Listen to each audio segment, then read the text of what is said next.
Hello, hello. How's it going, everybody? Welcome back. Welcome. We are back playing some Worm Online. Yeah. As usual, these days anyway. I have nothing planned. We're just going to play some Worm Online. I figured I'd turn on the stream as I have the night to myself. And we'll see where the night takes us, depending on what ends up happening. Take a peek at some of the things I've been doing. Hey, Casper, what's going on? It is very late for you, is it not? It must be very, very late for you. I gotta come over here and grab something from Xander. We just had dinner, okay. So there is one thing that I'm sort of like gearing myself up to doing, and I probably start with that. I want to kind of test out this what do you call it? The sweet spot imping. Yeah, it's 4:30 a.m. That is very late. It is 9:30 p.m. where I am. So it's like just getting to the evening. Or nighttime. Yeah, your family's bunkers. Well, that's okay. As long as you get enough sleep each day. So yeah, just a few things before we get started. I do want to try the sweet spot imping, and I've been sort of gearing up for that, and we'll see where I'm at with that. I think I can probably start with something and see where it goes. But you'll notice this building right here is super bright. You see that? How bright it is in there? And the reason why it's so bright in there is because I did a thing. I built a whole bunch of stills. Yeah, I know that. I really liked how they turned out as well. I should check to see if they're. The fire burns with wild flames. Okay, so I need to fuel them. So I'm gonna take 15 because I have 15 stills here. I'm gonna fuel them with 15 peat because they're about to go out, and then we'll see what we got out of them. So these stills are like super hard to make. They each take something like 45 kilograms of copper just to make them. And 25 rivets each. So you're like sitting there like pumping in a ton of materials into them. I think there's a few other pieces, I just can't remember. What are we on? 11, 12, 13, I'm just making sure I'm not going to miss one. 14 and 15.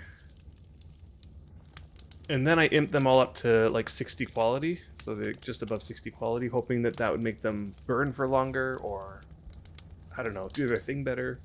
Hey Rippins, how's it going? And they're going at a real slow pace. I'd say that these have been on almost all day. I did empty them once earlier, but they had less than this the last time I emptied them, so I'm getting about 3 or 4 kilograms if I keep them going the whole day, from morning till night, each one. So I've been putting them into these barrels. I'm about to actually reach the capacity on these barrels, so let me just grab a couple more of these oak ones, put them into here. So let's empty these out. I think I'm going to reach a full barrel of whiskey. It's my first full barrel of whiskey. And we got some more whiskey, so I'm going to label this one whiskey.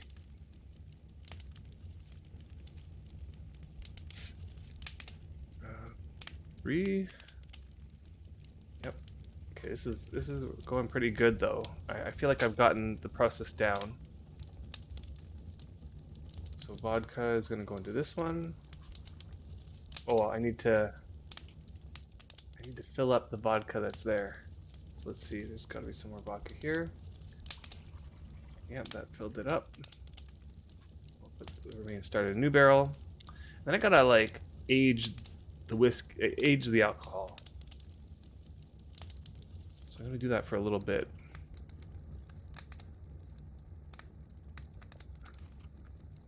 Where did that one go? Down here. 8 whiskey, back to whiskey. It's a little bit of a hodgepodge. I'm gonna have to reorganize what goes in what still. Right now, it was mostly just I'll dump whatever I got into the stills that were ready.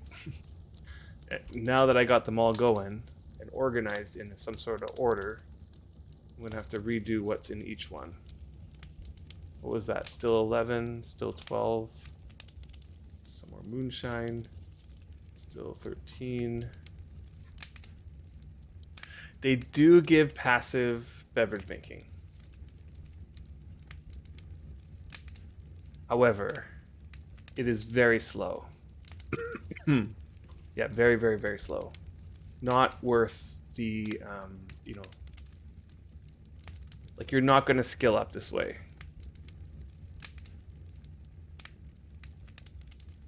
We can take a peek at how much skill I've gotten for the day. Let's take a peek actually at that. So open up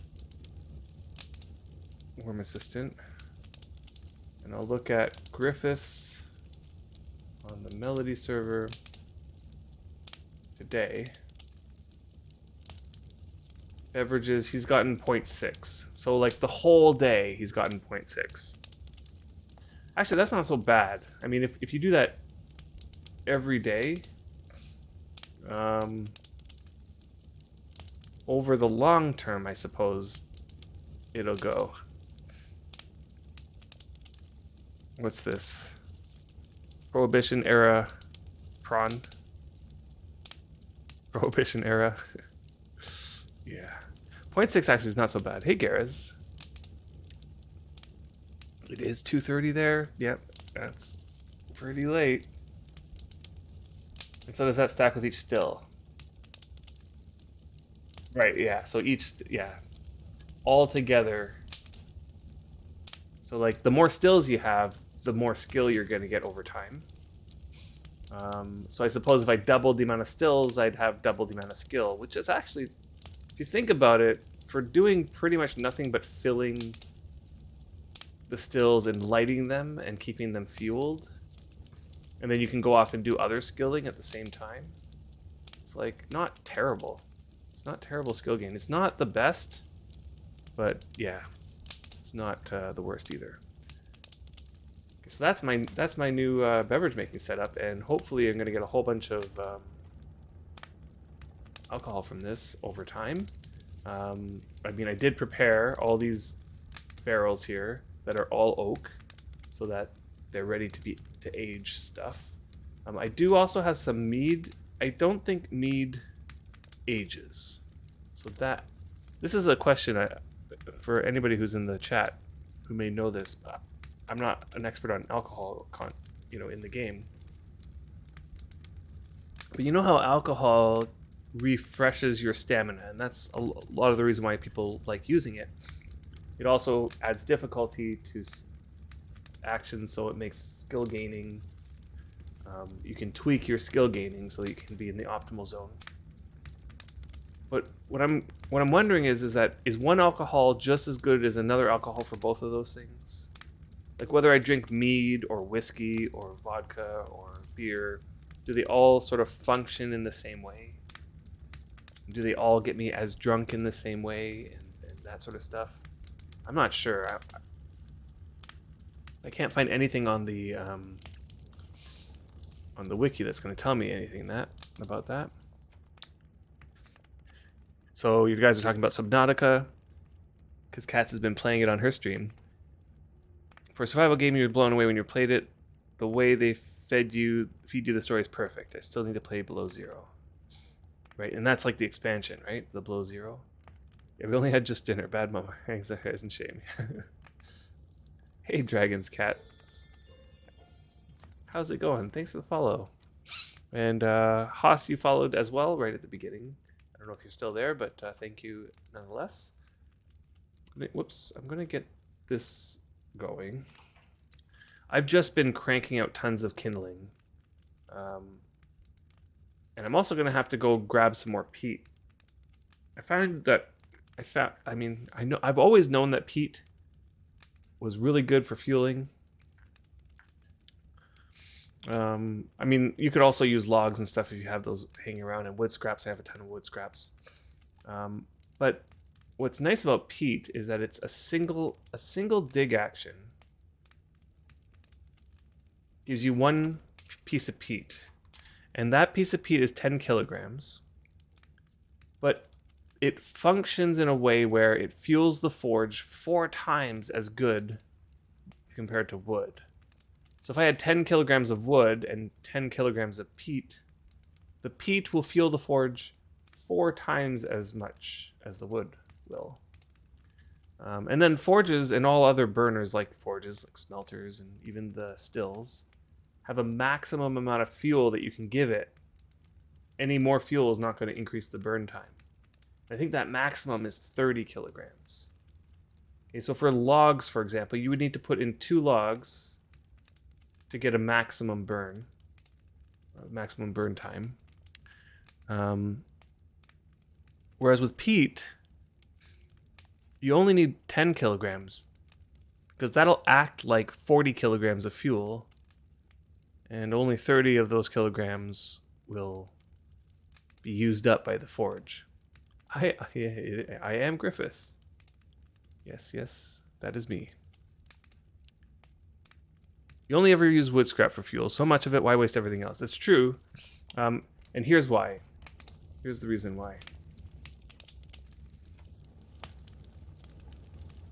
Fueling these things with wood scraps would look ridiculous. Like, it would take so much effort. Like, you would go in here, and by the way, I have an insane more wood scraps over here for this reason. In addition, birch is better wood for burning as well compared to the other woods. I think birch burns twice as good as like regular fuel.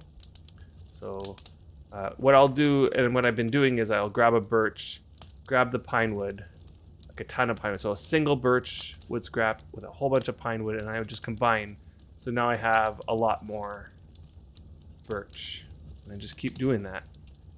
And you can convert all of your wood scraps to birch that way. Anyway, let's say I wanted to fuel all 15 of these forges. And let's say with birch, I'll only need 15 kilograms each. So that's like 10, let's say 10 of these, right? I'd have to take 10, I'd have to combine them, I'd have to go over still number 1, burn, and then do that 15 times, which, I mean, I could do, and I have the wood scraps to do it. I am running low on peat, and I'm not sure if I'm going to get myself out there to dig some more. But these stills don't last very long. They don't burn for very long. I don't even think they burn for 2 hours. So it's like every hour and 40 minutes or so you need to refuel them. 15 stills takes a lot of fuel. And so if you want them running all day, it takes a while. Okay, so I made myself this lump. It's a nice speed lump, 80 casts. I have some other lumps which are not as good, but they functioned. And then what I was doing was I kind of want to practice with the sweet spot imping. So what I did was I created a bunch of carving knives at varying qualities. Okay, so like 48, I have a 51-ish. I was looking for another one that was in between the 50 and the 59. Like something like 55 or 54 would be good. Possibly even 2. So like there's like steps to go up. Now this 48.8 is right in the sweet spot for me right currently for weaponsmithing. Okay, so like my weaponsmithing skill, you can see it right down here, I think. You can see it, yeah, 31.2. So let's do this calculation. And by the way, hold on. Let's go over to here. I'm going to just show you where you can get, if you're interested in this method that I'm going to use. I want to show you here. Under the game guide section in the forums.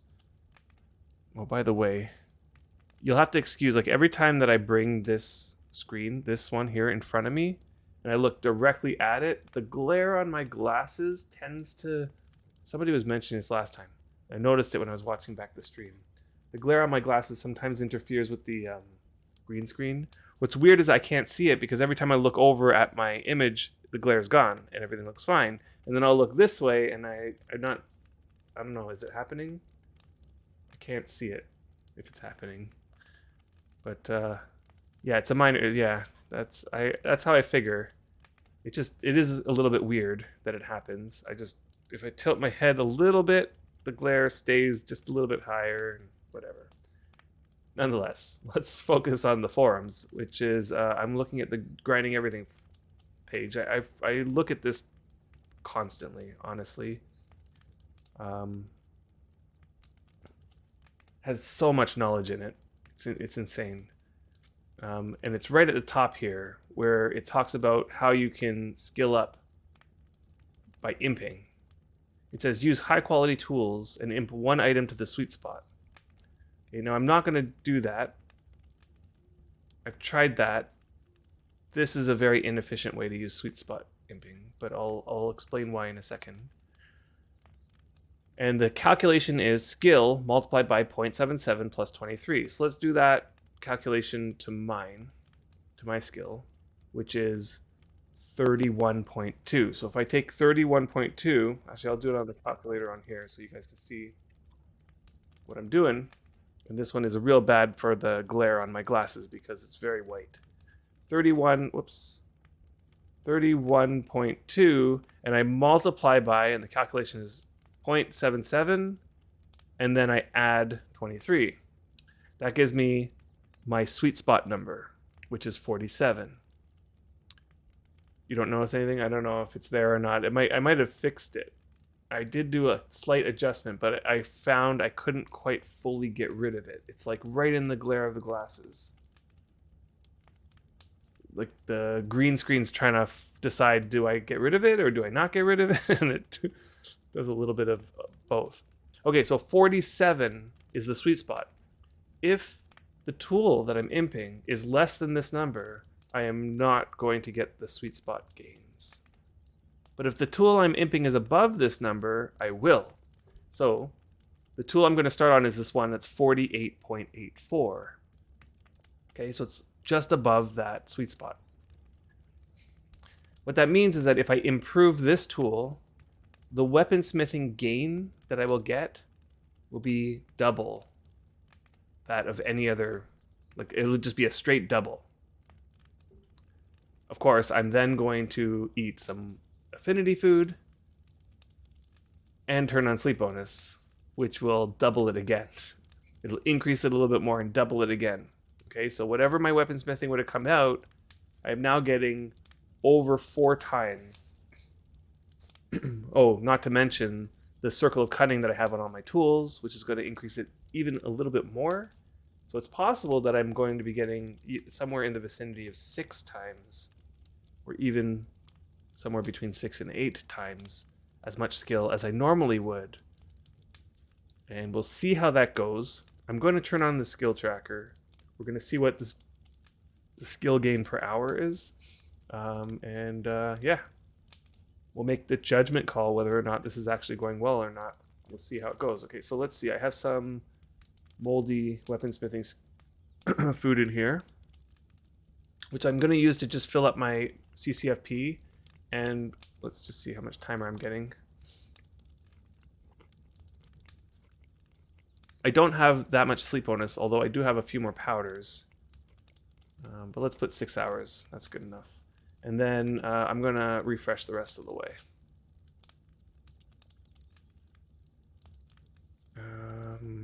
Let's see. Yeah, let's refresh now.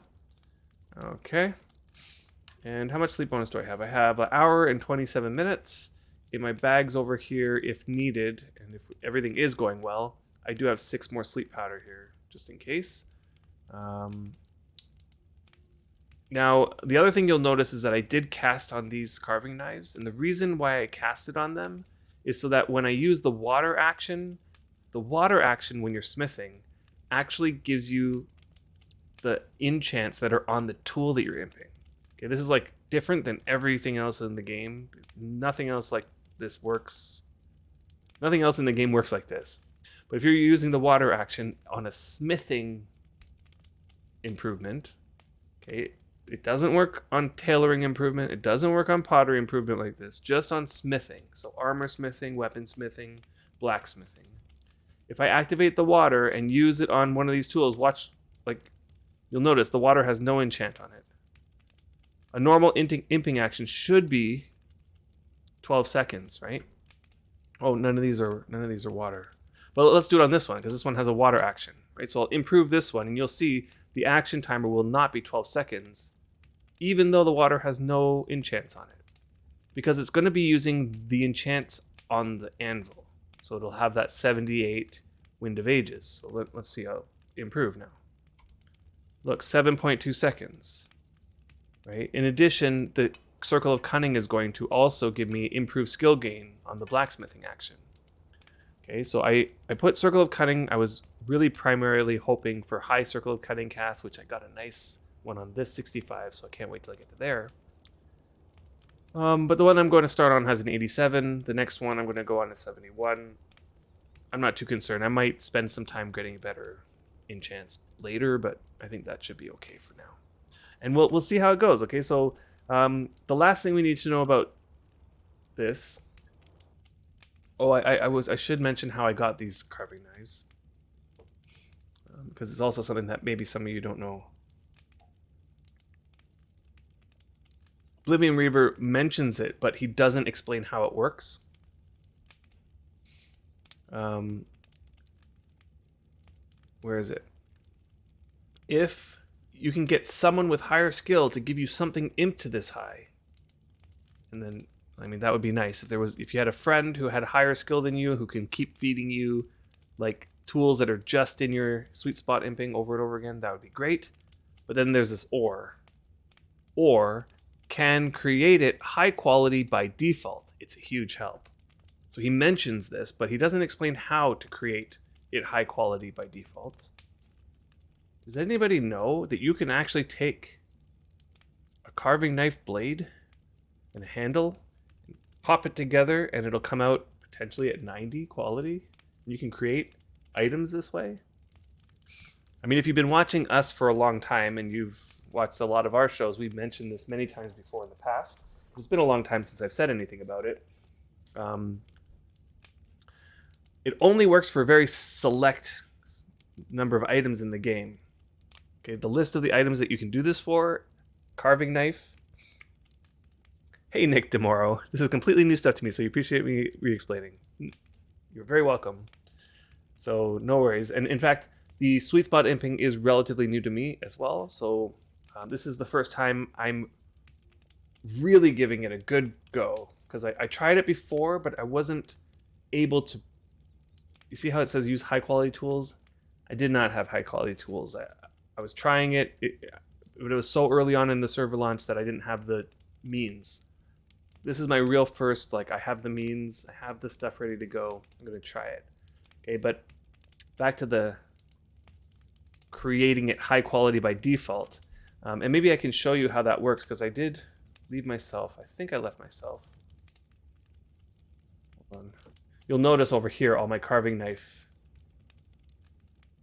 blades. And in here, I have even more carving knife blades. I have 84 carving knife blades in here. And the reason is because if you get a carving knife blade that is like 44 quality, let's say this one right here, and you attach it to a handle, there is a chance that it will come out at 44 quality. Now, if this blade was 90 quality, you put it together with a handle, you have a chance at it coming out at 90 quality. Now, if you want to increase that chance, there's a couple things you need to know. One is the action. Here, I'll show. I'll do the process here. I'll grab it because I have it all ready to go. Okay, so this first action that I'm going to do is the creating of the blade. Okay, this action uses a very special skill. It's a skill not many people really focus on because it's not that important unless you're trying to create high quality tools by default. So under the smithing skill, you have weapon smithing, and under weapon smithing is blade smithing and weapons head smithing. The skill I'm using to create these at high quality is the blade smithing. I actually improved some blades in order to get it above 20 so that this process comes out nicer. Now I'm doing this on a 74.3 quality lump, so the highest quality that this blade can potentially come out at is that 74 quality, but you'll notice the distribution is pretty low, and my chances of getting a 70 quality blade is pretty low, as you can see. And that's why you might want to get this skill up, because the higher this skill is, the bladesmithing, the higher the blade can come out. There's a 66.9. Okay, so that's a good one. Hey Hashem, what's going on? I'm just showing how you can create high quality tools without imping them, just by default, popping them together and they come out at high quality. Okay, on my old character, on the old servers, I had this all really ready to go. Like, I think my bladesmithing is above 50 or something like that, because I've improved enough blades to make it really easy to do this for. Oh, there's a 55. I really want a 55 quality carving knife to fill in the gap here. Right, these are my qualities here. I have a 48, a 50, and then a 59. A 55 would be perfect, like sort of in between there. Okay. So this is bladesmithing, just making the blade. Okay. I'll let this queue finish up. And maybe we'll hope for another high one. You're happy with anything above 50. Yeah. Now, right now, I'm looking for very specific numbers because I'm about to do some sweet spot imping. And I want the tool to be just in the sweet spot, but not too far above. And then once I'm finished with that tool, once it's no longer in the sweet spot, I have another tool lined up that's, again, just above. And I want to get one that's like, this is 51, a 54 or 55 would be great. And then I have this 59, so like, you know. Okay, so let's now do the next step, which is, and by the way, this next one takes your weaponsmithing skill. Okay, so my weaponsmithing skill is 31, and let's see, I'm going to take some virtual. Okay, so my highest quality shafts I have here are 52 quality. Now I'm going to take these shafts and create handles with them. Handles. I need my carving knife. Create handles. Okay, so these I have a 99% chance. These are going to come out at 50 some odd quality. Most likely 52.49. And that's because my carpentry skill is decent. It's like 60 or something like that. So it's enough that I'm consistently getting above 50 quality results here. Okay. Now, the quality of the handle and your blacksmithing skill, weaponsmithing, not blacksmithing. The quality of the handle and your weaponsmithing skill will be somehow combined together to determine the chance at creating a high quality carving knife blade, high quality carving knife. Okay, so I'm going to try to use the 66 and the 55, and I'm going to combine them with these 50 quality handles to hopefully get a 55 or 66 quality carving knife. Chances are slim, and you can tell what my chances are going to be simply by looking at the number of attempts I've made. I've made this many attempts at carving knives, carving knife blades, and then the finished carving knives, all of these started at higher than 50 quality on the blade. But then they ended up lower than that when I finished combining. And same with these ones down here, these carving knives. Okay, so that's a total of 20 failures and 4 successes. I have a couple more, maybe. I have maybe 2 more successes. Okay, so that's about the rate. So I'm not very hopeful for these 2, but we might get lucky. So let's try it out. So I'm going to take the 52 quality handle, combine it with the 66. I have a 95% chance of it creating, but much less chance than that it comes out at top quality. So let's see. 8. So it came out at 8 quality. That was a failure. And then I'll try it on the 55. This is the one I really want. I want this one to come out at 55. That would be amazing if it was 55. Cross fingers. Failed. Oh boy. Okay. So by the way, you cannot do this with any old skill, any old tool. Carving knives are the only weaponsmithing tools that this will work for. So if you tried this with any other tool, yes, a 55, it came out. Try this with any other weaponsmithing tool, like a sickle or any weapon, it'll come out at low quality. For most items, the quality that a tool will come out at this point would be 20% of your skill. Okay, so if your skill is 100, then it'll come out at 20 quality at most. Okay, there's a very few tools that this does not apply to for in this game. One of them is the carving knife. Okay, so that's perfect. So I'm gonna have to pass that over to Xander. Where's Xander? Okay, let's bring Xander over here. Now, are you guys ready for the list of tools that you can do this for? Because there's a couple tools that you might have the skills for. One of them, all you need is carpentry. All you need is carpentry. And if you have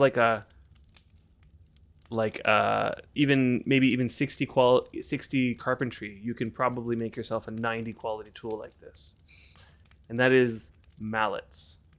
Okay. Oh, actually, look, I have a few more here that worked out pretty nicely. So I got a couple 74 quality carving knives, a 67 and a 60. I'm gonna have to enchant these to sort of fill in the gaps that I have. But let me grab that one that I just made. Where did I put it? Is it still in my inventory? Yeah. Okay, I'm gonna just put it over to the forge. I put it in the wrong forge, didn't I? Put it into this one. It's this one here. Okay. So I'm gonna have to spend some time casting on these ones. The 55 is definitely priority because that's gonna be the one I need soon.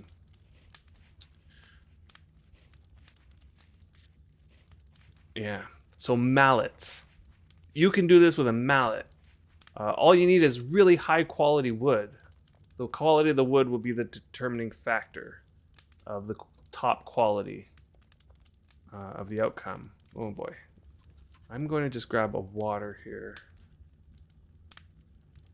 I don't have water. Okay, I'm going to grab this one. So I know this one has water. And I'm going to do a little bit of casting over here with Xander at the same time.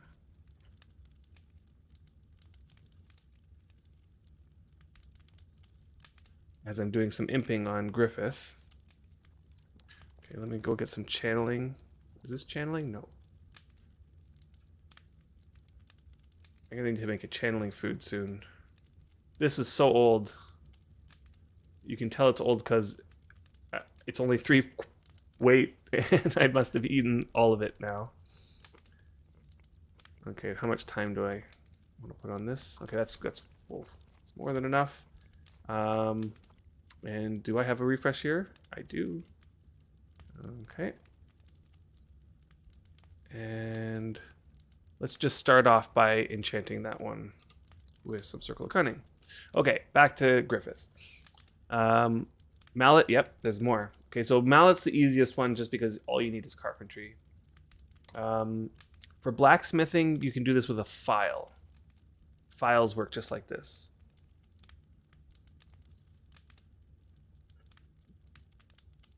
But every other blacksmithing tool does not. Okay, so file's the only one. And if I'm not mistaken, I very well could be mistaken, but I think that's the end of the list. I think it's those 3 things. Anybody know of another one that does this? Anyway, that's as far as I know. Okay, so I'm going to close that forge. I don't need this. Let's get to some imping before we waste all this affinity and stuff. Let me just take another nibble to... Oh no, I won't be able to, will I? Okay. Let's make sure I have enough water. Okay, good. And then I'm going to grab this lump. Oh, and I forgot. I'm going to need to combine that with... Okay. I'm going to have to use my low quality... iron. Let's see, this is 70, so this is going to go into the second bin. And that's going to be heating up, and I'm going to just start with this one. No, this one. Let's start with this one. Alright, I'll get rid of this lump. Back into the 70 bin with you. Hold on. What did I just do? Put it here. I just don't want to throw in the lump in the wrong one, so I want to put it in with this one. Okay, good. Okay, where am I? I need to put my... And we're imping this one right here. Okay, so let's start. Now, hey Buddha. Yeah, it is a late stream. It's like 10 p.m. right now for me. But I have the night to myself. The kids are sleeping and the wife is out. And so it's my time, me time. And me time means stream time. Nice, cats. You got to 65. Nice. Party time. Exactly. Speaking of party time, I'm going to open up a beer. Today I'm going to be drinking some Bone Shaker. This is a beer from a brewery that's nearby, very close to me, in the city that I live in. And what's nice is that they deliver it to my door for cheaper than it would cost if I bought it right from the store. All right, Esham. Cheers. Cheers to you. And to all of you. Yeah, it's amazing that they can deliver it right to my door for less money than it would cost for me to go to the store and buy it. And it's significantly less. I mean, not like half price or anything like that, but it's like, if I go to the store, each one of these cans, like one can would be like over $3 Canadian, which is quite expensive, especially if you're going to buy like 24 of them or something like that. I ordered 50 from them. You can't just get them to deliver 6. You have to order at least 24 for them to deliver it to your door. But if they do that, I ordered a 50 pack and it was, I think it was $115. So let's calculate that. $115 divided by 50 is only $2.30 each. So instead of paying over $3, I'm paying $2.30 each. It's a pretty decent discount, considering they're going to deliver it right to my door. I don't have to do anything. But I just go on my app and I click, I would like to buy this, and then they deliver it next day to my door. Yeah, let's calculate that. I know. It's one of the reasons why we did it.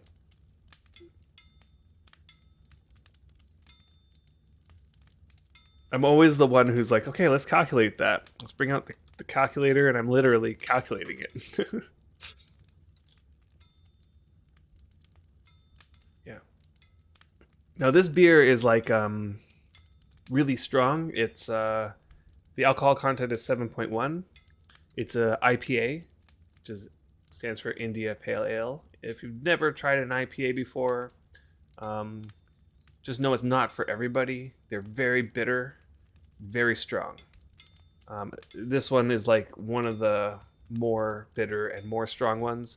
There's a wide variety of tastes that you can get out of an IPA. Some of them borderline sour or citrusy, like almost like you're sucking on a lemon. Whereas other ones sort of lean on the other side where it's like very, very bitter.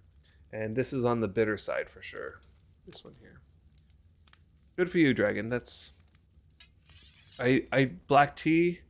I have had black tea. Not a fan of tea.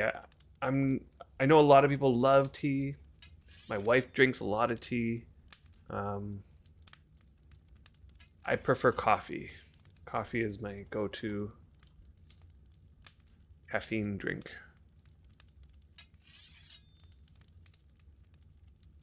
You never drink, but when you do, I drink bone chilling or Canadian mist. Never heard of those. Oh, I forgot to start up. What was I doing here? No.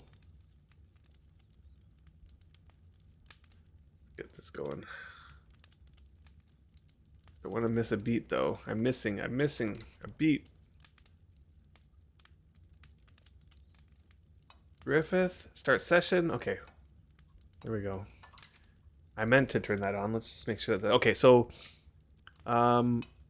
let's do a screen capture of that window. So it's always on top of the screen so you guys can see it. Okay, let's do a screen capture while streaming and not missing a beat on this thing. Let's see if we can pull this off.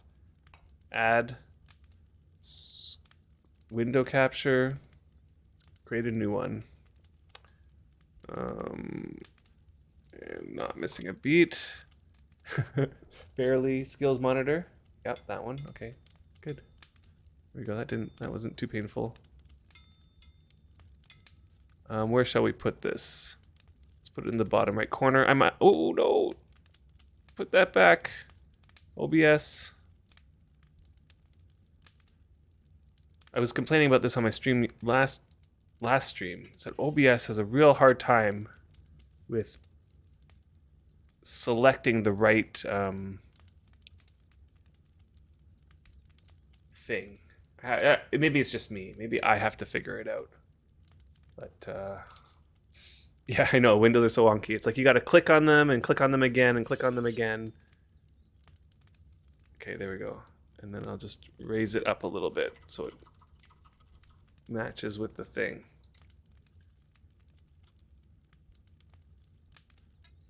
A little bit more. That's good. There we go. All right. So we can close this window. So that's okay. That's perfect.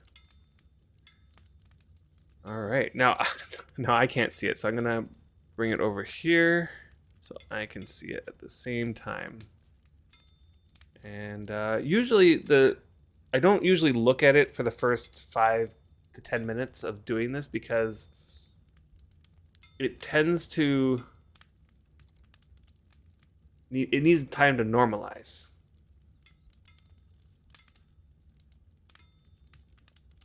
Yeah, it's not just me. Yeah, I know.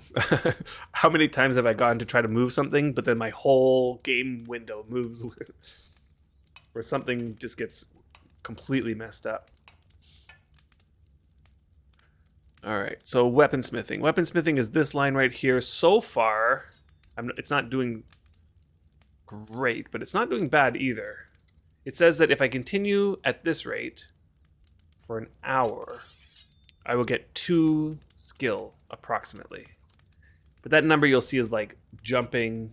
So it's like falling right now. It's going to 2.10, 2.9, 2.8, and so on.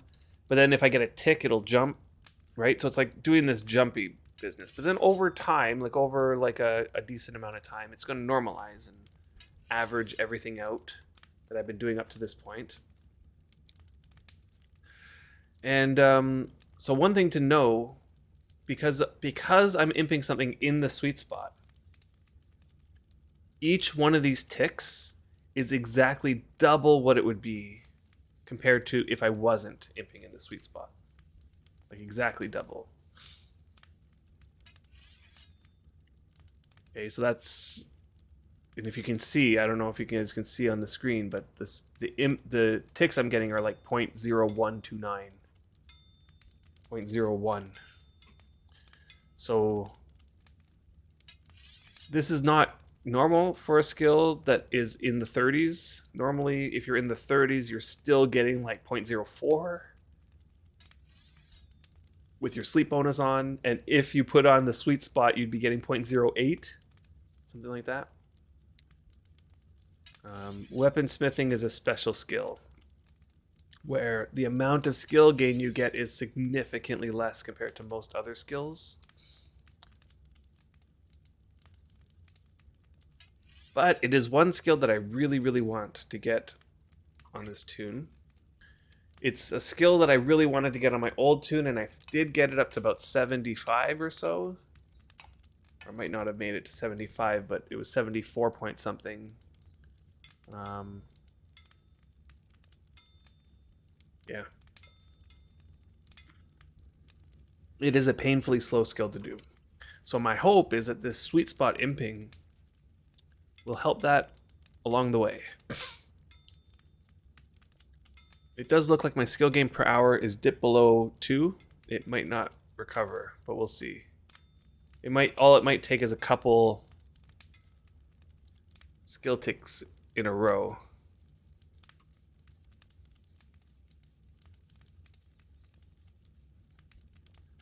Now you'll notice that this tool quality as well is going to be decreasing over time.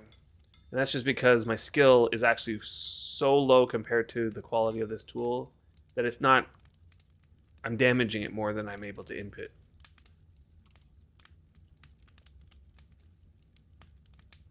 So as my skill increases and this tool quality decreases, my skill is going to, the sweet spot is going to be moving so that this tool is no longer in the sweet spot at some point or another. I should probably calculate when that is, but we'll be able to see it. Like, literally, the skill ticks will be exactly half as big as they were before. And it's not going to take too long to get there, I think, at this rate. It might be after I get to 32 or 32 and a half or something like that. I can actually calculate it. So this tool is 48.74. And if I do the inverse operations, which of the, multiply by 7.77 and add 23. So if I subtract 23 and divide by 0.77, it'll tell me whoops, I did that wrong. I'm trying to focus on too many things at the same time. So this is 48.74. I'm going to subtract 23 and then divide by 0.77. And so it's 33.4. Okay, so this tool will be good until until 33. And probably a little bit more than 33. Hey Adam, I have a 70% chance of making quarter of a rope, but I fail to make one 99% of the time. Yeah, worm logic.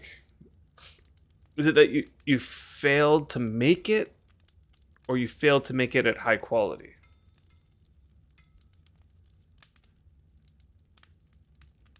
"21 tries and you made just one rope." Okay. So, a few things. What's your skill?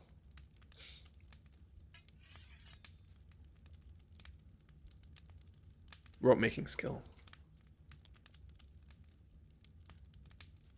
Okay. What quality is the rope tool that you're using?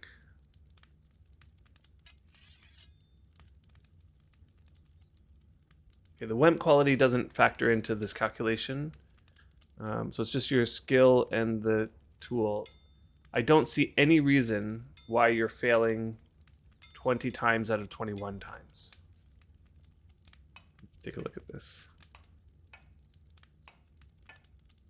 Yeah, I'd say 70% chance is probably correct. I don't know why you'd be failing that many times in a row. Logic is my only answer. We call that getting rolfed, yeah. Did 14 more just made one more rope? That doesn't seem like it matches my experience. When I got to 50 skill in rope making, I was using about the same quality tool as you. Let's see the quality of the tool. Yeah, 74. And it was consistently making ropes.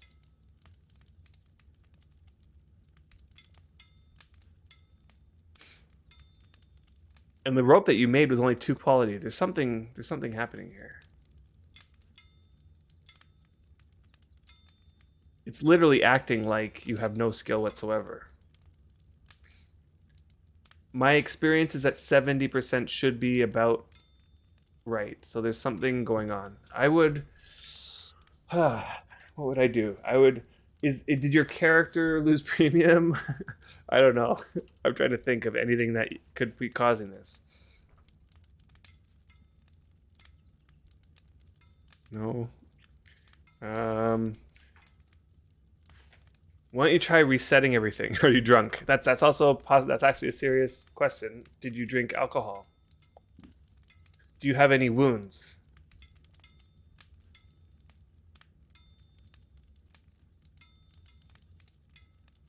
Oh, you're drunk. There you go. There it is. Yeah. It's because you're drunk. Mystery solved. Yeah, it's gotta go through the list of all the things that could be causing this. Yeah, getting drunk increases difficulty.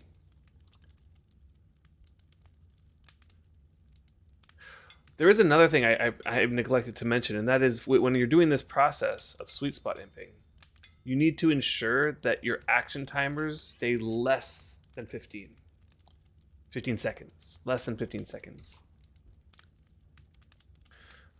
I could queue up a few, let my stamina go down because all my tools have Wind of Ages on them. So they're like, this one was 8 seconds, even though there was a slight sliver of stamina gone. And that one's 10.7. I just can't let that go above 15 seconds or else I won't get the double skill gain.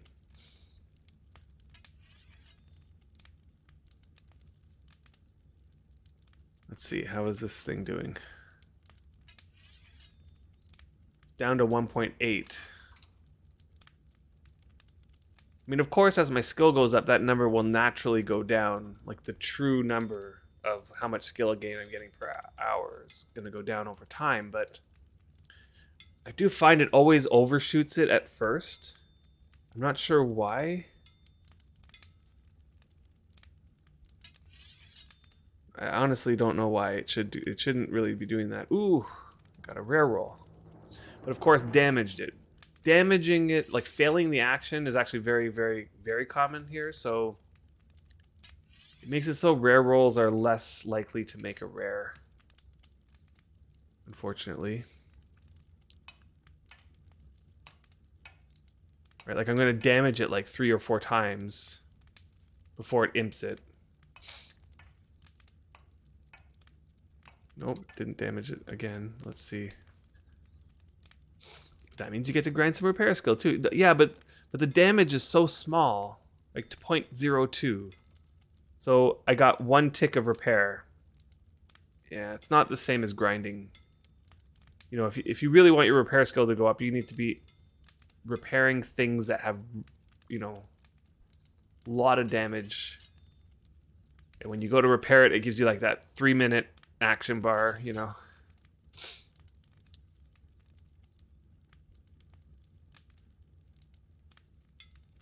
Validate, how's it going? I've been watching my VoDs for over 40 hours this week, oh my god. And Catspur for 20.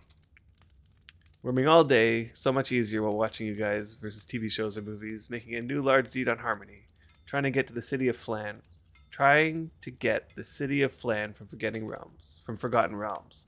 Ah, interesting. I'd never read the Forgotten Realms sort of books. I might have read 1 or 2, but not enough to like really get a sense for the whole. I was a Dragonlance sort of person. But I did hear the Forgotten Realms was very good. Just never got around to reading them.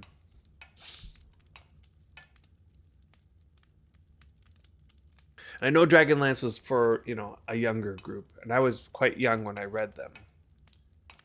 I might have been 13 or 14 or something like that. Probably 14. But not, really early on. And I just reread them with my son. So I read them to him. And he's 10.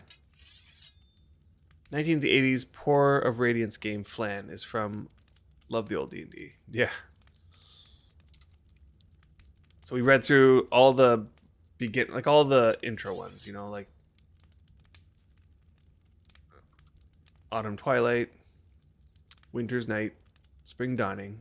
So those first 3. And then we read the Twins trilogy. You know, Time of the Twins. What are the other ones? Test of the Twins. And the last one, I can't remember the name of it. The Pool of Radiance. Okay. Rings a bell for some reason. Pool of Radiance. And then we just finished reading Summer's Flame. And like looking back on them, you can tell they're really meant for younger kids. They're not. The stories aren't really that deep or intricate. They're very straightforward, fantasy style stories. But he loved them. He just got so obsessed with D&D after that. Some of the side Dragonlance books were for an older audience. So I remember there was one that I think it was the Elves trilogy. The Elven Nation, that's what it's called. I remember reading that one, and then I'm thinking back whether or not I should read him the Elven Nation, but I felt like the Elven Nation was a little bit older. It was meant for a little bit older.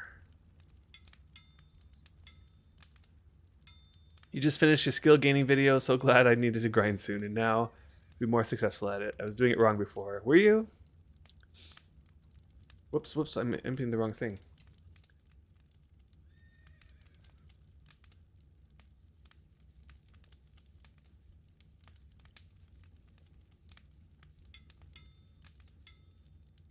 Now, I mean, what I'm doing here, I wouldn't call this the quote-unquote right way.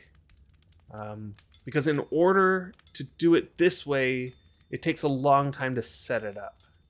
And you need all your tools to be high quality and WOA.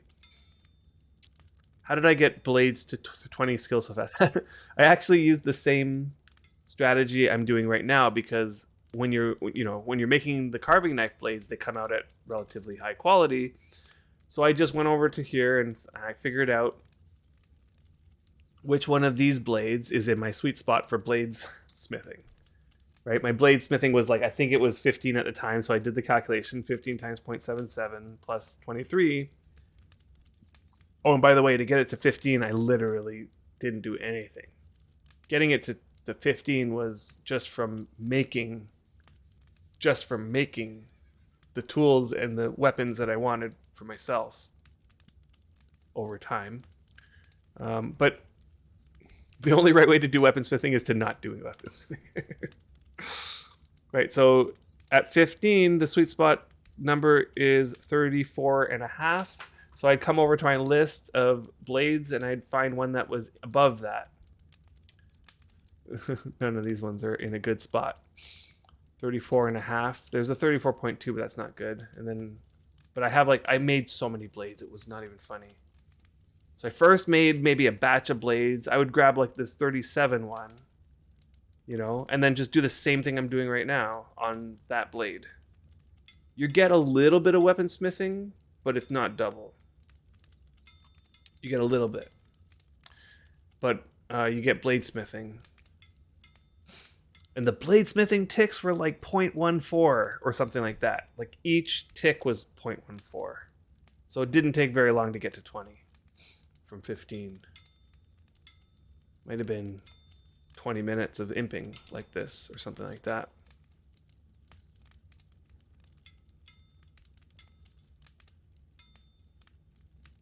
Now, if I were to suggest, if you want to reliably get high quality carving knives, I wouldn't stop at 20. I would probably go to 50 or something like that with the bladesmithing. Because as you can see, like the sheer number of blades I made and how many of them came out at low quality, it's just insane. Like, it was just painful. So like doing all this just to get 2 blades that were in the 70s, for example, like making 200 of these blades just to get 2 of them in the 70s. And if you're going for 90s, like, forget about it at 20 skill. Yeah, you need to, your skill needs to be decent. And then the actual combining the handle with the blade requires your weaponsmithing to be higher, right? So I would suggest to anybody who's like getting into this sort of stuff, like popping together high quality tools, start with mallets, because most people have decent carpentry, right? Like, and that's the only skill you'll need for that. You don't need these niche skills like bladesmithing. Try it on a couple mallets just to get the sense of the amount of work is involved. Because even with high quality skill, it's not like this. It's not like you can just, you have to, like, you'll make a whole bunch of shafts first, and you want all of the shafts that you're making to be at the top quality that you can. Then you're going to take those shafts and make a whole bunch of handles, and you want all those handles, wait, not handles, mallet heads. You want all the mallet heads to come out at top quality as well. And then you're going to take all the top quality shafts and the mallet heads and put them together, and you're going to hope that they come out at top quality. And even with decent skill, it's not going to go off without a hitch. But it's the easiest one is the mallets. You can get a sense for what's involved there.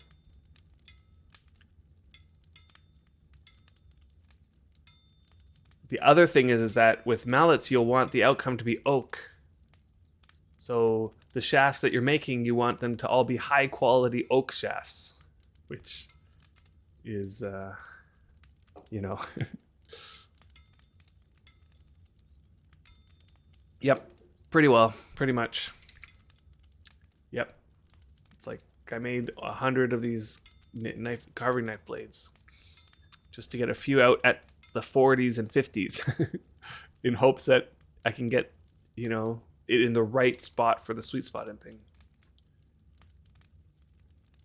But, you know, after doing this work and getting, if I get my weaponsmithing up into the 50s, 60s, or whatever, then I can start thinking about reliably getting a 90 quality carving knife.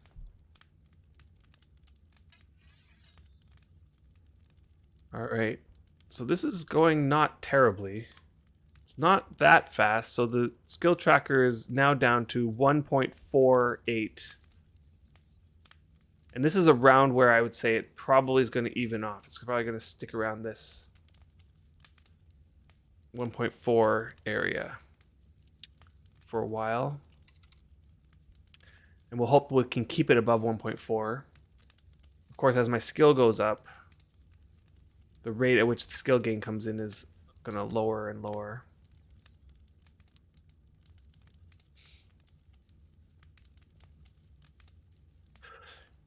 I mean, what isn't a lot of work in this game? A lot of things are like this, you know? Like, you got to put in the effort and then you get the reward.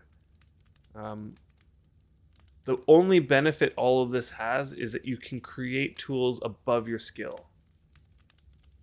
I remember seeing a bunch of people doing this at the beginning of the server launch with mallets, because that's the easiest one to do. They would get their you would first have to get your wood cutting skill up there, right? So you get your wood cutting skill as high as you possibly can get. And let's say at the beginning of the server launch, getting like 70 quality tools within that first month, let's say, was like really nice. So what I saw a bunch of people doing is they'd get their wood cutting in the first month up to 70. And then their carpentry would be like, you know, wherever it was, 50 or whatever. And they could reliably pump out 70 quality mallets, even though their skill was only 50. And then as time went on, you saw people selling 80 quality mallets and then 90 quality mallets. Mallets were the first thing that you could buy that were like 90 quality. Weaponsmithing is on another level, though. It's the one thing I'll never touch. This is coming from... I know. Nin, you are insane. Is the 100 grind you're doing, is it mining, by the way? Because if it's mining, that's a grind and a half. Yep. And you're already at what? You're already at 99.99, aren't you? Is it 99.99 that you're at?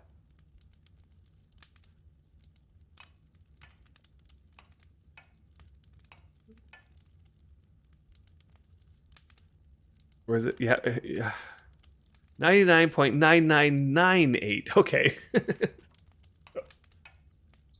Oh boy. There comes a point where you just have to ask yourself, why? Why? For why? Oh. And your pickaxe is 99.999969. God. Yep. That's a for why for sure. Aside from the title, is there a benefit for getting the pure 100?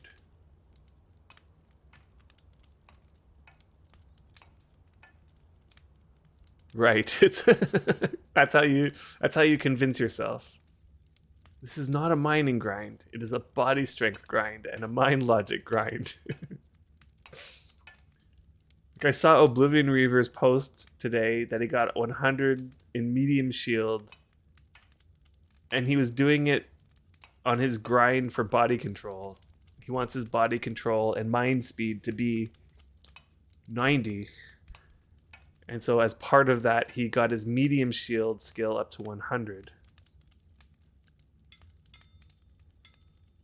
Right.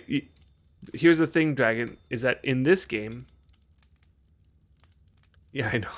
But in this game, you know how in this window...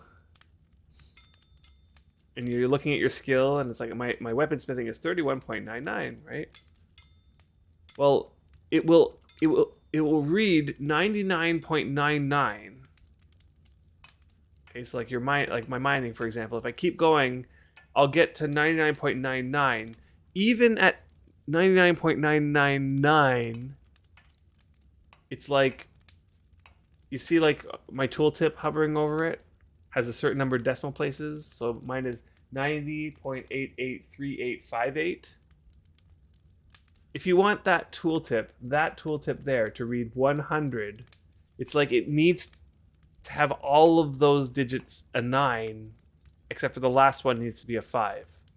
So that it has to be a true 5 because that number's rounded. It can't be like a 4-9. It has to be a true 5, and then that tooltip right there will read 100.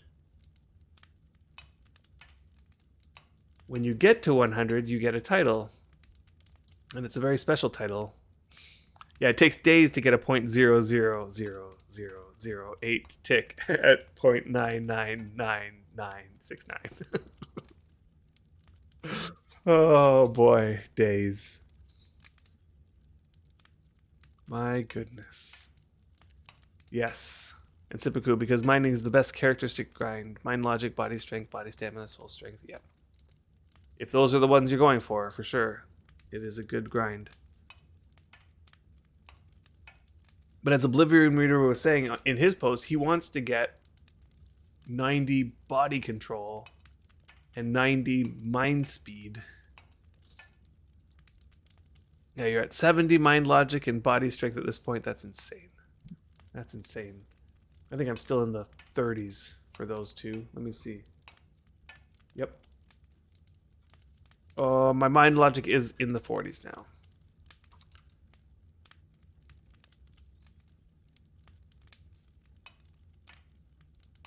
And I think my old tune didn't even get 70 mind logic. I think he was still in the 60s.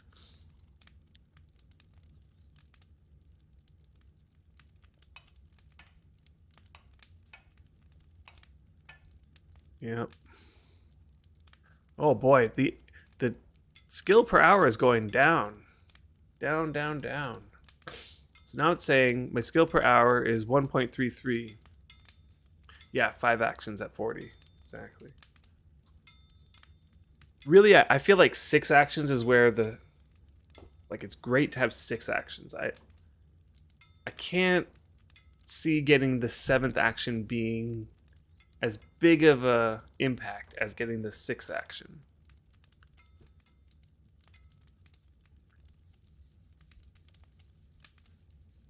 I might be wrong in terms of if your stamina goes up high enough. If you get high enough stamina, it might make a sense to have a 7th action. But from my experience, 6 actions for most things take all of your stamina anyway. Well, except for mining and those sorts of things. But I'm talking about imping. I think if you're mining, I was feeling like I could do 2 sets of 6 actions in a row, and my stamina bar barely even moved. Like it was like still giving me pretty quick actions after that with a high quality pick. Nin, are you doing sandstone or rune freezing?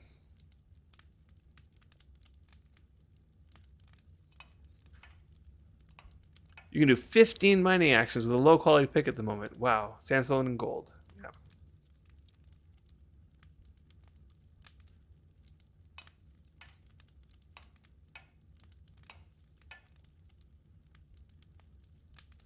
That's crazy. That's like a lot of time spent mining.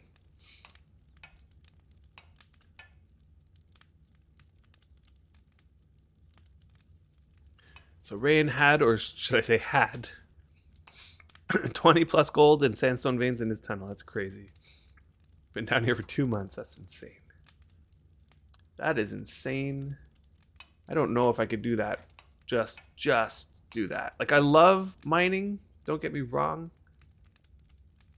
I should have grabbed some of those. Let me just grab. I'll just eat this. Oh, I want to make sure that my bar is up there. My CCFP. Whoops. Ah. I want my CFP to stay up.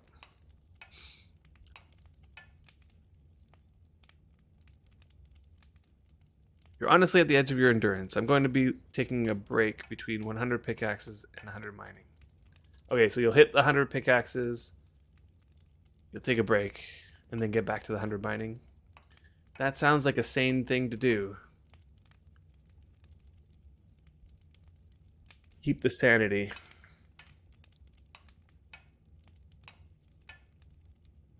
Because that's just truly insane.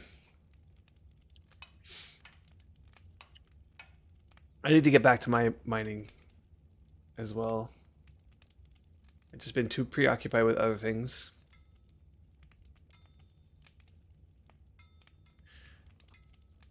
And a lot of them aren't really skill gaining related. Like, I made those 15 stills, and that took a lot of effort. I went and mined out. We had a copper vein on our deed. It didn't have much copper left. It might have had like 2,000 or something like that. I went and mined out the whole thing, and then used all the copper to make the 15 stills. And that was like, the stills took forever. Like a still, I'm not sure why a still needs this much materials to put into it, but here's a still. So you start with 2 copper sheets. Each copper sheet is 6 kilograms of copper.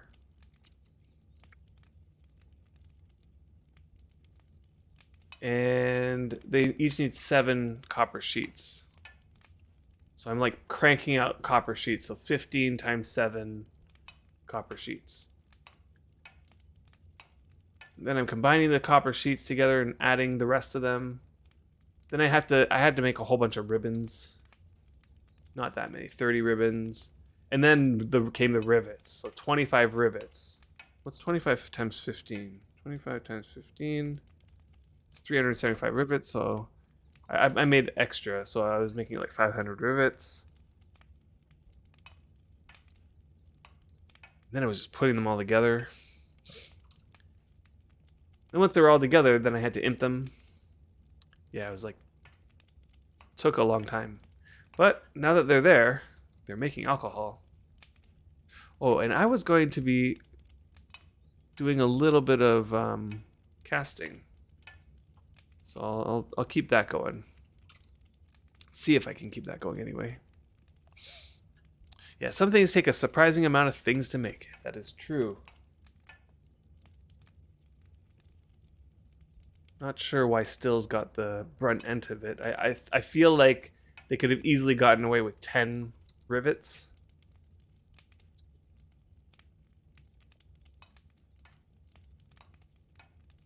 Why they went to 25 rivets is beyond me.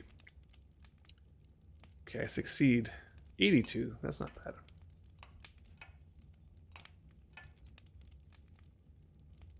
Okay, so here I'm gonna have to sacrifice some. So I'm gonna oversack.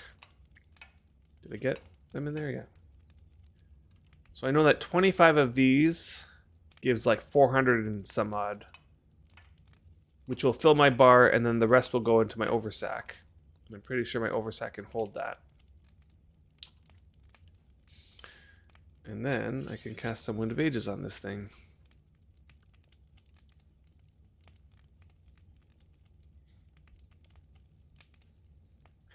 Boy. Yeah. They are exactly the same as Forges and Ovens. So they don't last terribly long. It's like a couple hours or something like that. I imped them only to 60 quality. Just because of the sheer amount of copper. Like, each imp with a copper lump took half of a kilogram. So imping 15 of them was like brutal on the amount of copper. So I could push them to 90. And I do have a little bit more high quality copper, but not like a lot of high quality copper. Only 100. I'd have to go find another vein.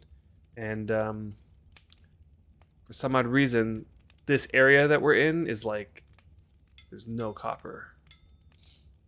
There was a single copper vein on my deed, and I've been prospecting and analyzing all around. There's not a single other one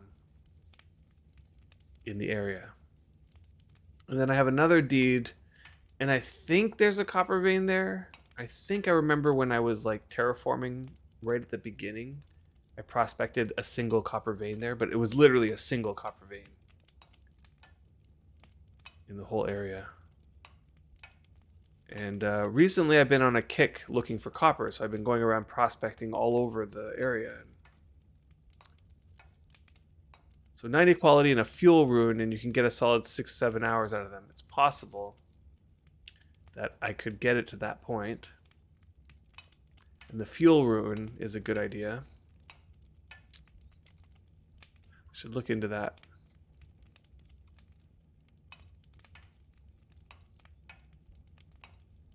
I wonder if I should just put on some sleep bonus on Xander here. Yeah, let's do it. If he wastes some, that's not a big deal. He has a full bar, and he hasn't really been skilling all that much lately.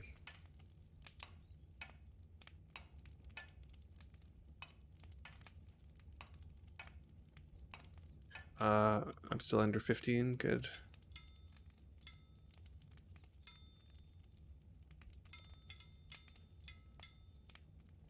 Yeah. I wish that stills would last a little bit longer. Like, it seems unreasonable that they don't. A little bit. Considering that every, like, 2 hours, they might have 0.6 kilograms of alcohol distilled. It's very slow rate at which they move.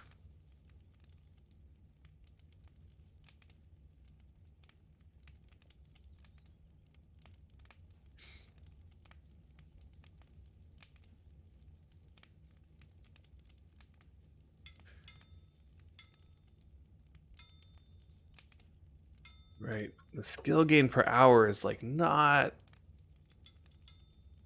It's just not that good.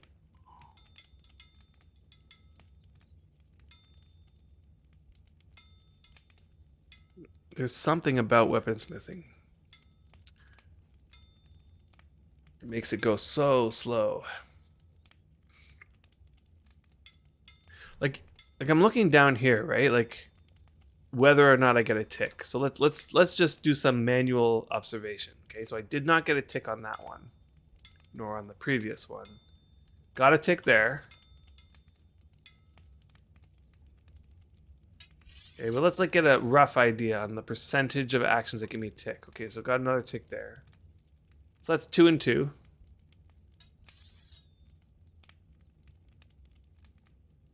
Did not get a tick there. So every single skill is labeled with an F at the end of its difficulty to raise value.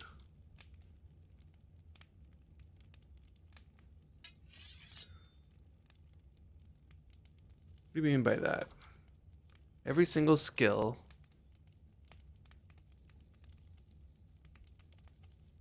is labeled.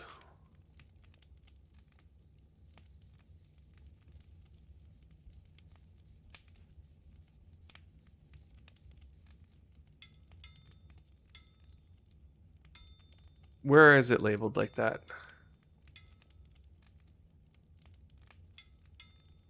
I'm guessing L means like really hard. I don't understand though. Every single skill is labeled with an F at the end of its difficulty to raise value.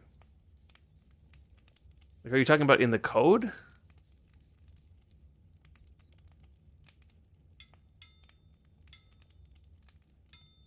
The difficulty value to raise for, say, Saw is 3000 F.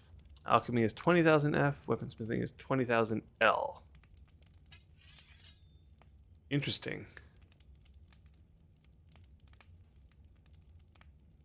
And what does the F and the L mean? L probably just means... Okay, so this isn't the code. I see. So it's the only skill labeled specially, which is the code that tells it to raise really, really slowly.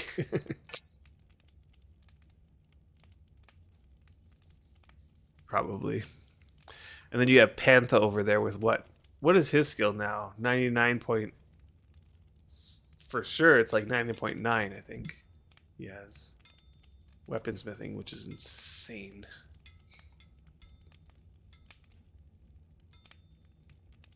I could be wrong about the 0.9. But I'm pretty sure he has 99 weaponsmithing.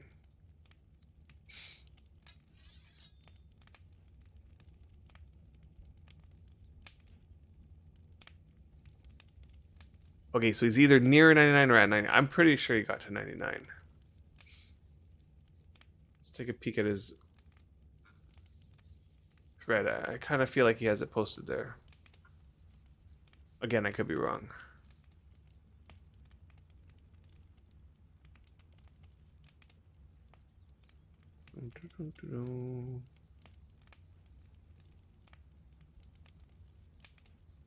Yeah, so he can imp to 99, so that's...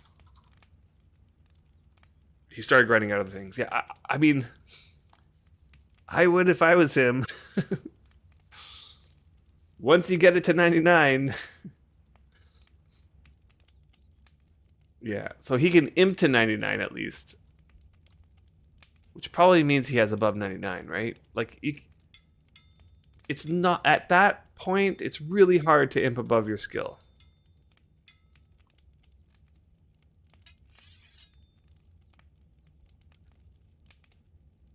And the fact that he's charging this price for that 99 quality imp, like to get a weapon in silver, imp to 99, it's going to cost you 75 silver.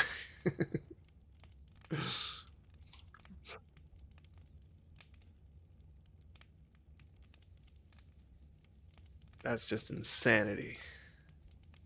Just insanity, if you ask me. And I'm here sitting at 32.33, and this entire time I've only gotten 1.13 skill. And that rate is going to go down so fast. It's not even funny. By the time I'm, 50, I'm going to get half as much. And then when I get to 70, I'm going to even have half as much as that per hour.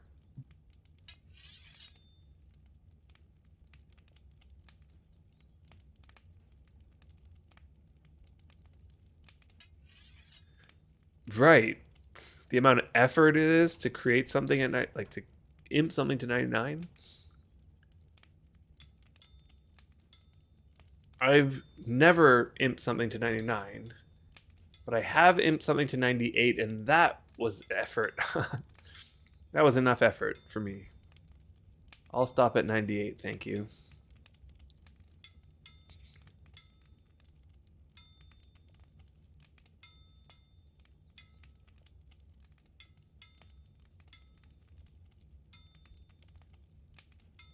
And I've forgotten about Xander, who's over here losing his sleep bonus. 92, sweet.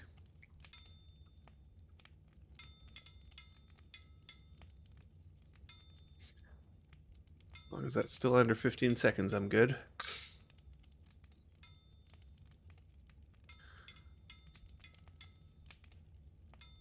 Well, there's a couple good weaponsmithing ticks in a row.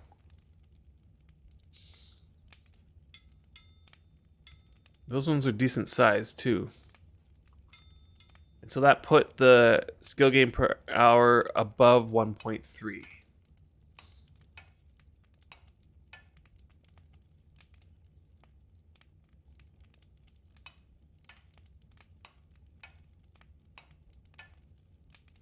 Now, the other thing I really want to do this for, like, not just weaponsmithing, but I want to get that smithing. Oh, look, I got an affinity in smithing. When did that happen? That must have happened just now, or recently. I missed it. That's awesome. Because I want to get that smithing skill. I know it doesn't really do anything. Thanks. I know it doesn't do anything, but the title for 70 smithing is one title that I really want to be... I want to get. Because that's the title I want to wear. And that title for smithing is Tinker. And I don't know why, but I just love that title.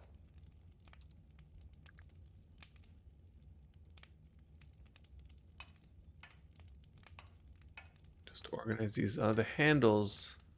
The problem is that some of them are at the 50 quality and some of them are not. I'll have to figure out what I'm going to do with those. Hey, Faye. I saw you there the whole time, I think. Thank you. I mean, I've gotten really unlucky with a lot of the affinities, and I would even say that most people would call that one unlucky because the smithing parent skill doesn't really do anything. Does it? Unless I'm mistaken. But it's not the same as getting, let's say, an affinity in blacksmithing or in weaponsmithing. It would be much more desirable to get the weaponsmithing affinity. But I've been getting a lot of these really horrible affinities, like body and healing. I have an affinity in healing. Not first aid, but healing. I have an affinity in religion.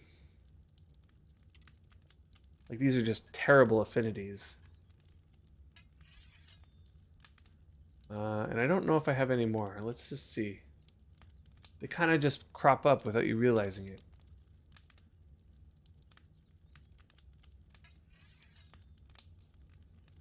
Yeah, no, I don't have any others. I did get body stamina, so that's... Before the smithing one, I was like, but I got body stamina. That's just like, that's a good one. It's one of the really good ones to get. Really happy about that. Yeah, it's a very nice one. Very happy about that. I've forgotten about Xander. Okay, so let's keep going here. If I keep forgetting too much, the favor is gonna start draining. I might already have gotten to the point where the favor's draining. Let's see. Yeah, it looks like the favor's draining. Yep. Gotta use it.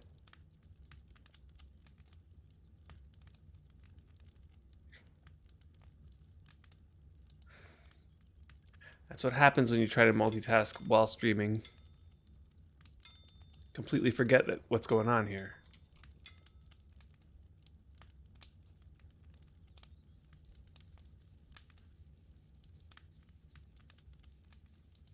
What am I doing? I casted Wind of Ages.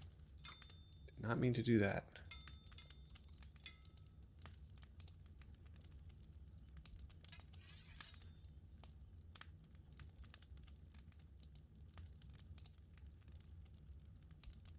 Alright, it looks like the skill gain per hour has finally settled in on a 0.13 range. So that's what I would call it, 0.13. Now, I would love to compare that to just regular imping. Like, by regular, I mean by just queuing up imping actions.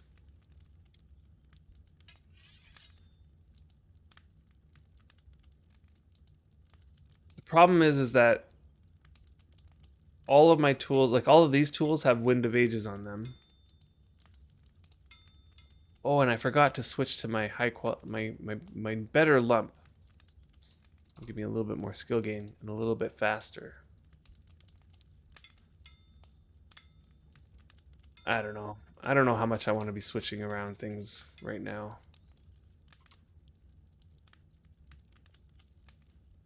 I'm already having a hard enough time keeping up with everything that's happening. I have a window over there that I can see.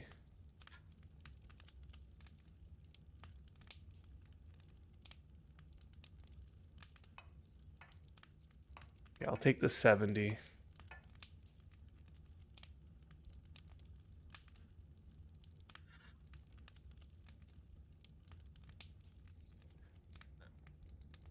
I have to keep an eye on the time. So when did I start? Okay, so we've been streaming for an hour and 30 minutes. I fueled the forges near the beginning. Not the forges, but the stills near the beginning. And I know from experience that at the 2-hour mark, they'll be out.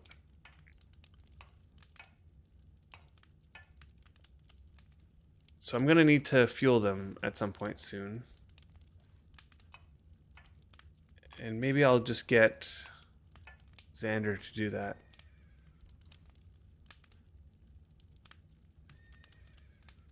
Hey, Drongo, what's going on? Good afternoon. Although it's not afternoon here, it's 11 p.m. where I am.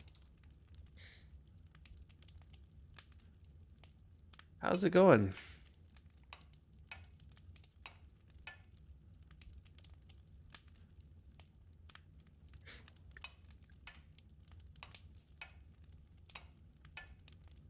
I suppose it's afternoon in Australia. Is it? Are you still in Australia? Yeah.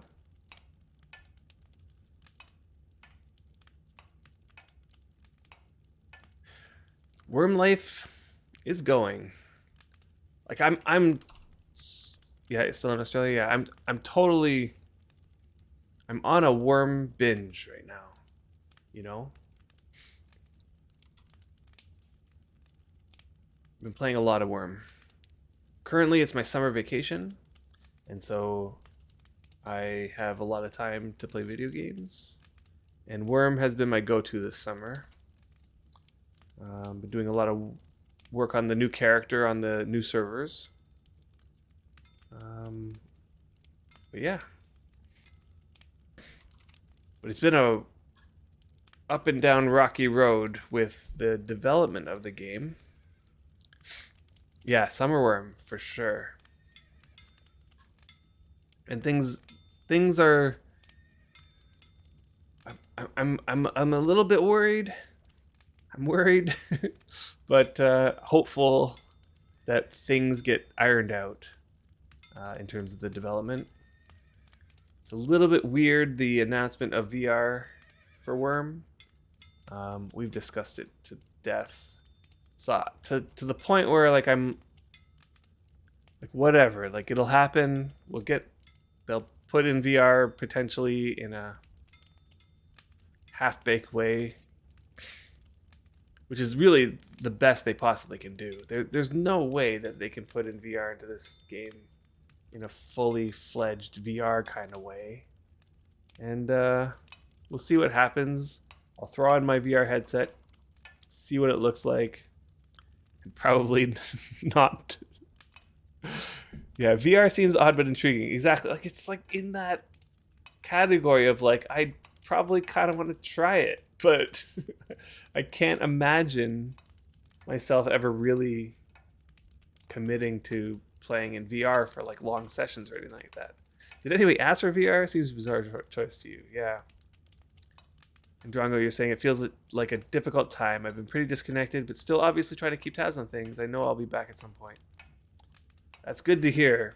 Whoops, I'm getting completely distracted here. Yeah, that's good to hear that you're keeping tabs on things and potentially are going to be back. Yeah, it's here's the thing. The reality of the situation is this with VR. The company who owns the game, Game Chess Group,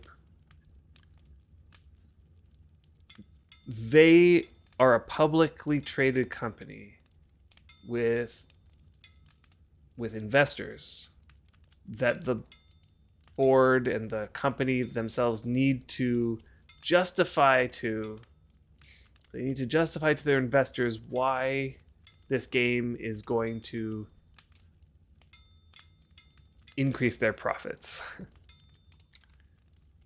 And VR is a strategy that they're using to help that process along.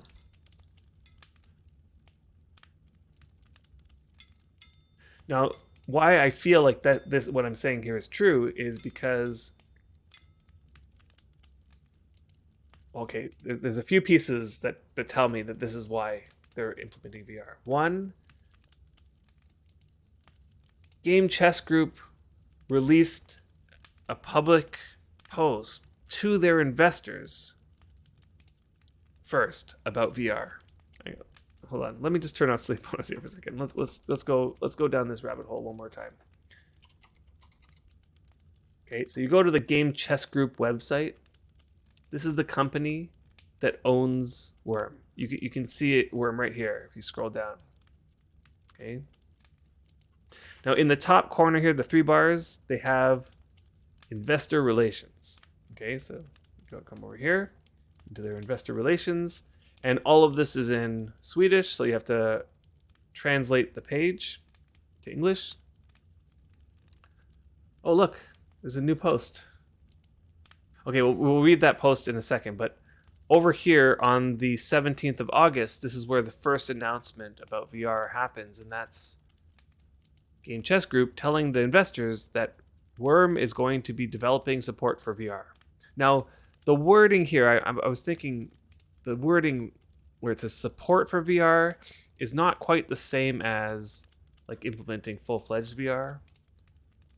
When you go into there, it gives a little bit more details that are interesting.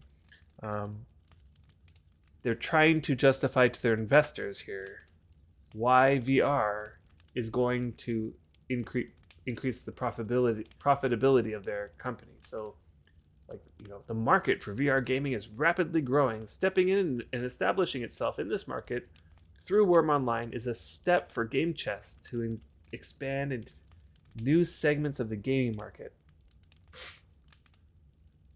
Okay, so like, oh hey, we're dreaming. Yeah, you don't agree with their business practices. There's so many defunct little Game Chess Group offshoots which have opened and closed once they got found out to be empty in some cases, borderline scams. Yeah. A wild Buddha appears. Yeah. No, Buddha's been here since the beginning, I feel. He said hi earlier on.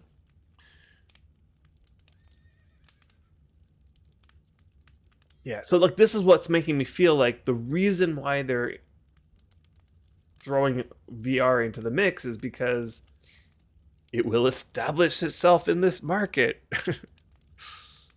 and expanded new segments of the gaming market. They want to increase their profits, or at least they want to make it sound like they are doing stuff to increase their profits, so that the investors are all like, oh, this company's doing stuff. Yeah. Now, whether or not that's actually going to increase the number of players to Worm, like it actually has a chance at doing something. But whether or not, like if a player finds Worm because they're searching for new VR games and they see, oh, sandbox, MMO, VR, like that combination of tags is quite rare in the VR space. And I'm sure there's a lot of people who are looking for sandbox MMO VR. The problem is that if they don't quite implement it correctly, so if it's only half-baked and not a great experience, then those people are going to come to Worm. They're going to try it out and realize that while sure you are in VR, you have to click through all these little menus and right-click menus, and which is definitely not what people who play VR games are used to. And potentially this could lead to a situation where Worm gets slammed with a whole bunch of bad reviews about how non-VR the game is.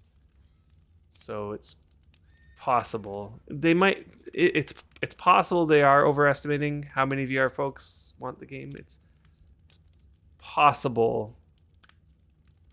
You can't wait to stand in the middle of your room and stare at a menu in front of a board for 6 hours. I know. And Drongo, you're saying, I've gone really deep on a lot of it and the ownership of the discarded Game Chess Group projects. Before I stopped playing, I was planning a YouTube video over it, but honestly not worth it at the moment. Yeah. I've seen a few shady things from this company. It's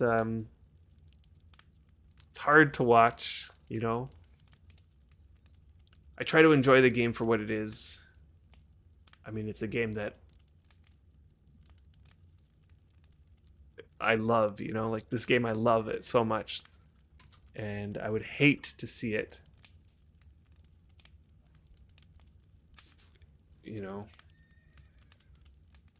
I'd hate to see this game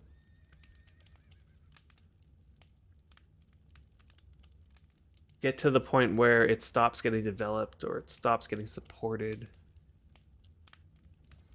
You seriously doubt you'll ever see VR actually implemented personally? It's possible. And Gawain, all you want to do is slap and run at this year's Implong.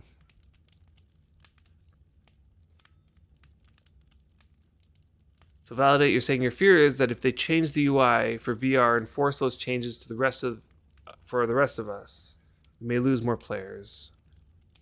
They should make sure VR clients is for VR and the normal current client for the rest of us.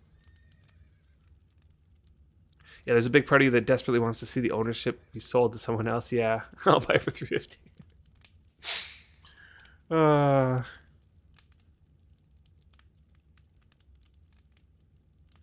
That's a good question, whether or not, like, if let's say this game doesn't quite meet the expectations of this company, would they sell it?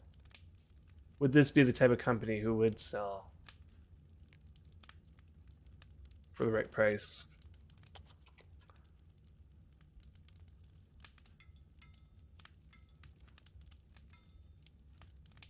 You'd offer them $50K.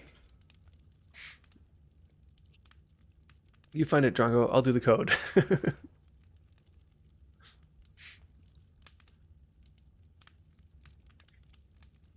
Yeah. We were talking. Somebody was mentioning the same thing. That they would buy it. They would buy the game. It was a few streams ago. Though I'm sure it's worth more to them. They probably spent more than that on the game in the first place, right? Like I would imagine. So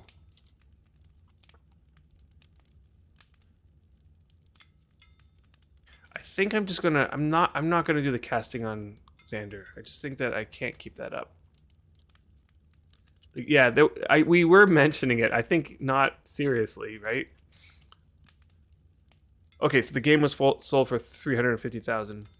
That's actually if I gotta go back to see my VoD, but I think I estimated it somewhere in that vicinity. As a pure guess, though.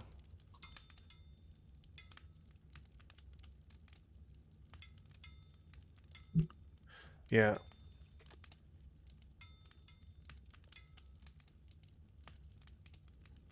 Now, I can't imagine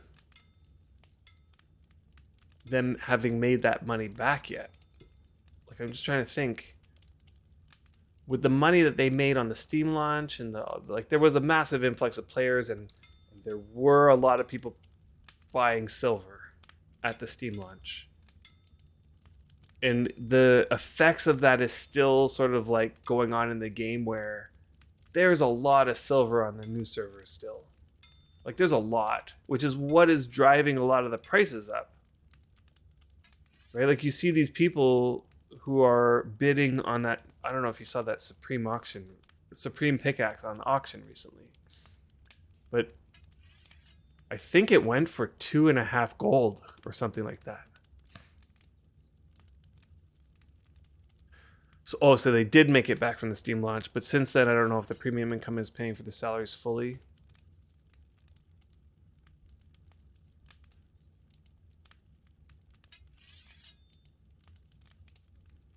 Right.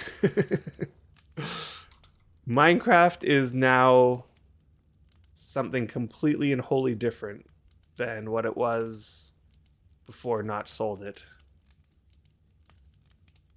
It is a money-making machine right now. I know because I'm paying into that money-making machine because my kids are just obsessed with it. It's like it's between Minecraft and Roblox for my kids. Between where they want, if ever they have like a gift request, it's gonna be Roblox money or Minecraft money. Worm's content though is depreciating asset for them at this point. Steam was their big opportunity to build a solid foundation for the next 5 years, and I seriously doubt they did it enough. Too much was just not quite enough for the average player to want to stay. Yeah.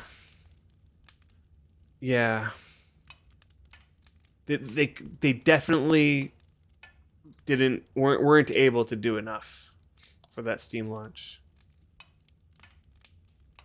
But I don't even think there was if they wanted to make the Steam launch have a long-lasting impact, which who knows whether or not, because I have this theory that Worm has this thing where, you know, players play and then they stop playing and then they come back and play again, right? Like, we've seen that happen. Not everybody. There are some players who leave and they're gone for good, but there's a portion of the players who've left who do end up coming back at some point or another. And to expose that many players to this game, as the Steam launch did, even though many of them did leave, there is the opportunity to bring a portion of those players back. And I was saying this in the last stream, or maybe 2 streams ago, that I think that the development of this game needs to be focused on the players who played the game, fell in love with the game, played it, built their deed, amassed a fortune of silver, and then, for some reason or another, just lost interest in it. It's those players that they need to tailor development towards. It's a very aging game. I'm not confident for its longevity anymore. How much would Worm 2.0 cost in a new engine? Too much. It'll always be around in some form because players will always be around for it, but it'll never be big. Yeah. 2.0 would need like 3 years full-time dev work by a small team. And in the time, the existing players would trickle off. Yeah. Yeah. Yeah, you would need a separate dev team who is funded, right? Like you'd have to be able to pay salaries for the dev team with no income from the project they're working on. And it's a high risk situation, right? Like you could be spending the money on the dev team and their salaries, and then it actually doesn't even launch. And that happens to a lot of games. We should get Notch to invest his lunch money. Right. Best case, you come out with a newly polished niche game not worth the investment. Yeah, it's possible. It's possible that's what happens. It's a shame that there isn't a larger market for this type of game. But at the same time, I almost feel like there is. It's just that the market doesn't really know it yet, right? Like, look at Valheim and the instant success that Valheim saw. I almost feel like there is a hunger for the survival style game. I know that it's like survival crafting market. Yeah. It's whether or not people are into like if they're looking for a game that's slower paced game.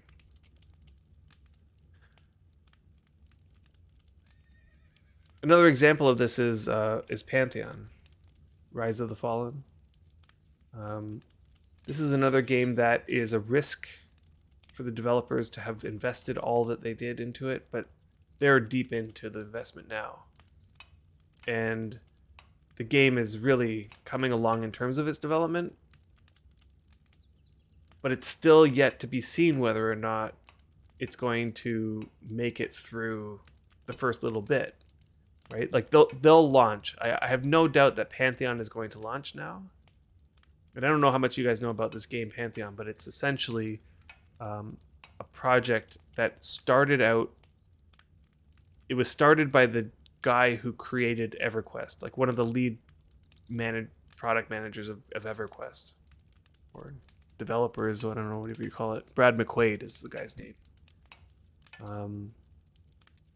And it's his second go at it. He did this again with Vanguard Saga of Heroes. That's the game that Brian always gushes over. But then now he's doing, he just passed away, but he started up this game, Pantheon, as a successor to EverQuest. And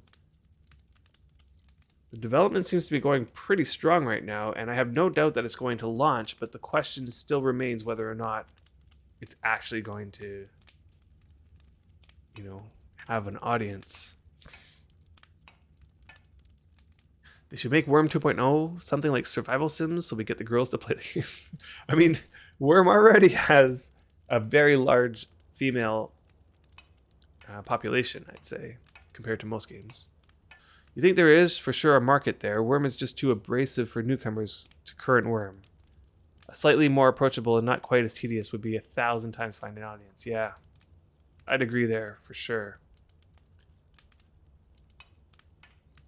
People are not used to coming into a game and seeing lists upon lists and windows upon windows. That's just, abrasive is the right word, I think.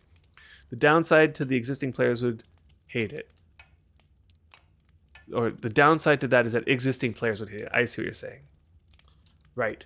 So you make it much more streamlined and a little bit less, like, smooth out the edges, and all of a sudden all the players who play Worm you're like, what's this? This is like easy mode. Did someone say Vanguard? As an existing player, we're the worst. Yeah, I know.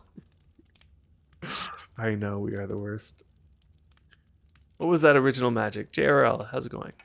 That first date effect, which made the difference when first discovering Worm. I honestly feel like the people who feel that first date magic with Worm are people who had experiences with games before this that had that same magic to a lesser degree, right? Like people often will cite Ultima Online as the game that they played religiously until they found Worm. Or they found Worm and they were like, got all the nostalgia that they about Ultima Online. Or other older style games, you know, slower style games. Like for Brian and I, it was EverQuest. Where like games like World of Warcraft comes out and everybody loves it except for the people who are nostalgic for those older style games, the ones that were slower, the ones that took a lot longer, that were tedious, but because of the tedium, were so much more rewarding. Worm offers that. And something happened here. 21 messages were deleted by a moderator. Nightbot timed out Buddha for 5 seconds. What? Sorry about that, Buddha. I've never seen that message before. What did you do?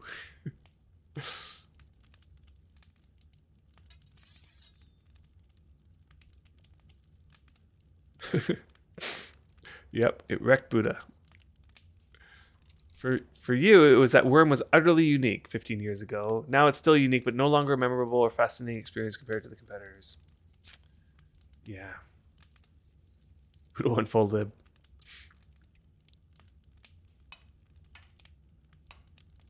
"21 messages? Did you try to like spam the chat? What happened?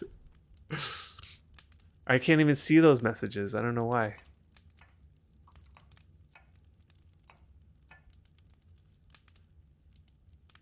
I know Drongo is playing RimWorld. I did also see him jump into Rust on a role-playing server. That was fun. Oh, you said the S word didn't time you out? Yeah.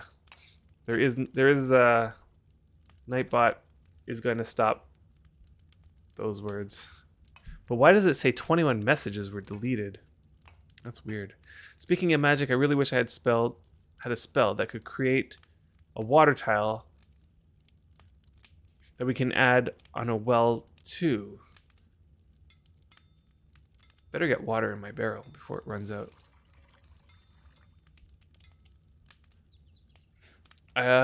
Yeah. That is a long requested feature.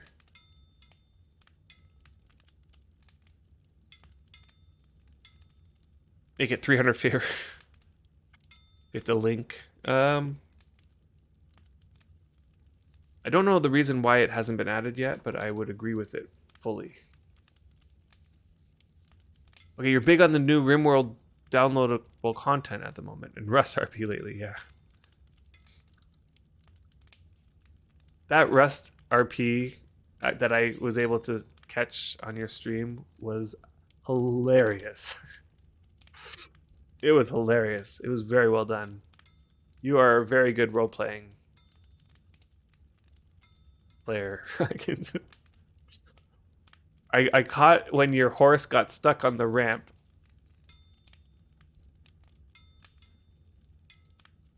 You're running around all over the place, trying to get help with your horse getting stuck on the ramp. That was just beautiful. It was great. And your streams are like not at the right time for my viewing. Like when you're streaming, it's like my nighttime. Like I'll wake up in the morning and I'm like groggy and like I'll see if your stream goes long, I'll catch like the tail end of it. That's sort of how it is. And I think you were having so much fun on that stream that it went long that time. And so I woke up and I caught the last hour or so. Yeah, it was great.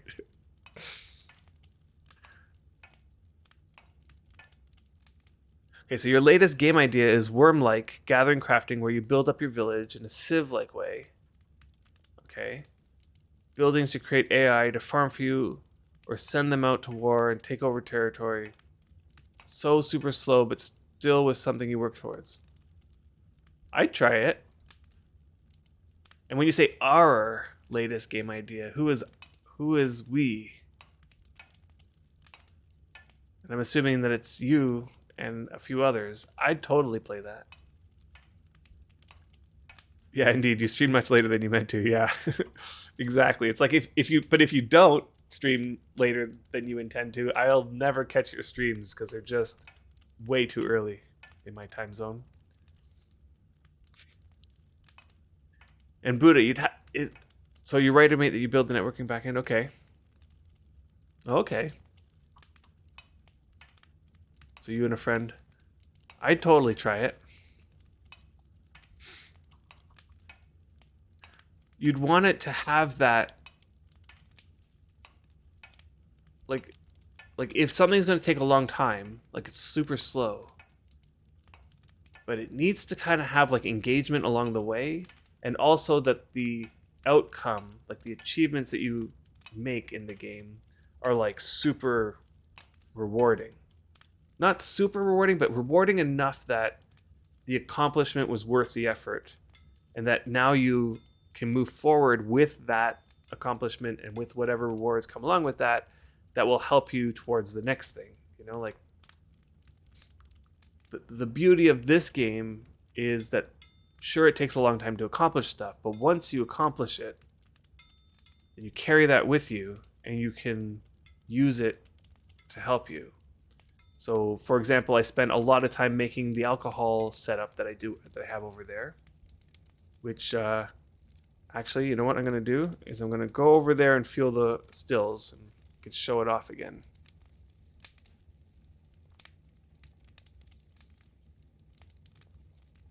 I'll just put this in here and I'll hope the stills are still on. They do look like they're on. Okay, so this is my new still setup. And it's brewing away or distilling away or whatever it is. There's 15 stills, so they're going to need 15 peat. Let's just see. Although I did bring Xander over here, didn't I? I'll just fuel them again anyway. I'm gonna have to go dig up some more peat. Burn. This is 5, 6. Whoops. 7, 8,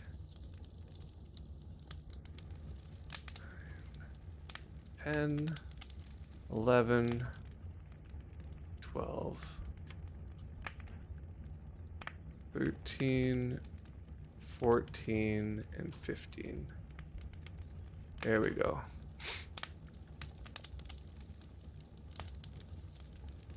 Have you ever played Stronghold Kingdoms like that, but also Worm?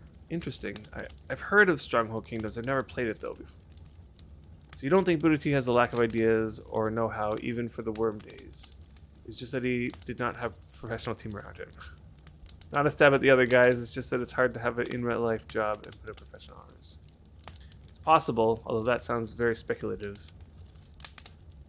Yeah, I really like how it looks. It looks like one thing, right? Like it looks like one thing, but it's in fact 15 stills just. And what's amazing is the addition of the place, like this place feature. You see how you can freeform place it, but if I hold Control, it snaps it to a grid, and if I hold Alt, it snaps it to a bigger grid, right? So all I did was I held Control and I put it. It's not quite in the center of the tile. I wanted it to be slightly away from this wall, so there's like a little space here. So it's like slightly to the left, but I put it to a spot, and I just snapped all of the stills to the same spot and rotated them by one tick. Yeah, and the result is like really nice looking. It looks like a single sort of unit, but it's made up of 15 stills, and there is that limit. Deathwind.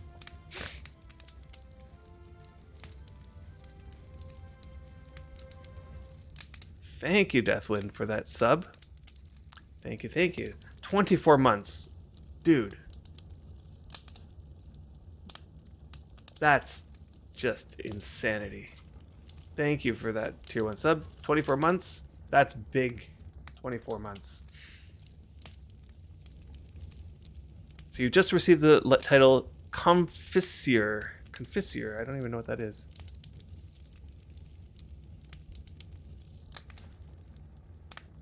Let's move. Let's bring out some of the stuff that I have here. So I think these are my full barrels. I need to peg those so that they start aging. And these ones are my half-filled ones. So let's fill them up. Let's see what we got here. Buddha.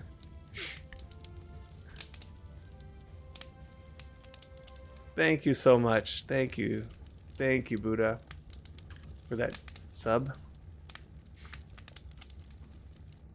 So I'm gonna open them all up, and we'll see what we got so far.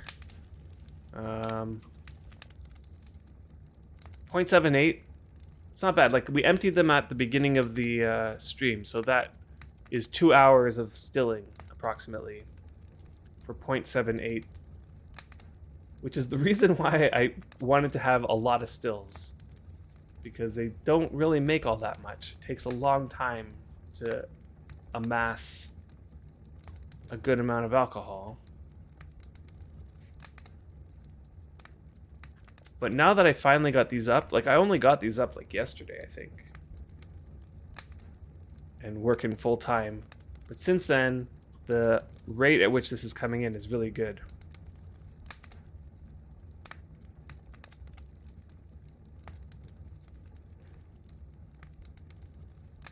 And I'm really actually liking the alcohol making process. And I'm planning now to get into the beer making.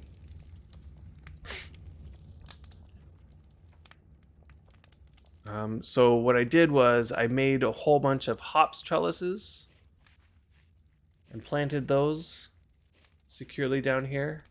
I spent some time imping them for gardening skill. And Nick, that's not a dumb question. Is alcohol valuable? What benefit does it provide? It's not very valuable. It's valuable a little bit. The benefit... Okay, so there's a couple benefits. One is, if you drink alcohol, it fills your stamina a little bit. Which, under normal circumstances, is not that valuable. But it's really valuable for a couple places. One would be swimming across really large bodies of water, where as your stamina goes down, it doesn't refresh when you're in the water, so you can just drink alcohol and it brings it back up. Or when you're climbing. So if you're climbing a big mountain, for example, you can keep your stamina up just by drinking alcohol. And there's ways of optimizing that so that you don't waste all your alcohol and that you can, like, keep your stamina up high. If you've ever watched Catspur's stream, she uses this strategy almost every single one of her streams to stay up on the cliffs. It does seem dangerous. Do not drink and swim in real life. Totally. That is definitely something you should not be doing. And there you are, cats. How's it going? Yeah, so definitely a good strategy for that. There's also one additional use of alcohol, and that is when you're drunk, the difficulty of actions is much higher. And so people, what they do is, when you're really high skill,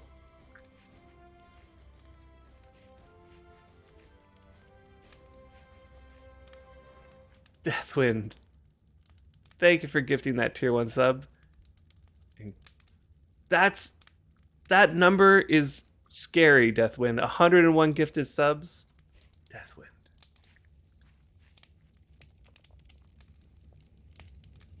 Thank you. Very much appreciated. I completely lost track of what I was saying. Something about alcohol. Difficulty of actions. That's what it is. Right. So when you drink alcohol and you get drunk, the difficulty of the actions is much higher. So when your skill is really high and you're like doing stuff and it's too easy, you're not really getting any skill gain. So you get drunk and then do it, and all of a sudden everything's a lot harder, so you're getting a lot more skill gain. So people use it for that purpose.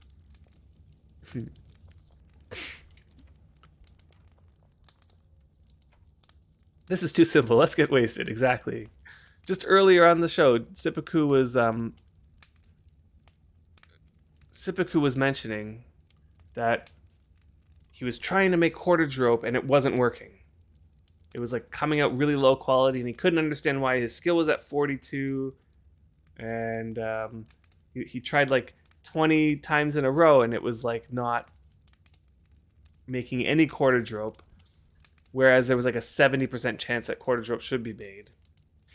He was getting like 1 in 20, and we finally realized that, and Sipaku, there you are, finally realized it was because he was drunk from a previous grind that he did. The Newbie brew. Also, when drunk, you get 50% less damage in fights, but if you get too drunk, you get 50% more. Right. So you have to balance that. Alright, where are we here? How much skill have we gotten so far? This is going really slowly. 1.67. Oh. Boy, this skill. Like, I remember when I first did this grind on Griffith on my old character. And as I was saying before, I got him to about 74 or 75 or something like that. When I was doing it on him, I remember along the way getting all gung-ho about it, doing a grind like this where I'm getting like 1 or 2 points, and then just giving up. And then like a month later, I'll give it a go again, get another point or 2, and then give up, just because of how much time it takes to just get a point or 2. And it gets way worse as it goes up. What did I do with my water? Yeah, it gets way worse. So I was thinking, like, if this sweet spot skill is as good as people are saying it is, the sweet spot imping, maybe that will help. It's not helping very much. I bet you if I just did regular imping, like just regular, it would go up just as fast. It's definitely not double the skill gain. If I took 2 hours, the same amount of time, and just did regular skilling, and by regular I mean not sweet spot imping, I'm just improving items, I probably will get just about the same amount of skill. So this doesn't feel better. Anyway, I'll give it a shot. I'll try it out and see what happens, but the secret to grinding weaponsmithing is to not focus on it and just imp wooden spears and watch something else on a second monitor. Right. So the problem with sweet spot imping is you can't really do that, right? Like every 7.9 seconds, I gotta look at the screen again. And this was my argument a long while ago. I've held it in the back of my mind that sweet spot imping must be a thing because people tout it so often. They keep saying, like, sweet spot imping is the way to go. But I've kind of pushed back on that and said, like, especially because I feel like that messaging, if you say that message to a bunch of new players, they're all gonna like spend all their effort and time trying to get to this point where there's sweet spot imping, and it's not that great. It's really not that great.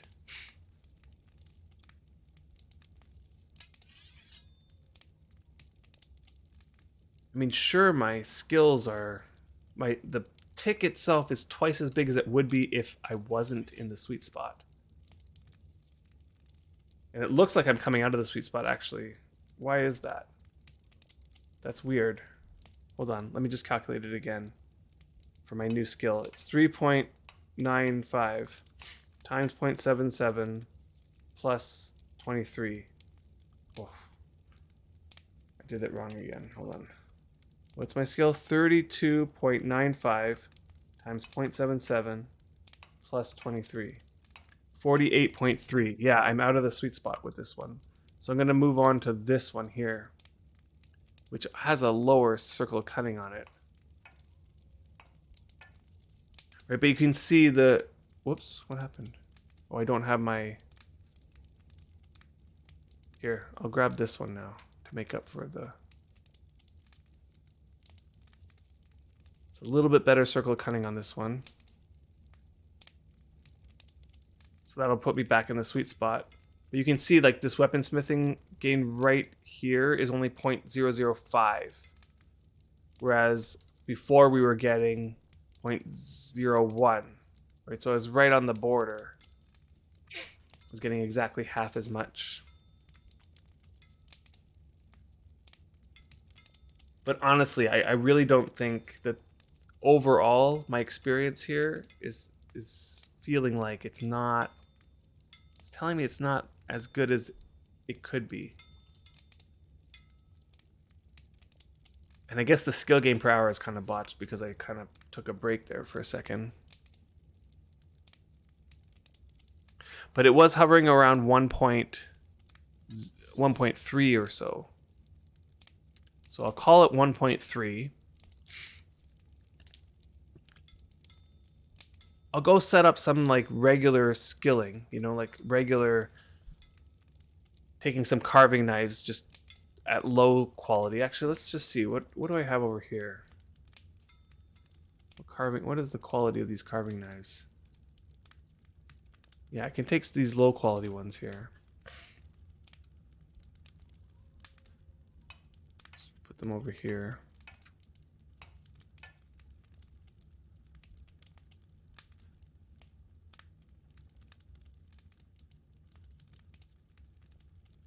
And when those heat up, maybe we'll just switch over and we'll start the skill gain thing again, and we'll see what happens.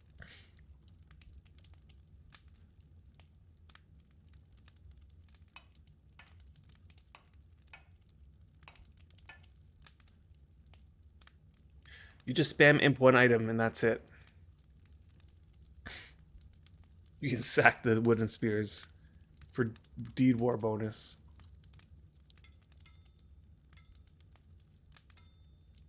Now, when you spam imp one item, do you use like the the macro thing? I could do that. I could just like sit here and use the one button click like this. I have it set up. Click one button and it tries to imp with each one of my items. Sends 5 actions all at once. The problem is I don't have a 6 action queue to program in a repair action. And so I'll have to still manually repair.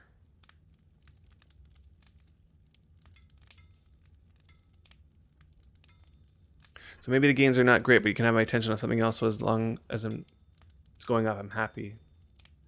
Yeah, true. So more hot food cooking to do for mind logic? Yes, that is true. I could spend some time doing hot food cooking for mind logic to get the extra action. And hot food cooking is something I would mind having.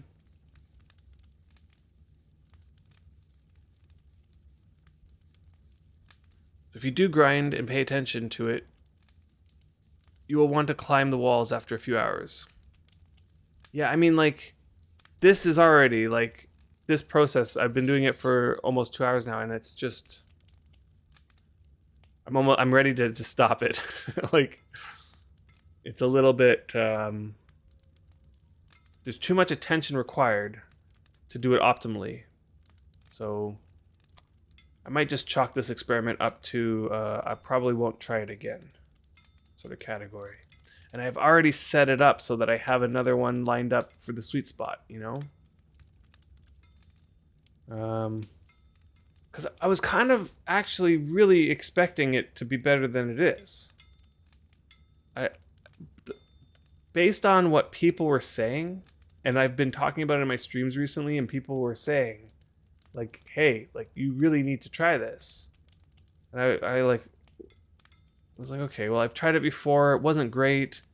But if you say like all I need is high quality tools and make sure there's circle of cutting on everything and wind of ages on everything and it'll go way better. So I did all the work, I did all the legwork, I got all these tools like ready to go. All my tools are like nice high quality compared to my skill. So like I'm using an 80 quality hammer. And while that's not the best, it's like, well, I'm only at 30 quality imping a 50 quality item. So the gains compared to the effort are not worth it because you'll turn mad in a few days. I know, like and honestly, the gains aren't that good. Like if I just did regular imping, I feel like the gains would be better. I'm not gonna lie. And people constantly cite the fact that it's a flat double increase. Okay, and sure, if I was just imping regularly, that tick would be a 0.005, not a 0.01. So that tick gives me double the skill gain on that tick. But it's not double per hour. It's definitely not double per hour. And if I had to guess, it's probably closer to even with regular skill imping. Like queue imping, queuing up, filling your queue. It's about the same. And then the difference is every 5 to 10 seconds you have to be noticing that you need to queue up again. Or not queue up, but just do the next action. Which is kind of annoying.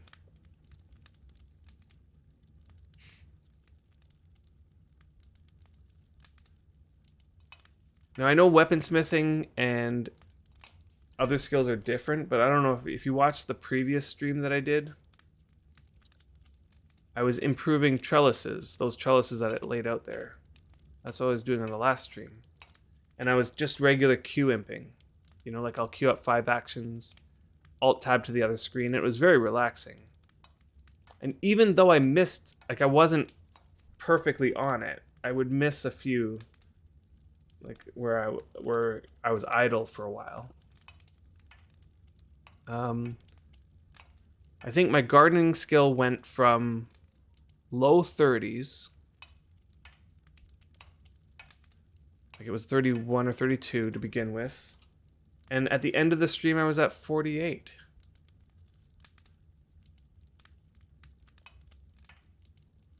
And now I know that weaponsmithing is like a whole other beast. It goes a lot slower. But like this is just this is just really slow. I am coming up to the two skill gain today.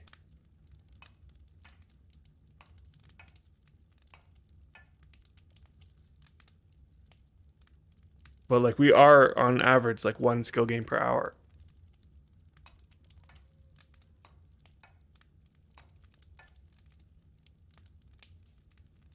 And that's really slow at 30 skill.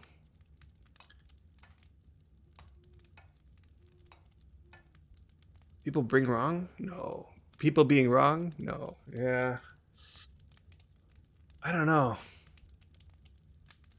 People feel like it's like they are very adamant about how this process is double the skill gain. They're very adamant.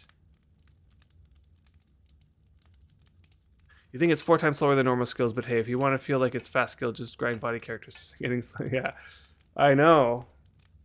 I'm not gonna argue there.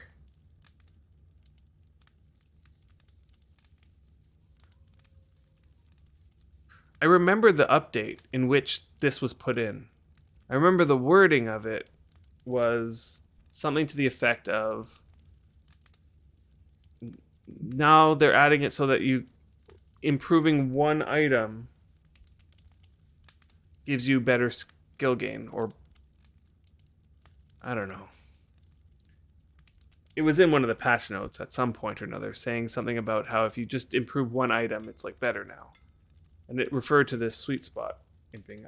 I don't know if this was always in the game or if it was added and then I don't know. But I honestly feel like it's not all that it's cracked up to be. You've had multiple people tell you a thing is one way when I'm looking directly at the code saying the opposite. Yeah. That's like Worm, though, in general, isn't it? People have all of the beliefs, all their beliefs about how the thing works.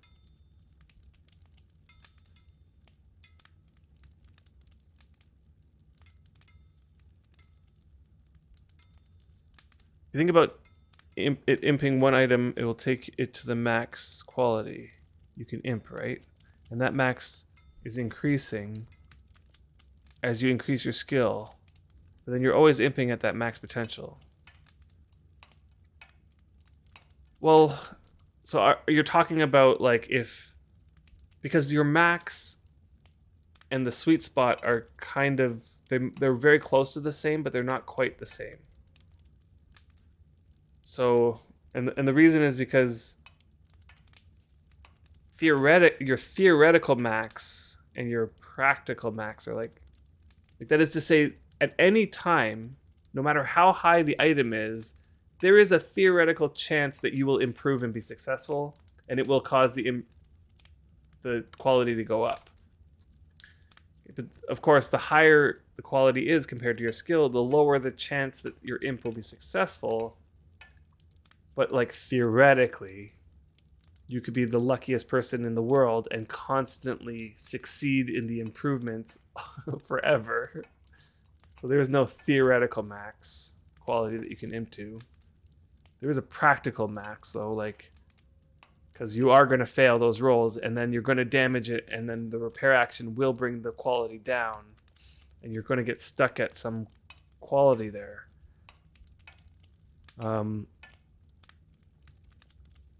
And it seems like the sweet spot was sort of placed right at that edge where you can improve above the sweet spot, but then you're going to damage it and bring it down. Plus your skill's going to go up so that the sweet spot keeps rising. And so the quality is sort of like hovering on that border of being in the sweet spot and not being in the sweet spot. And it'll flip-flop. And so if you just take one item and just improve it all the way, you're going to hit a point where sometimes you'll get a sweet spot imp, so it's double the skill gain, and sometimes it's not. Now, I tried this. This actually would be a good opportunity to try it on this one right here. Although I don't really want to waste sleep bonus on this, but maybe we will. Because this one I just passed the sweet spot for this item here. Okay, so let's improve this a little bit and let's just see. Let's see the skill ticks. And we'll see like how good this is.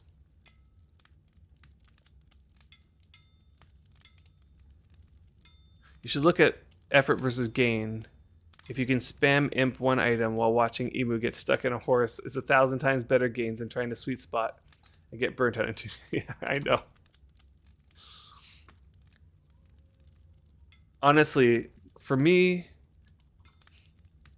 queuing up 5 actions or queuing up 6 actions and watching something else is the way for everything, right? Like, it's whether you queue up 5 actions and you alt tab to another character and do something else, or you queue up 5 actions and watch a movie, or watch Bloody Drongo gets his horse stuck. He's knocking frantically on everybody's door for help. Is a far more enjoyable experience than this experience that I'm experiencing right now. Like, look, there's that one weaponsmithing skill, and then there's like nada. Like 4 in a row of nothing. Oh, there, I got a beverage tick. It's actually a pretty sweet beverage tick because my sleep bonus is on. It's a 0.02. Another one, no skill gain.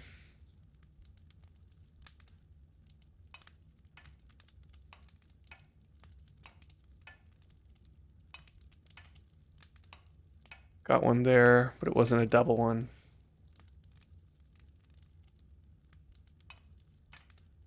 And if we do this enough and we can see like how many of these ticks are double and how many are not, I'm going to say, like, Oblivion Reaver's post says 60%. If you're riding that border, 60% should be double.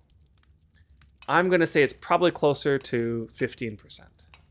That's my guess. 15% will be double. And then the rest will not be double. And because your skill gain rises, and then you're going to have to improve the quality of the item back up into the sweet spot. And that might take you might fail 7 times in a row while you're there. And so you get all the skill ticks you're getting while you're failing are going to be not in the sweet spot because your skill's up. Not to mention you fail and you can still get skill gain. So the sweet spot keeps getting further away while you're failing over and over again. And then finally you imp it, but it's not quite into the sweet spot. And then you fail again. It's just like the whole time you're going to be fighting with that, trying to get back into the sweet spot, only to just finally get that tick that's in the sweet spot again.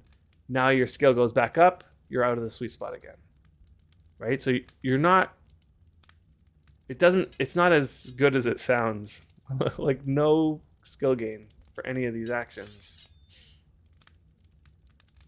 Because I'm failing, like I don't know. I don't know what it is. I don't know what the roles are happening behind the scenes.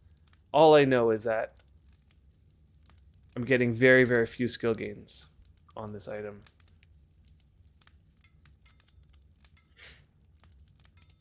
And it's really painful to watch as your skill sort of just stays in that one spot.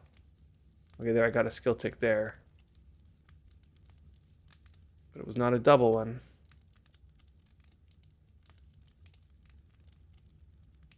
There's another small one.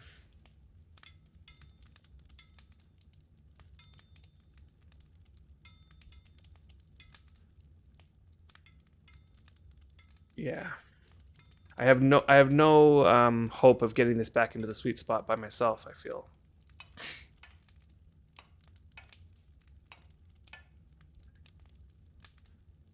Because it's not really going up in quality very fast. Let's see, where is my sweet spot now? So I'm at 33.3 times 0.77 plus 23. I would need to get this to 48.64. Okay, so it does seem like it's in the sweet spot according to the calculation. 33.302 times 0.77 plus 23. 48.69. Okay, I just got to 48.69. So is that one sweet spot? I didn't get a skill tick. And now it's repaired, so it's now below it. 302. No, it's now 33.3116 times 0.77 plus 23. It needs to be 48.65. Okay, so it should be in the sweet spot by the calculation. Oh yeah, that one was double. 0.009. But that one was not double. 0.0052. Something's wrong about that. Right. Oh, I know. I totally know.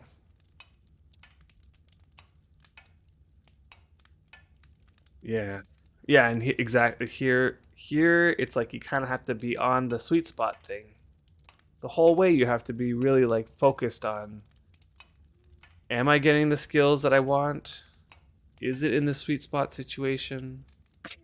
All right, now that these ones over here are all heated up, what I'm going to do is, let's just pause this for a second. I'm about to take the last sip of my beer. I'm going to go get another one and take a quick bathroom break.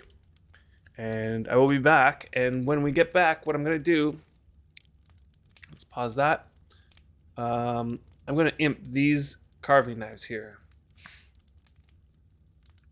And we'll see how that goes. And I already know that the tempering action, I don't have any circle cutting on these ones, so the tempering action is gonna not give me any circle of cutting. Okay, so I'm gonna lose out on that. But we'll see how the number compares, and I'm gonna call the sweet spot imping at 1.3. That's where it was before I took the break, and it just sort of went back. It went down since then. But we'll call it 1.3, and we'll compare regular imping to that, and we'll see how it compares numerically. It is midnight. I'm up for a bit, for sure. So I'm gonna have another drink and take a bathroom break, and I'll be right back. So stay tuned.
All right.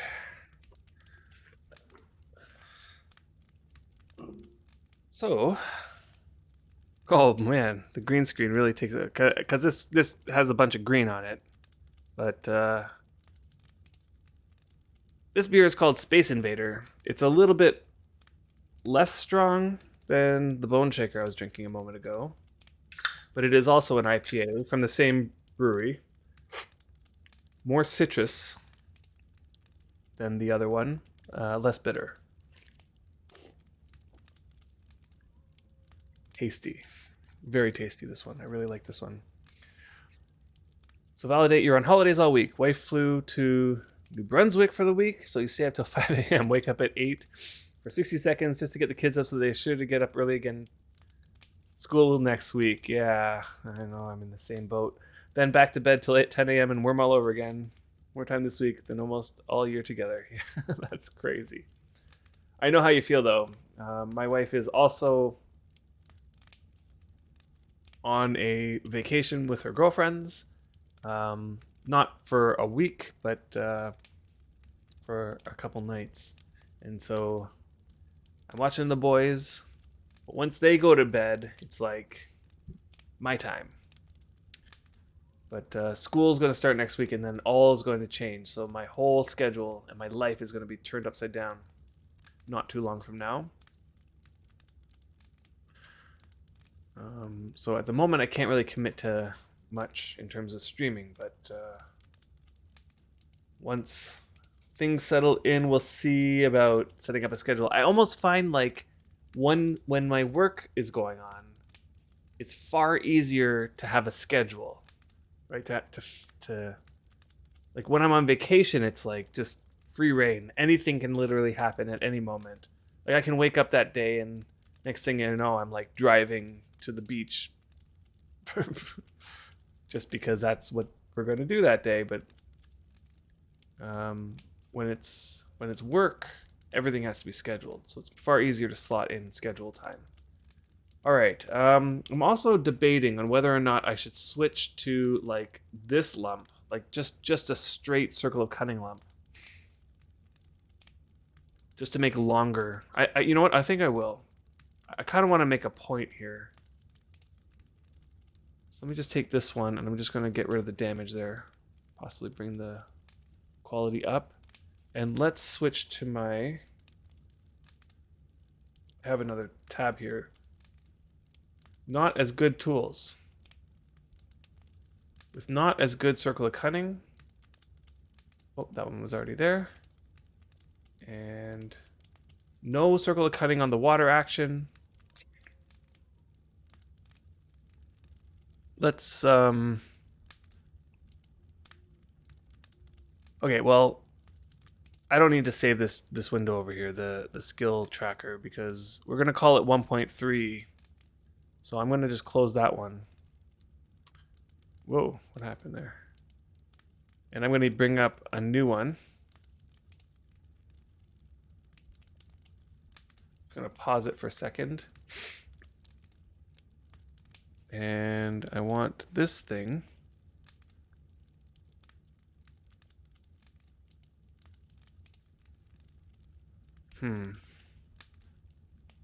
Nope, I want this thing. There we go. To be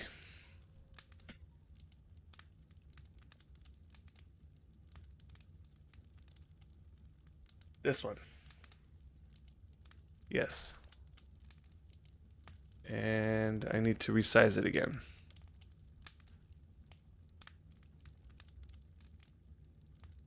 Then I can get rid of this thing, and I'm going to just hit the resume. All right, so let's just queue up the actions. I'll hit the sleep bonus bar, then I'll hit the resume. Let's do it that way. Okay, here we go.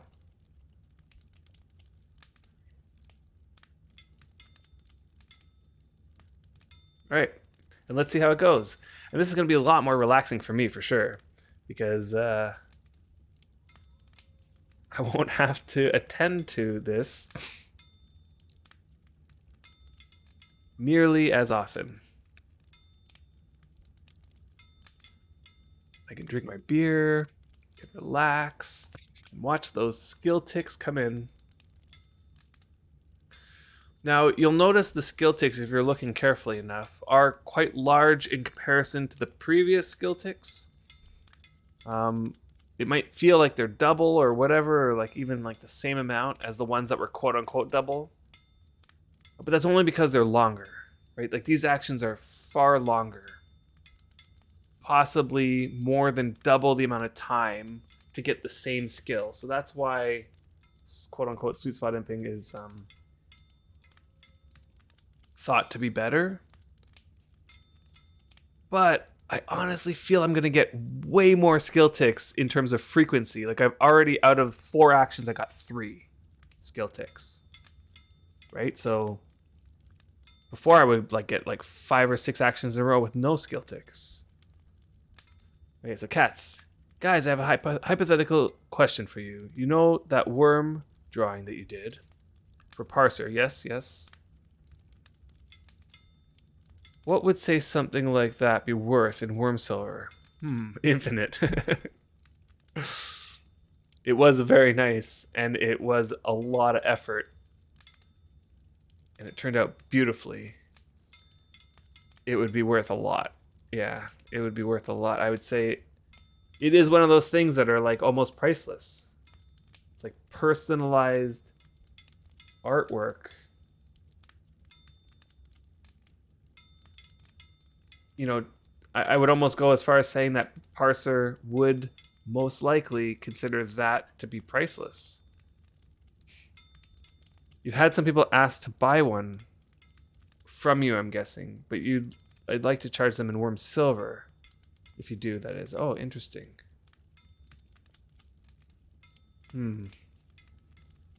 Honestly, I feel like it would be something that you would decide based on how much it's worth to you to spend the time to do one of those.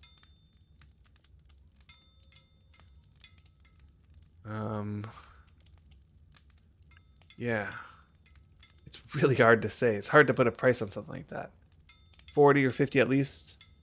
Surely it'd be time-based. Yeah, like how long did it take you? Like you were doing it on stream, right? So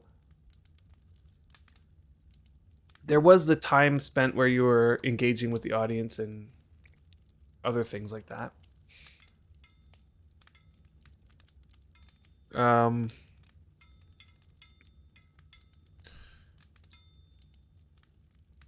But I would, yeah, like 9 hours is a long time.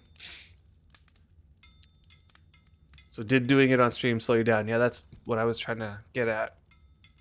Does like let's say you were just in a focused mode on your own in a quiet room, would you be able to do the same work in half that time, or was it? Yeah, doing it on stream does slow you down and makes me make mistakes. Yeah, but then after the stream, we fix some things as well.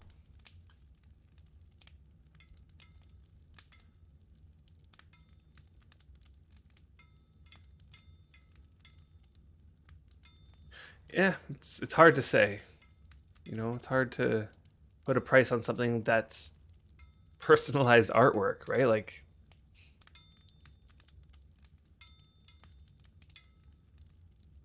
you know, there are companies that do like personalized artwork for people's you know, streaming is a big market for that. You know, like the custom emotes and the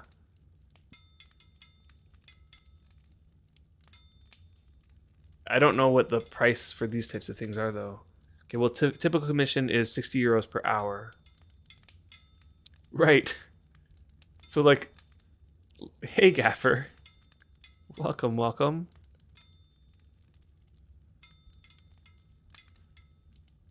That's true. I guess custom emotes are not even like in the same category as this artwork, right? Like a custom emote is like a tiny pixel art. That's only like how many pixels by how many pixels.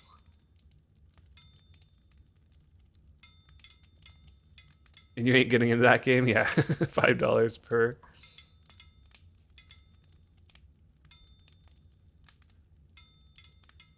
And they highly undervalue their work? Yeah.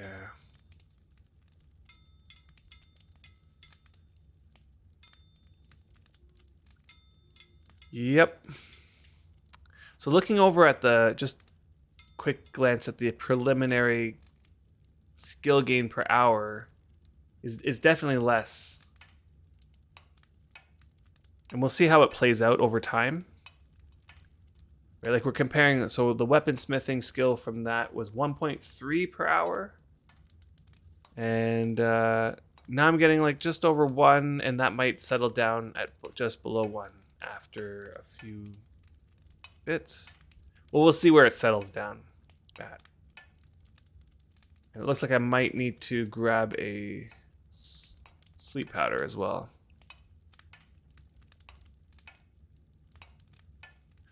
And Gaffer,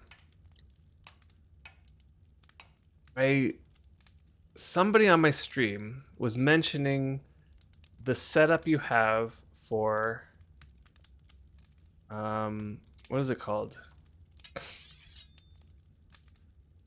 Your stills.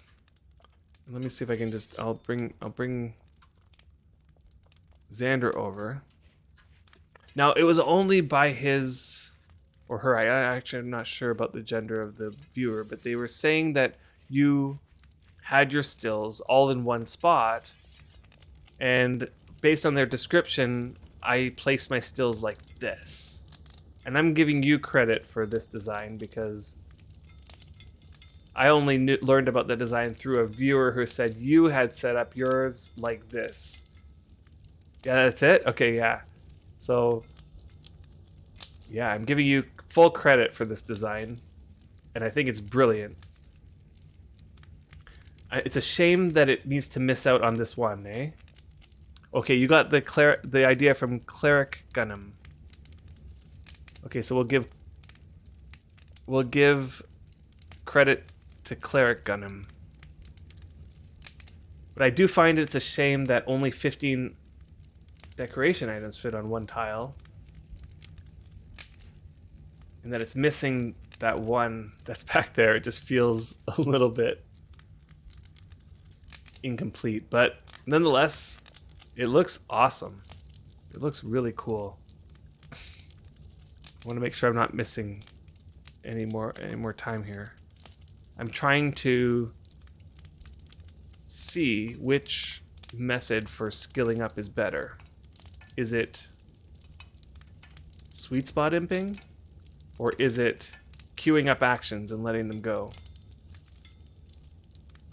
And honestly, I'm going to say that I was calling it pretty good, that it was about the same, because even though the sweet spot imping was giving me 1.3, when I changed to this setup, I actually haven't worked on this setup enough. The circle of cutting casts, well, I guess my whetstone's not bad. It's 94. My pelt is 85. I'm not getting any circle of cutting on water actions, tempering actions. The lump I'm using is only 73, and my hammer is only 79. So all but the whetstone is giving me less circle of cutting. And then the tempering action is giving me 0 circle of cutting in comparison to the sweet spot imping. So I'm definitely losing out just from the fact that I haven't spent the time to cast circle of cutting on stuff. I could spend the time to cast circle of cutting on each one of these carving knives, which is what I used to do for my old setup on my other character. You have 16 somehow? Ooh. I am going to have to try to squeeze in the 16th then. But one thing I noticed was, let's say, for example, let me take this barrel, and if I try to drop it here, the place is too littered with decorations already. It won't let me. What if I place it? What if I drop place? Oh! If I drop place, I get around it. Interesting. I need to queue up these actions. Interesting. Okay, so maybe I have to whip up a 16th to finish this off. Okay, that's so funny that if I try to drop it, it's too littered, but I can place it, which is the same as drop. Alternatively, if you do it in the middle of 2 tiles, that'll increase the limit. True. I really just need one more to make it look really nice and pretty and to complete that spot. And if I wanted more, I'd just use the second tile. I'll just move over the barrels and put more on this tile here. Griff, if you promise to provide me with endless alcohol, you can have the one still you have on your deed. One still, endless alcohol. Well, I will provide you with endless alcohol, nonetheless.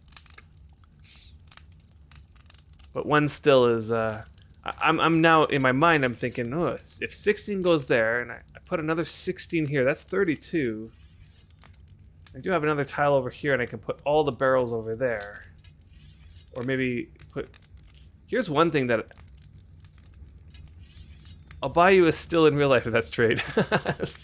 Those are probably really expensive in real life. I'd probably guess.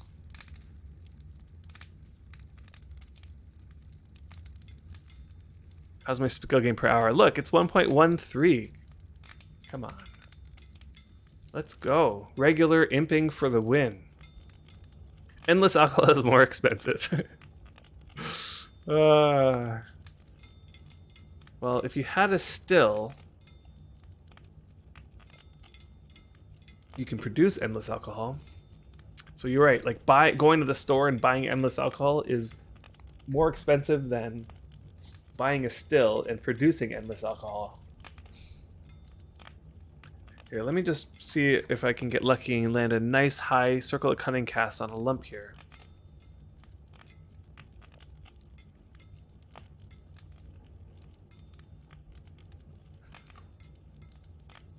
Okay, cats, I'll grab your still. Do you happen to know what quality it is?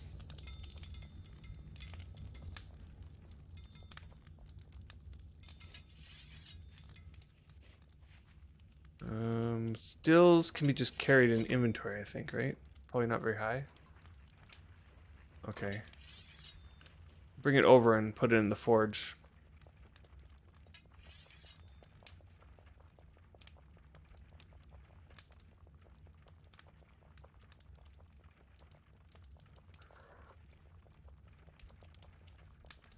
Look, my average skill gain per hour is going up now. Guys. Come on. Whoever said sweet spot imping is twice as fast. Twice as fast.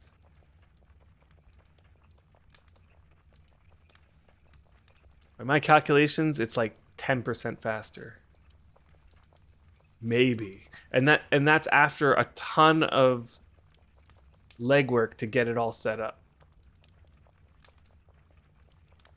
Okay, it's got some vodka in it. Yeah, but vodka ages if you just put it in a sealed barrel. How much vodka is in it? Is it in this mine? Yeah, there it is. I see it.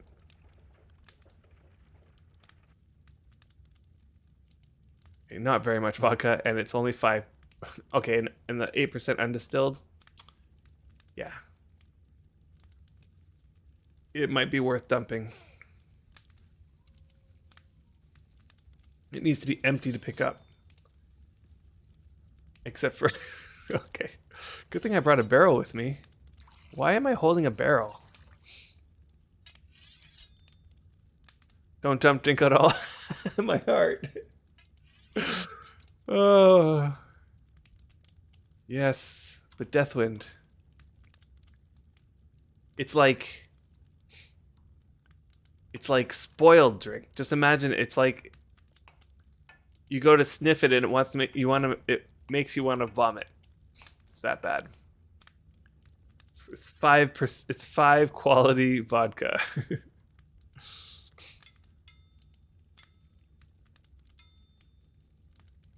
5.94 quality vodka, and it's only half a kilogram of it. Look, I have so much of this. I have so much undistilled vodka. It's not even funny. I think I want to say it's over 10 full barrels of this stuff at 50 quality. So dropping a fraction. Okay, look away, Deathwind. I'm gonna drop it. Fates.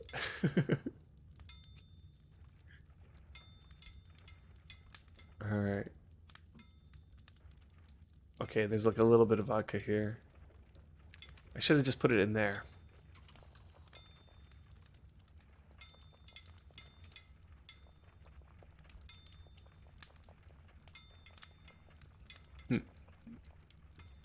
Cries. Okay, so this still is 36 quality, which is it's not terrible.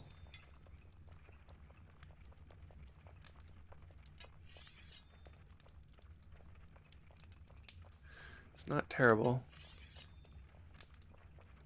I'd have to say that this regular imping is kind of like hovering around 1.1. 1.2. I haven't had that many water actions, so that's been helping.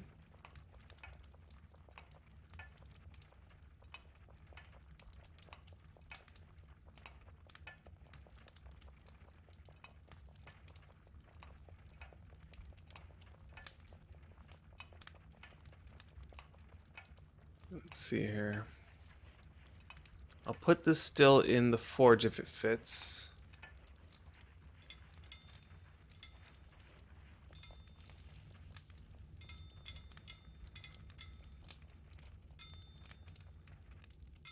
Yeah.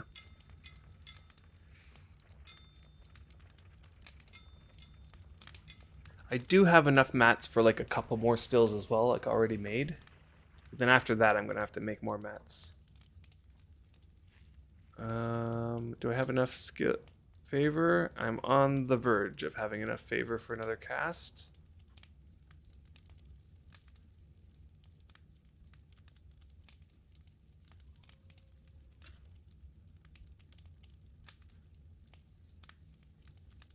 Now, the other thing is improving things that are getting closer to my skill will increase difficulty. So I think with this method of skilling, it's more optimal to sort of like imp stuff that's a lot less than your skill.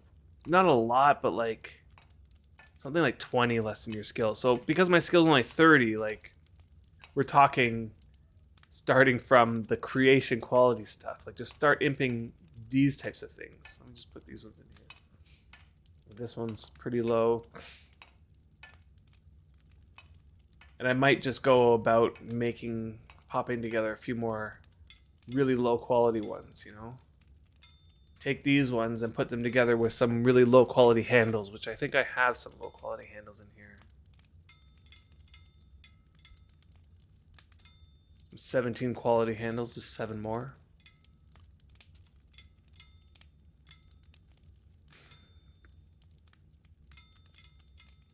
And I'll put the high quality handles in here. Let's just sort these by quality.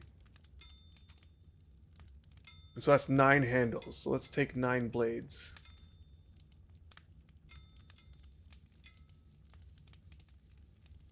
That's 7, that's 9. Just make sure there's no there's really crappy ones in here. Okay, so let's take the 9 of the lowest.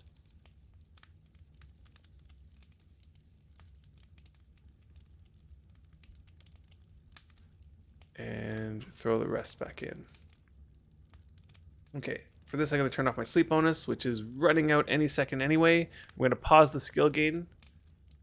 And I'm going to whip together a bunch more of these. Whoops.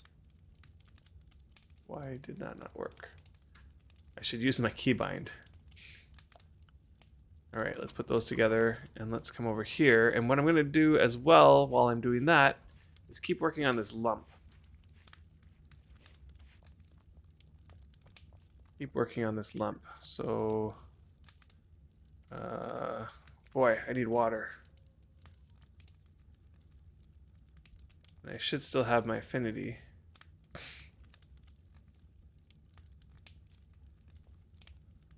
And even if the sweet spot imping is just a little bit worse skill, like honestly, for the sake of just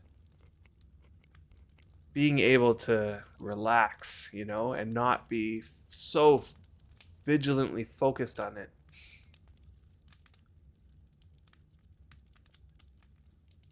Okay, let's try to improve this. If I don't improve it, I'm gonna dispel and try again.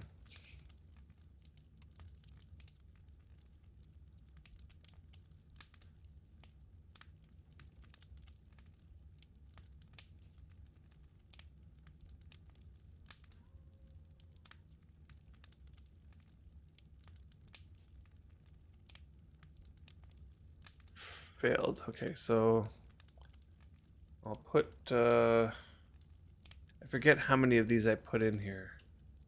35? Whoops. Need to move closer to it. Is it 35 or is that too many? Yeah, that's too many. Maybe just 30.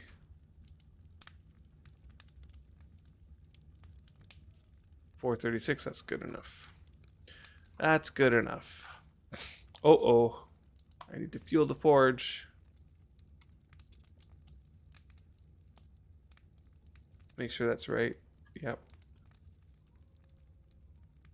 Okay, which means I need to put my lump back in.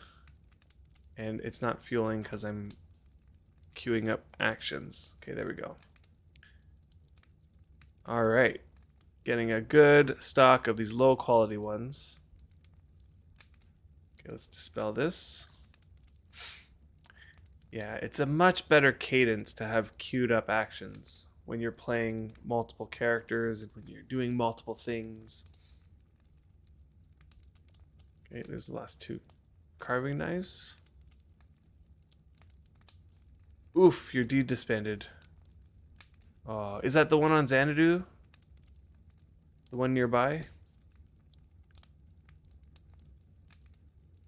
Hmm.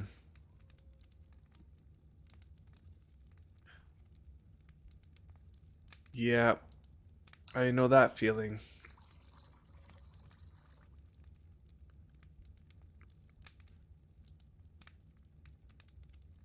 It's a real big oof when the deed that disbands is the Autumn Twilight deed.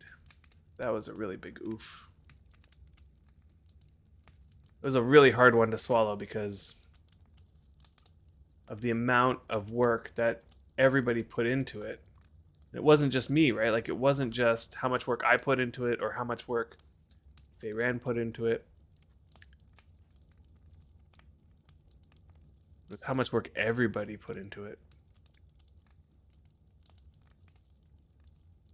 And then to realize that to undo that, to go and redeed it, would require a monumentous effort. Because on the Autumn Twilight deed, there were so many houses that were owned by so many different people. It wasn't just all of the houses were ours. We tried our hardest, but I am sure there was a house there that was owned by Nightshade who wasn't playing anymore. And there's probably a couple others that were owned by all sorts of people, and it was like all sorts of characters. So like I had some of the ownerships, and Feyran had some of the old ownerships, and Puzzleton, which was our alt, owned some of the ownerships. And to go back there with all the characters, to sort out all the ownerships, and then to place down a 30 silver deed or whatever it was. Oh boy, it would have been just like a huge... The champ spider is squatting. Oh. Okay, I'm going to get this going again. Oh, before I do that, I am going to need to eat one of these. Eat. You know what? Let's eat 2 of these because I'm feeling like that's about the stream. I'll eat 2 of those. We'll resume that. We'll come over here and we'll dispel that.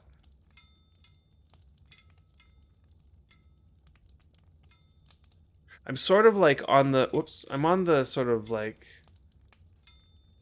I'll dispel anything that's above 60. You bet all your wine is gone now? Yeah, well it's, you mean like looted? Somebody would have come and looted it? It is possible. Yeah. That is unfortunate. You did have a winery there that probably has a lot of wine. And probably high quality wine too. By now it's probably super high quality.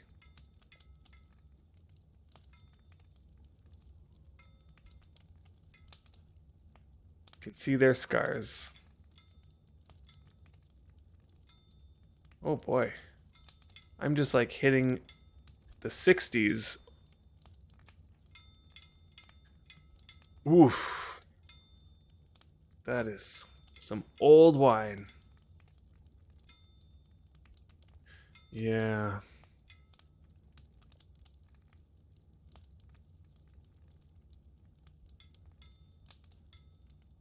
So validate. 2 weeks ago, you just paid for another year of upkeep on my Xanadu deed, which I almost never play on. Just waiting with thousands of mats. But I want to sail to my Harmony deed someday. Missing my mains too. Bought an R today for 25 silver. Holy. Get one for 8 silver on Xanadu. Yeah, I know. 25 silver. And have all the boats there. Could have saved, but this Nar is ruined and died and all red. I love it. And I haven't been on a boat to see the sails work and the anchor line. Oh yeah, the new boat mechanics. And by new, I mean like... it's like...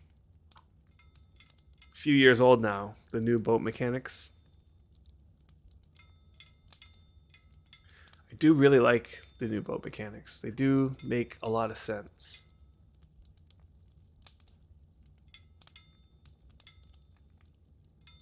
It's like a good improvement for Worm.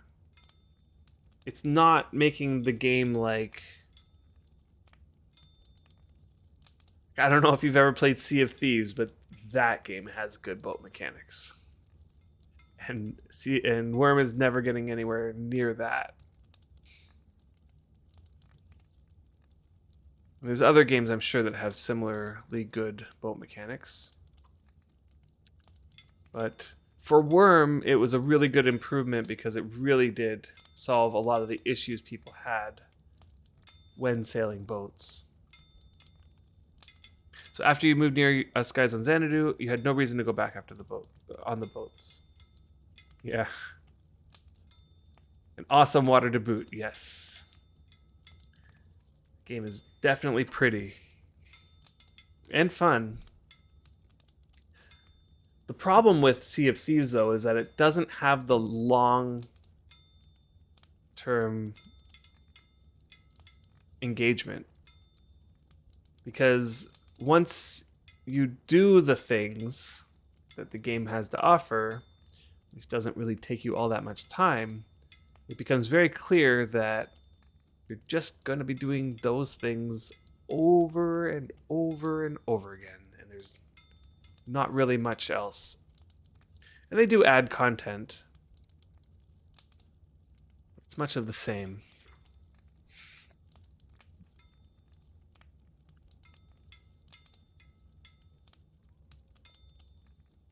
Take that, filthy squatter. Do you mean... what do you call it? Tucker? When people tuck on your boat?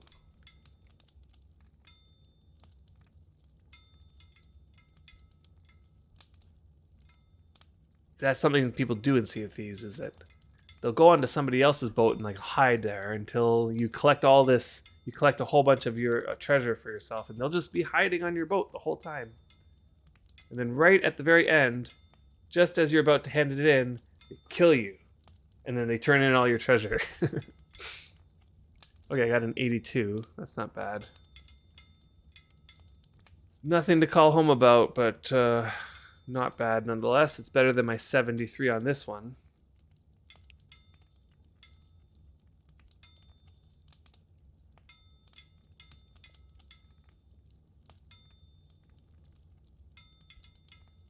I actually have a brother-in-law who was asking me to play some Sea of Thieves with him.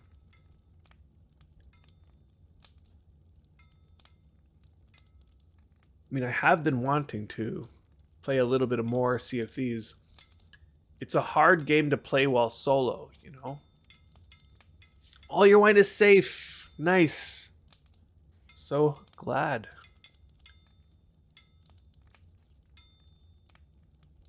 That's so good. Having some rice, it is good. Jasmine rice. Is that in this game? Rice? In this game? Yeah, it's definitely very good to hear. All your wine is safe. You must have a bunch of wine there.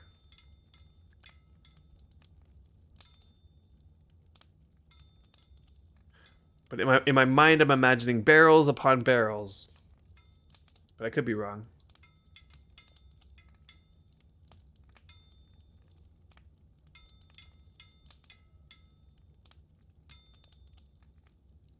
Oh, in real life, yeah. Is there sushi and worm? I didn't know that there was sushi and worm.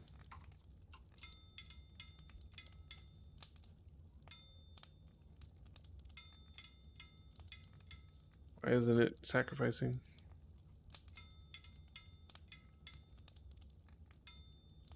Interesting. There are several types of sushi and worm. I have this open. Hold on. Do I have it open? No, I do not.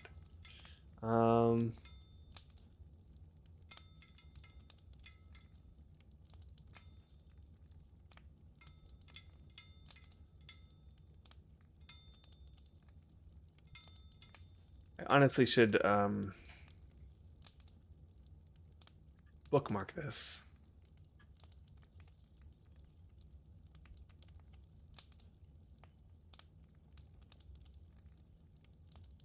But let's take a look. Sushi.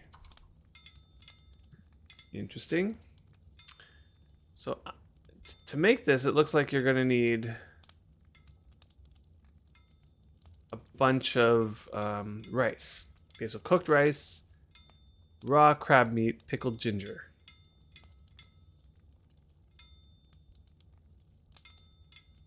Cooked rice, nori, omelet, or pansy petal pancake. Okay, so that's tamago sushi and taste explosion sushi, cooked rice, pineapple, bacon, lemon juice, walnut, nori. So it's a hand on a pottery bowl. So it's like you don't even have to cook it. You just make it. You put this stuff in the pottery bowl, you activate your hand, you right-click the pottery bowl, make sushi. Interesting. Now you want something in real life. I know. Me too. I think I know what I'm going to have tomorrow for lunch. And what's best is that my kids love it. They love sushi. Mostly just, you know, the rolls that are California rolls and that sort of stuff. But they'll eat the sushi, you know, just like the plain old raw salmon or raw tuna. They'll try it.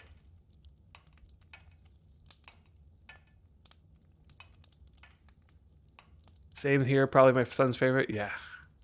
Hey, I don't think I have that recipe, Gaffer. Yeah, you're like hunting for recipes, aren't you, Gaffer? I've noticed that you'll be looking for, and you have like lots of recipes. Every time that I'm like looking for a particular recipe, I just go to this spreadsheet and I just find it by typing into Google. Hold on, how did I get here? I went cooking recipes worm online, and then it's this Reddit post. I always go to this Reddit post of somebody saying, I'm looking for recipe listing. So I click on there, and then there's this spreadsheet. Now I don't know if there's a better spreadsheet or an updated one. I'm sure there's a better spreadsheet. But this one is pretty comprehensive. I found some errors in it, mostly spelling errors. So like when you're trying to find something might be spelt wrong somewhere. But it's pretty comprehensive. It even has veg jalfrezi. If you want that recipe. And it'll tell you all sorts of stuff.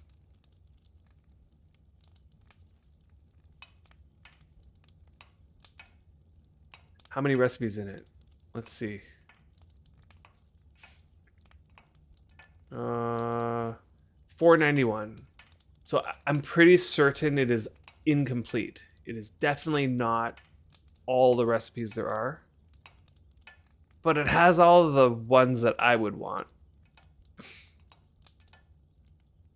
And it has a bunch of the, you know, the ones that people have discovered and have their name attached to them.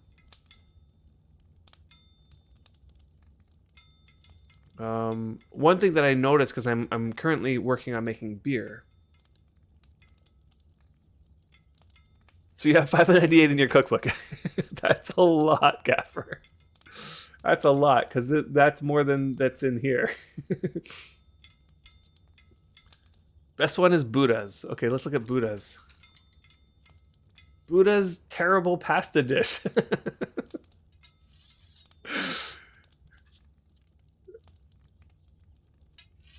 And it's fresh pasta, mincemeat, tomato ketchup, chopped potato, and cheese. In a... What's a B? Baking stone.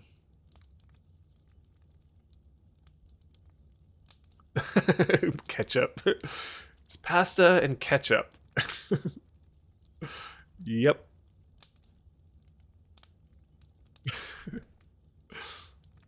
You learned a new one just last week, so you may be still missing some. Yeah, it's kind of like crazy how the recipe system works in this game. It's like you never know, like whether, like you could possibly just test stuff out and you'll probably get something with the lore feature.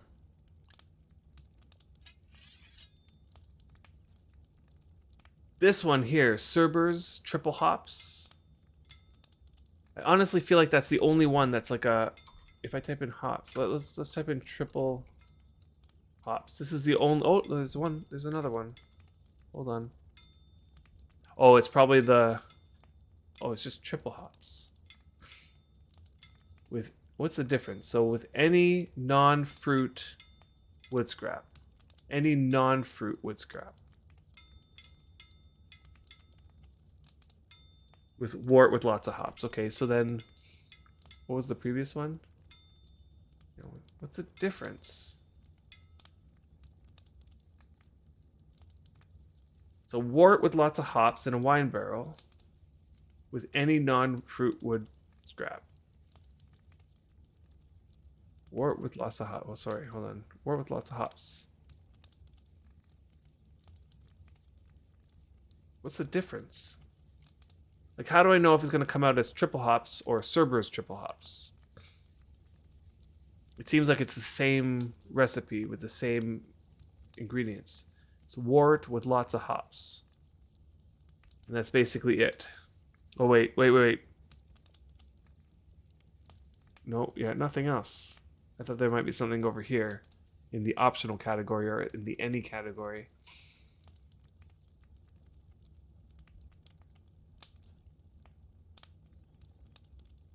Hold on, I need that lump.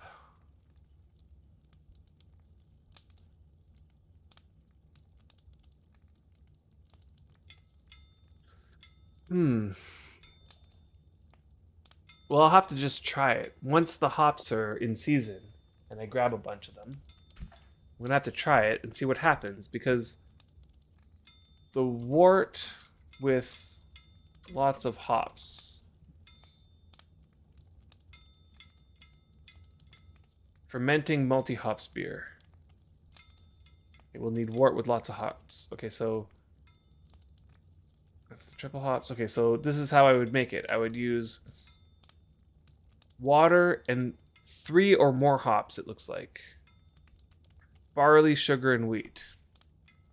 So, see, I was looking at the beer and I'm like, oh, I'm going to need a lot of barley. And I looked in my larder, or not my larder, but my food storage bin, and I had like 50 barley or something like that. I'm like, oh, okay, I'm going to need barley. So I planted all the 50. And waiting on that to grow. What I don't understand is how this works. So, like, I don't see the difference between this line and this line. They're both learn. See how there's like a spelling error here? It says lean, not learn.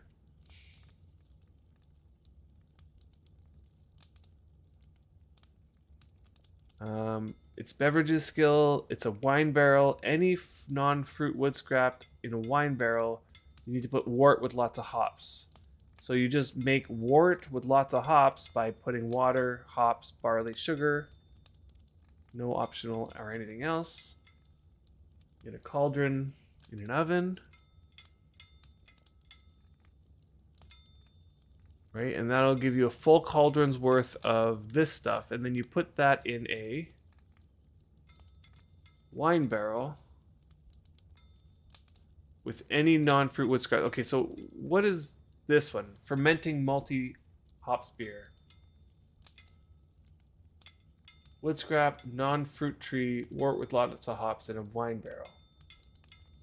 Okay, so that's just going to make it ferment. And then once it's finished fermenting, it'll come out as, my guess is either Cerberus triple hops or just triple hops. We'll have to see what happens when I do that, but I guess I'm gonna need to get barley.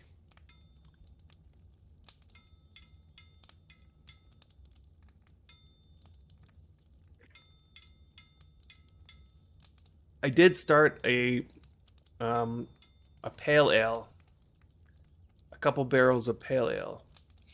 Started that up. We'll see how that goes.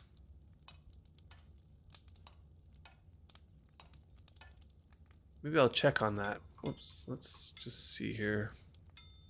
How's my skill gain per hour going? It's still above 1. Whoops. And I've completely forgot about Xander here.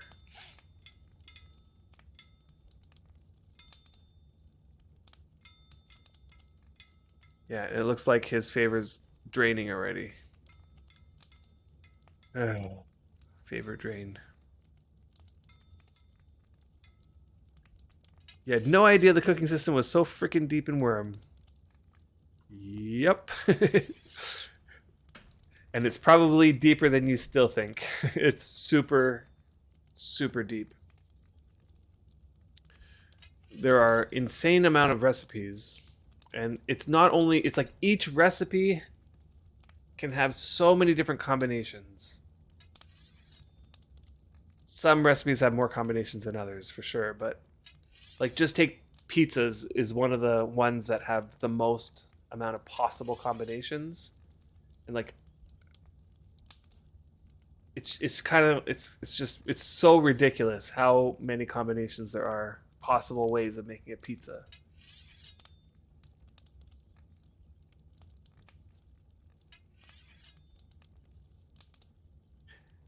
So Young Gun, you're are you relatively new to Worm, or you've been playing for a while and just never got into the cooking system?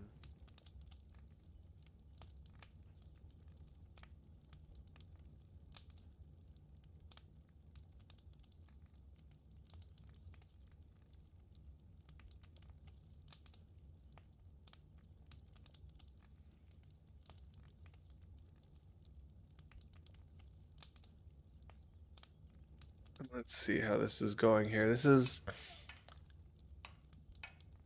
I honestly I think from now on I'm just gonna drop the whole sweet spot and big thing.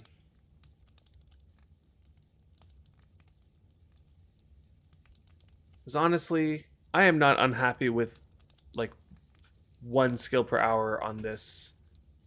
And I remember saying early on, like, if sweet spot imping was more than 50% better, then I would maybe consider it. But if it wasn't 50% better than regular imping, it's not worth it.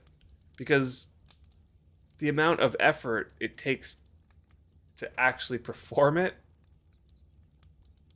and it's over long periods of time, it's just not worth it. It's totally not worth it.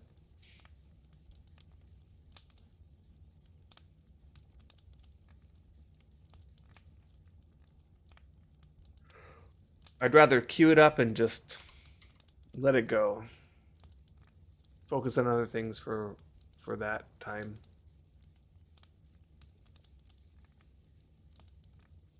Although I did hit 34. 34 weaponsmithing.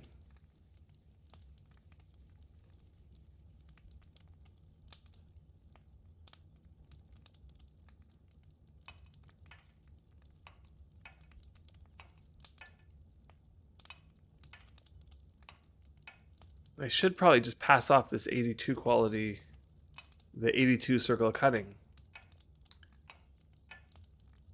I was just hoping I would get a better one.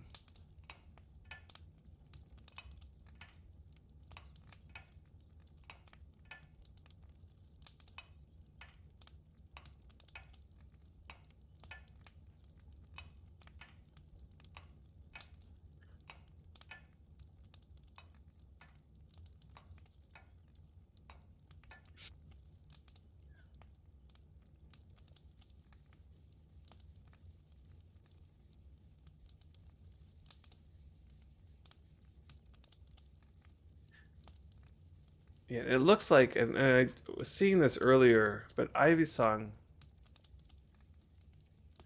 says she was using the worm azurewebsite.net.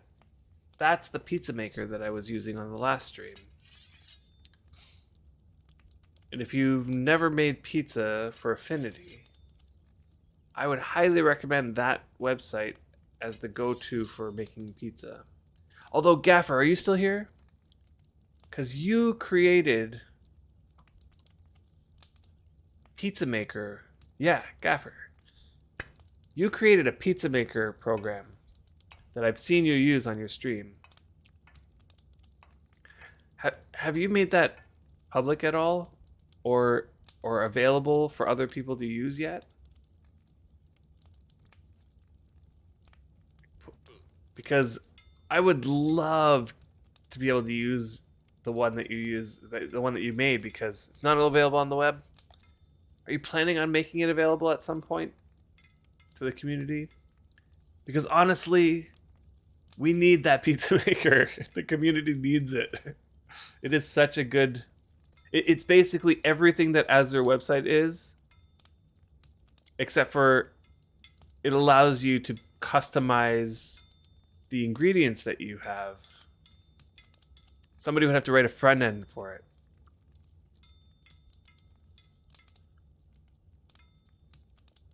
I wonder if Drogos would be willing to.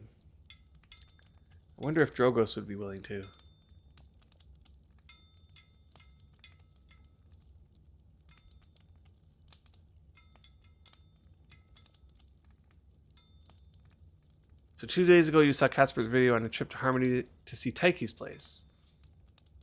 I was so embarrassed that she rode by my water deep and dark hole deeds. They look so bad, and my Baldur's Gate deed wasn't started.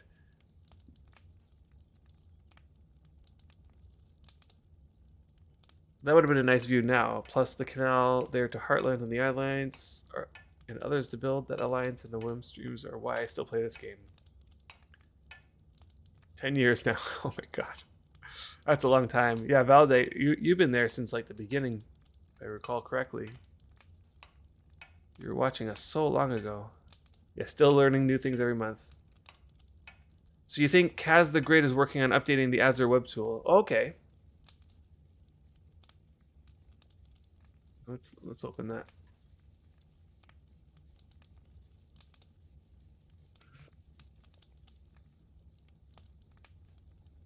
Oh, is it this? So Kaz the Great is working on this one. Make this one better. I mean, there's not, for me personally, there's not too much more that I would want from it, aside from. So they have the I have no nuts button, but what if I have one kind of nut but not another kind of nut? Right? Like, let's make a random pizza. Now, I personally like making pizzas with like this many ingredients, like 15 ingredients, maybe 4 or 5 sausages or something like that. Because then the pizza becomes like pretty weighty. Like when it comes out, it's like above 10 kilograms.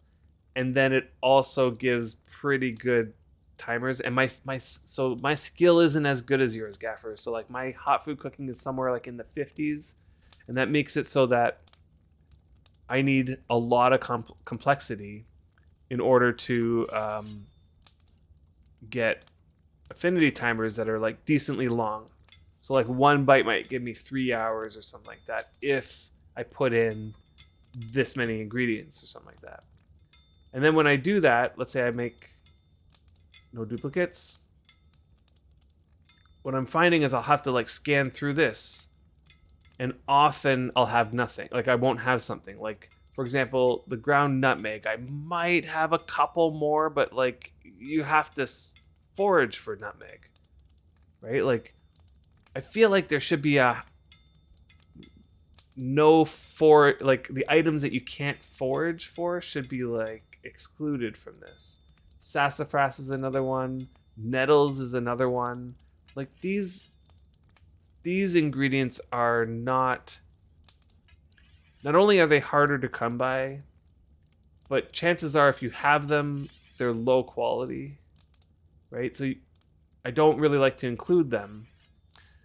Now, I've been lucky and fortunate that somebody was watching my stream and I was struggling with this, and they donated to me 200 nettles and 200 sassafras at 70 quality. So I now don't have the nettles and sassafras problem. So I can use high quality mats for that part. But I'm still struggling on the chestnuts. I have some low quality pine nuts that were harvested really early on in the server. After the server launch, but my pine nuts are really low quality and they are running out. And don't really have, there's no like new pine nuts in sight. And it seems like every time I click this, there's always either chestnuts or pine nuts. Always. So just some customizability where you can say, well, I do have pine nuts, but I don't have chestnuts. And I do have nettles, but I don't have sassafras. You know, especially these ones where you can't farm them. Would be really would be really nice.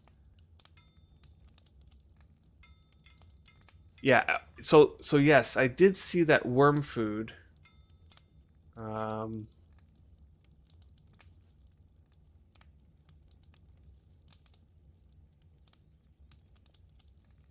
did see that worm food. So this one, it does say that it's being updated. Broken, but we're working on it. There is some other information here. Something I don't know.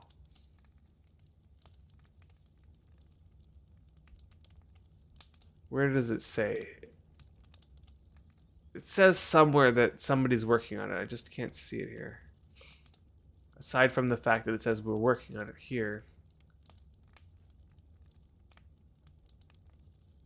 But I did hear that somebody was working on this one. I'm not that big of a fan of this one. I can't quite get it to do what I want it to do. And the reason is because, let's say I want to make a pizza. Okay. To do that, I need to choose manually all the things. I have to choose I'm making a baking soda. Then I have to know what the recipe for a pizza is. I have to know that it needs passata, for example. And then I need to go and search for the passata. And I got to find it and go, okay, passata. I'm not sure about that, right? So then I need to go, I also need it to have dough. And I don't know what kind of dough it is. But let's say I want it to be, let's say, okay, let's see, dough. Where's the dough? Dough. Okay, this is what it takes to make a pizza recipe. Let's say it's rye dough, and I don't know if it's rye, if I want it to be rye. Maybe I have rye, and I have barley, and I have wheat. And I'm not sure which one it is, but I would then have to notice that the difference here is by 1, right? And I have to keep the math in my head, right? Like, because later it's going to come down to what your difference is. And if you need to increase it by 4, for example, you'll say, oh, I picked rye before. And now I know that if I can pick wheat, that's 3 more above and I'll be off by 1. And I have to like keep all of that in my head, you know?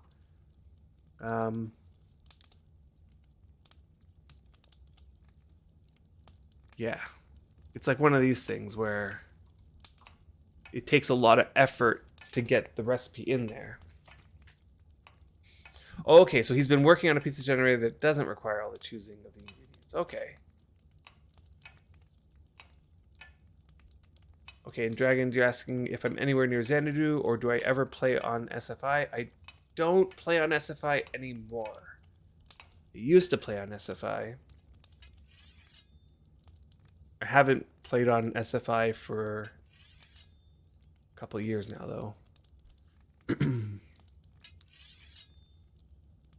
Okay, so Kaz is going to update that website with a one-click pizza generator.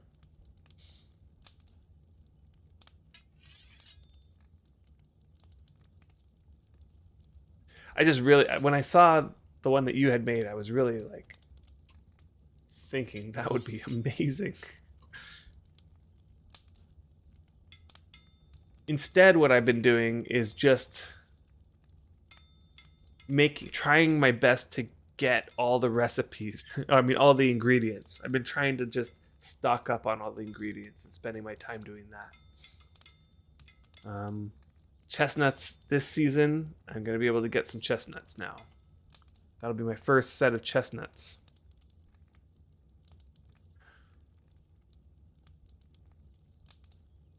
And I'm also planning on getting some pine nuts as well. Okay, what's Xander doing? Xander's sitting here with enough to cast. He did get a 74. Okay, after this cast, I'm just gonna run over the lump here.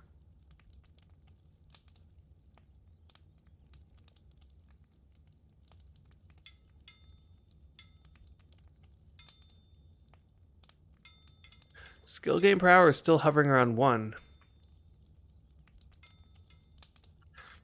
And I feel like that's how it is. You know, like with weaponsmithing at 34, it takes about 1 hour per skill. Approximately.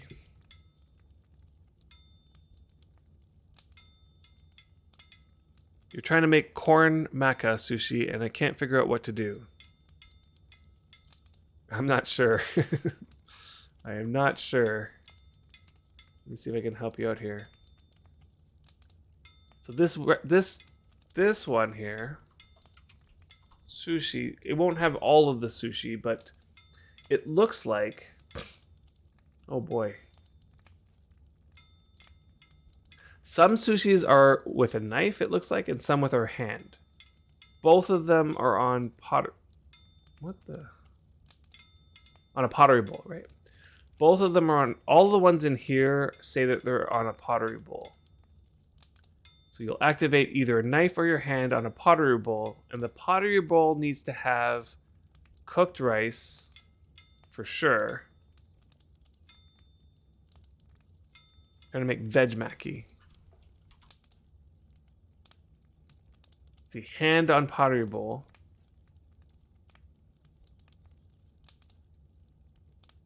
You have nori? What's nori?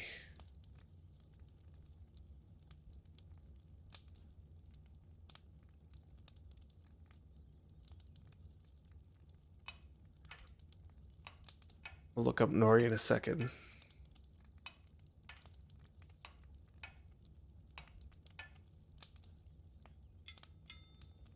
Nori.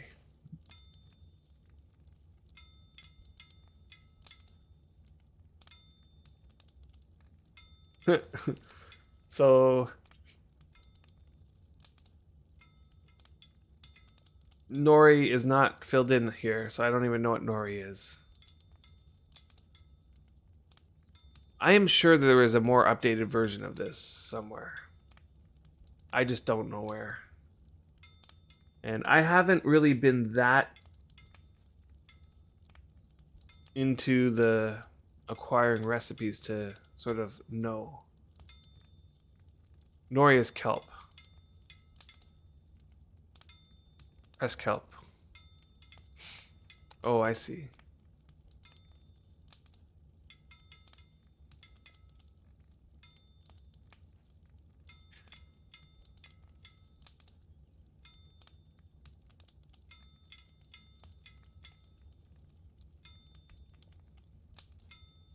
Raw plus chopped veggie. I don't know what that means. Is it raw or is it chopped, or do you need both? One of each? I don't know, but it looks like cooked rice, nori, and then either a chopped veggie, a raw veggie, or a chopped and a raw veggie in a pottery bowl, and then you use your hand. You figured it out? Okay. Chopped veggie.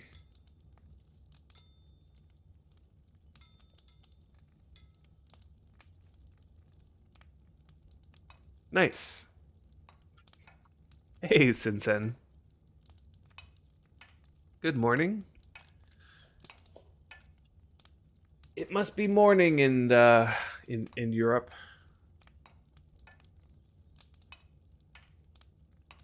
You made a pumpkin maki. Okay. Did it need a chopped veggie and a raw veggie, or just chopped? Or is it just raw? 7 a.m. Yep.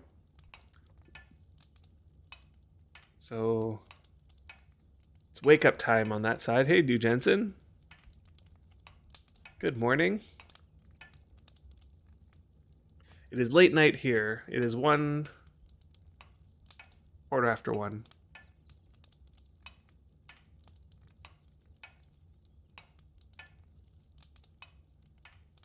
But as I said at the start of the stream, I have the night to myself tonight. You need chopped and raw. I know it can be both. I just wanted to know whether or not you needed both. Or if you can just put a chopped veggie in there and it'll work. I'm not sure.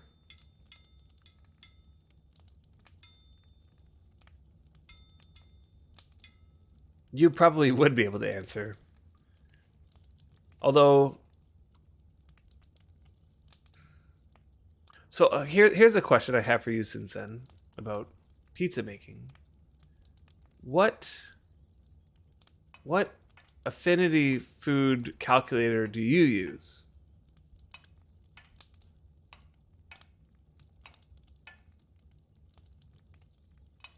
Neither. Okay. Do you just use a spreadsheet of some kind? I've seen Sindusk's spreadsheet.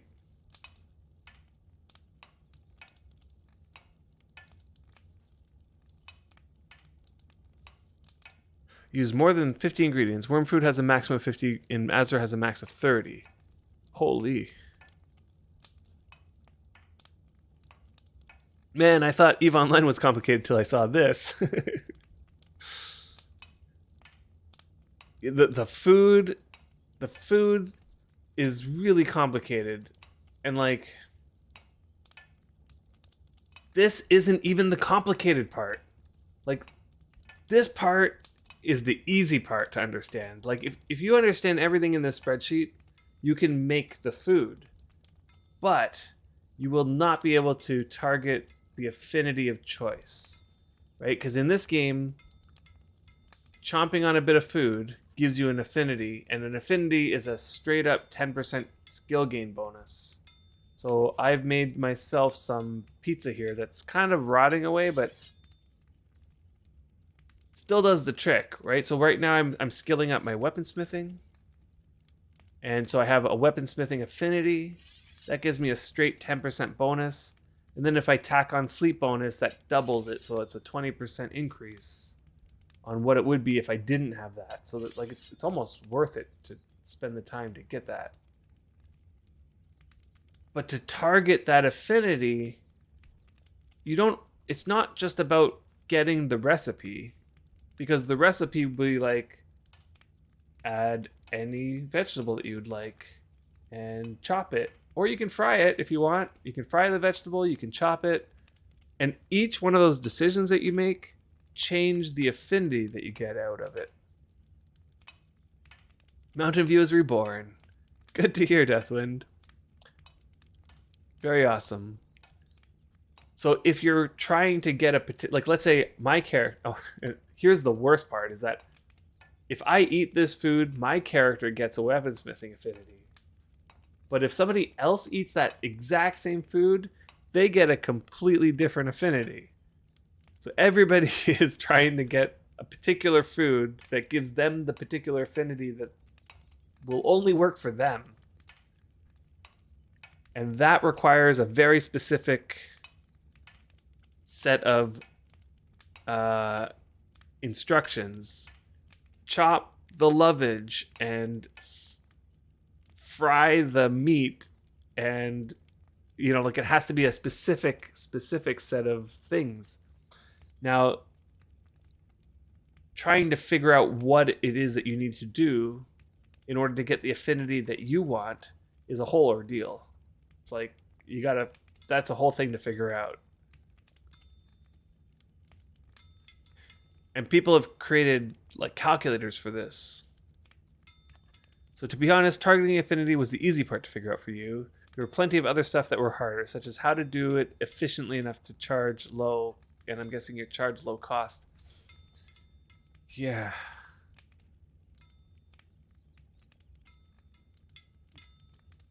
So the way that I understand the way that the affinity system works, here, you can see it in this one here, is that each item that you're using, each ingredient that you put in, gives a number that will add to the finished meal, right? So like the passata is going to give 114, the dough will give 52. If the dough is rye, it gives an additional 3, and so on and so forth, right? And this is the recipe maker that I would use to try to figure out the system, I think, because it makes it clear what's actually happening. So you charge as low as 25 copper per 2 kilogram slice if you grab more than 7 slices, and that's a slice that will last for 40 hours. That's a lot of hours. 40 hours on the first bite. Okay. Yeah, but nobody is taking one bite and then going to play for 40 hours straight and grind for 40 hours. That's a surefire way to hit the fatigue in this game. Hey, Valiance, what's going on? Just woke up. Yeah, I saw you pop in just a second ago. I was going to send you a message if I didn't see you pop in here. But we're in a heated discussion about pizza affinities. Yeah, since then, that's like extreme, I feel. 40 hours on a bite. It's a 2-day slice. That's like a 2-day bite. That's 40 plus hours. It's like, that's insane. The advantage is to be able to take a bite for 2 days of, let's say, meditation and then not have to worry about it. I see that. Yes, just stay up for 40 hours and then sleep for 24. So taste a bare corn meal and I will mail Griffith a good weaponsmithing meal. I don't think we can, because I'm on Northern Freedom Isles, I don't think you can mail me. Unfortunately. But thanks so much for the offer. I definitely can make myself a better pizza now. So my hot food cooking, since I made that pizza, my hot food cooking has gone up to mid-50s or so. And hey, Yicky. How's it going? I'm curious what server I'm playing on. I am playing on Melody. And thank you very much for that follow.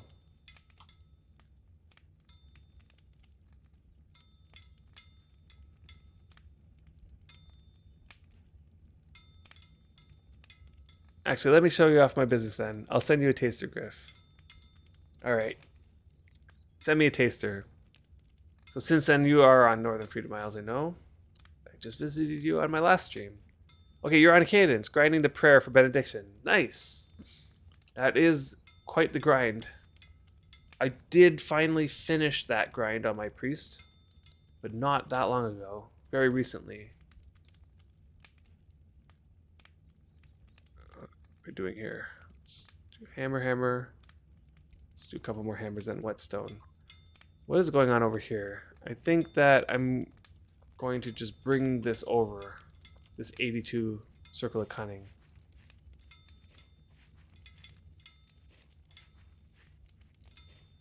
You know, the prayer was long, but I kind of missed it after it was done. Just, it was something that the priest had to do, and then now the priest doesn't really have to do much.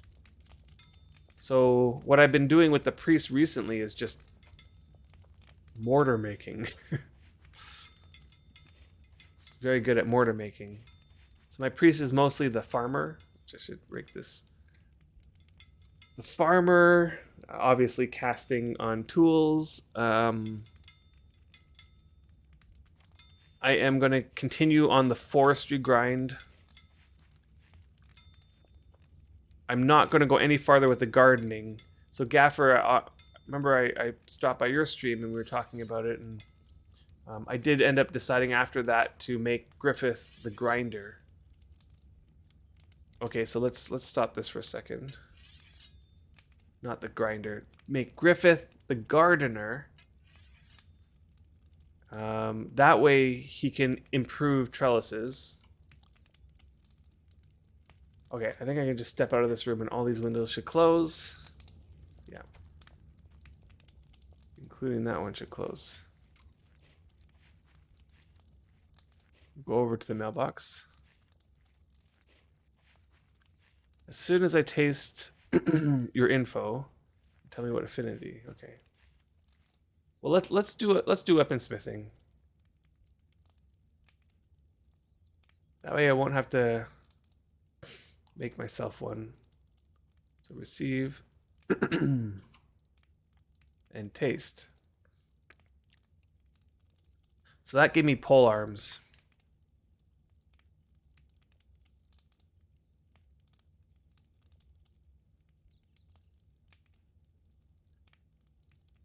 Yeah, so for those of you who don't know how this works or are relatively new to the system of food affinities, so Sinsen here, in game, he is known as Borkstiscore. Am I pronouncing that right? Borkstiscore?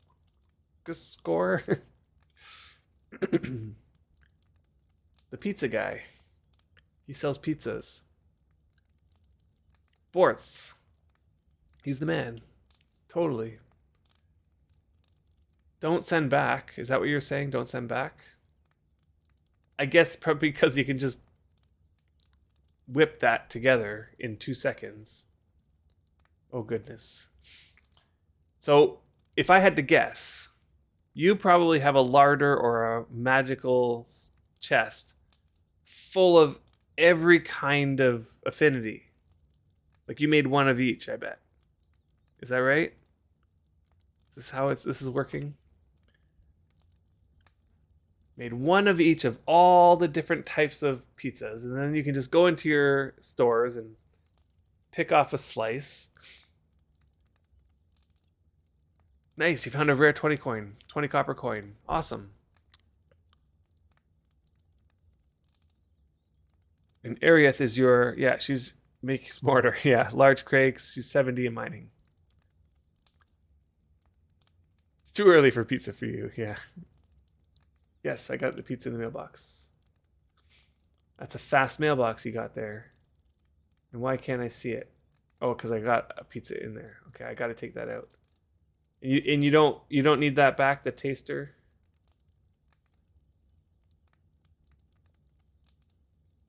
All right. Oh, and it's already wrapped, and it's a 97 quality. Yikes. Okay, so that's coming over with me. The tester's worth less than the 1 copper it cost you to mail it. Okay. All right, let's bring this back, and I'm just gonna quickly pop it into my magical chest over here. Okay, that's the highest quality pizza I've ever had. I know, Gaffer, you make similar style pizzas, although Bork's the score here goes like to the extreme of the extreme. As he said before, he puts more than 50 ingredients into his pizza. Okay. I wish I could get rid of this because I already have like the affinity timer going, right? So if I take 1 bite of this, it's gonna not be like the 40 hours like you say, right? It's just gonna increase this by a smaller amount.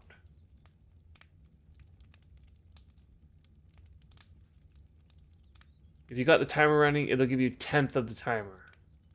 Right. Oh, and you rarely make pizzas, mostly meals, Gaffers. Okay. What server is that? So I'm on Melody. On the Northern Freedom Cluster. So this pizza would add 4 hours. So it's almost like it doesn't feel like it's worth it to take a bite of it right now. I kind of almost want to, like, I feel like there should be like a right-click remove or something. It seems like a waste to take a bite of it for it to only give me 4 hours, for which I'm going to be sleeping for those 4 hours.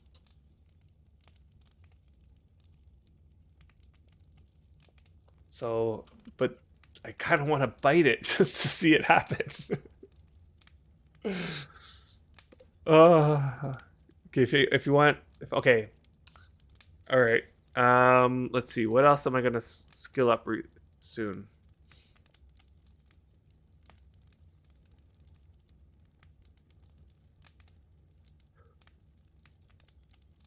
I will almost definitely be wanting to skill up my mining. So I think I will pick mining. Mining will definitely be something I'm going to be skilling up.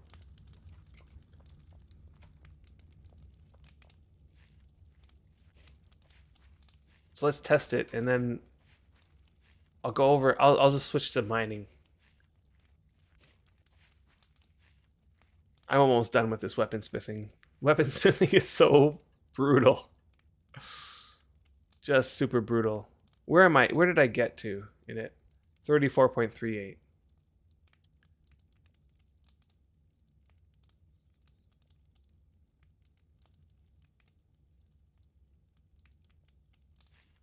Instant mailbox. Crazy. What's the cast on the mailbox? Is it? Oh, it must be over 100. So you made some potato mackie too. Awesome. What makes weaponsmithing so bad is that it has a modifier on it that reduces the skill gain by like at least by 4 times compared to most others. This one's 99 quality. What the? Oh boy. Okay, I'm gonna bring it over to the.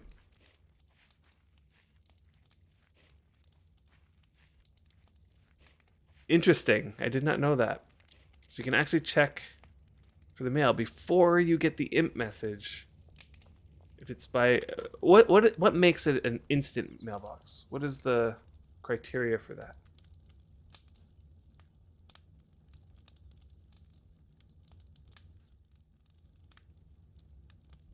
Yeah, oh fun. Exactly. You're gonna make as much as I can someday and put it in a larder. 101 plus. Okay. I see. So the timer is 101 minus the cast in minutes. I need to get me one of those. Okay, here we go. Let's I'm gonna name these so this one's the weaponsmithing.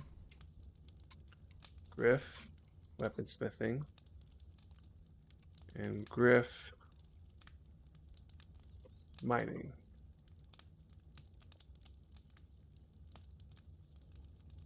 Okay, let's take a bite of the mining. It's got blacksmithing and weaponsmithing. So let's take a bite of the mining.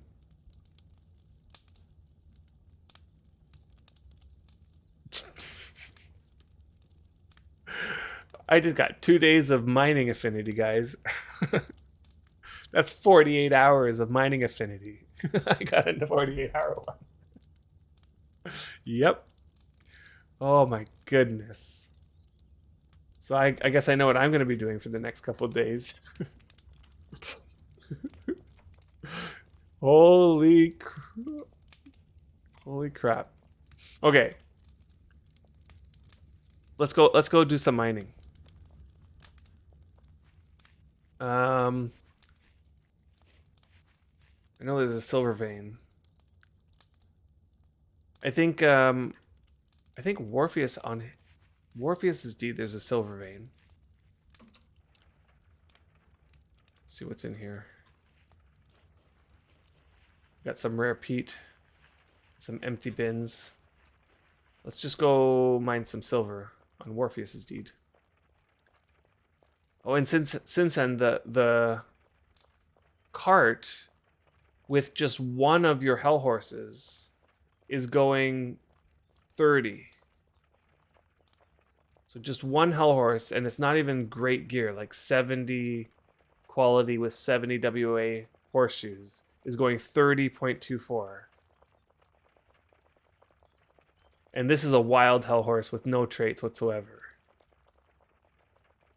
It was like 22 or something like that before with 2 wild hell horses. So this horse was like increased the speed by almost 8 kilometers per hour.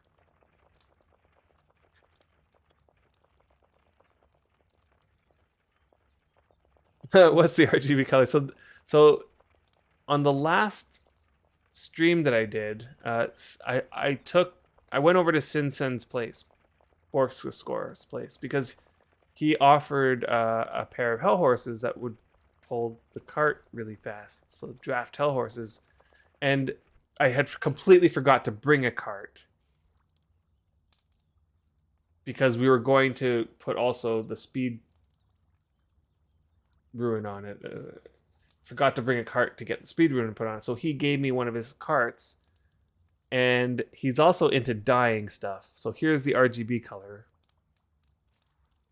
It's kind of an insane RGB color, if you ask me. This is 254 green and 251 blue and 1 red.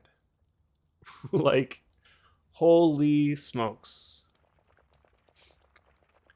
Yes, I not quite, because the other draft heli isn't able to be hitched until Sunday. So when the other draft heli gets hitched on here, I'm guessing this is probably gonna go at least 35, if not more than 35. That's my guess. Because the ruin itself adds 10%, so that's probably where some of the increase came from.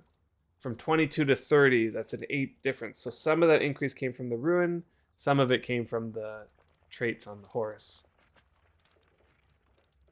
It's very near the color you want for the Goblin Hut cart. Yeah, it's like blue and green, almost nearly full blue and green. I'm missing one of my horse, like the horses up there. Okay, so this is the silver vein. I am not sure whether or not I have permissions to light the forge and take and move stuff. Hold on, let me just see. Do I have permissions? No. I don't have permissions for this stuff, and I probably don't have permissions for that. So what I'm going to do is I'm just going to position the cart here, and I'm just going to put the ore into the crates. And I have a 98 quality, or 98 circle, 97. It's down to 97, so that's not terrible. And I have 2 days worth of affinity timers, so I think I'm ready to go.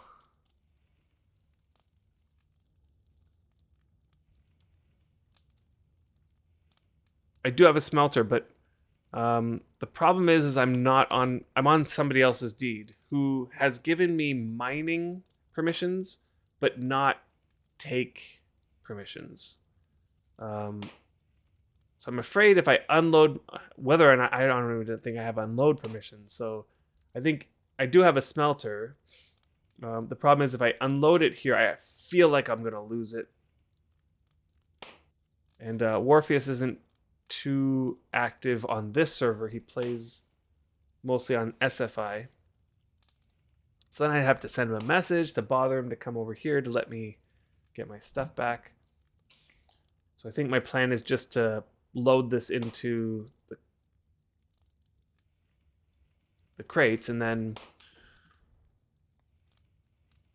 yeah, from there I'll have my smelter going, and I'll just smelt it down. Yeah, if you run a basic 10 speed ruin and 90-90 shoe set, you'll hit 37.5. Okay, so you're definitely way past that. Yeah, I'm guessing that's probably where I'll be 35 with the, like, I'm only going to be using 90-90 shoes, maybe. Not 90, 70-70 shoes. For now, anyway. I have a 90 set, but I put that on my main horse.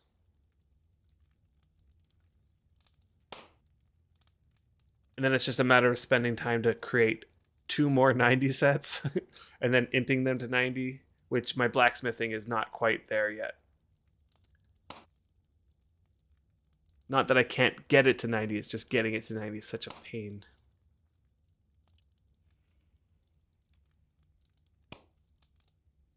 Let's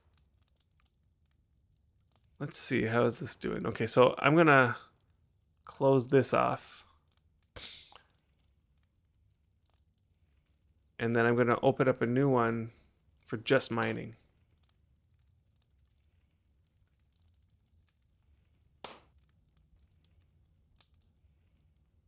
And then I gotta redo that.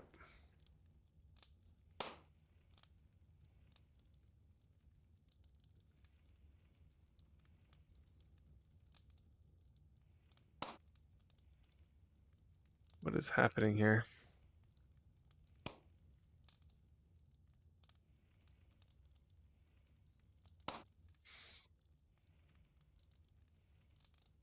Now mining is going to go a lot slower in terms of number of skill per hour because my mining is relatively high. Let's see, let's open. Just going to save this one just in case. I always seem to forget to save it. So my mining's at 90.89. It'd be really nice to get that to 91. Let's see, how does this saying it's going? I'm gonna get 0.08 per hour. Okay. That might change over time, but 0.08 per hour. That's the way it is. Okay, so 70 shoes is minus 40 times 8, so 32. So a loss of 2.3 quint at worst. It'll translate to minus 2.1 kilometers per hour from this. Okay. Yep.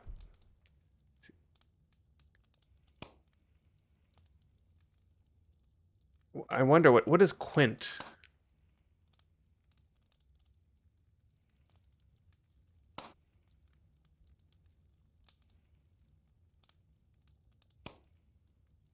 Oh, I see. It's like one. Yeah, because everything seems to go up by these 0.72s, the increments. Yeah. Right. I've seen that before.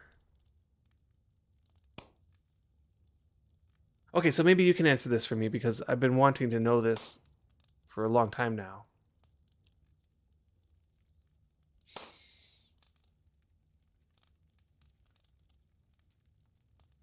With okay, so let's just talk about quality for a second.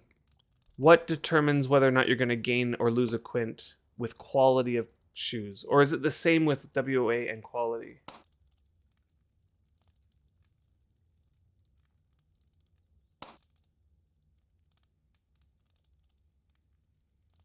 Does it happen like at increments? Like once the shoe is 70, then you gain a quint? Rear twisting, about 139 quality with a ruined cart. Okay, so total quality is what matters. The total quality of all the shoes. No, that doesn't right. It doesn't make right. Hold on. From your testing, 139 quality with a ruined cart.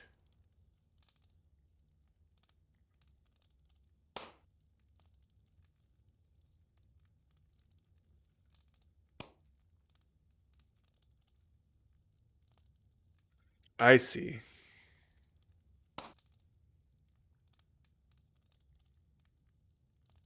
Okay, so it's the rarity of the shoe and rarity of the cart increases the quality, but then how does the quality translate to these increments?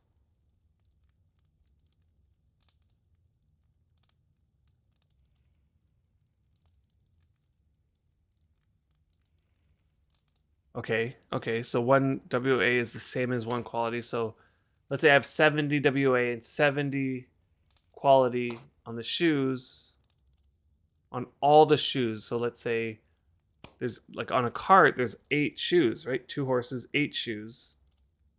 Let's say it's all the shoes are 70.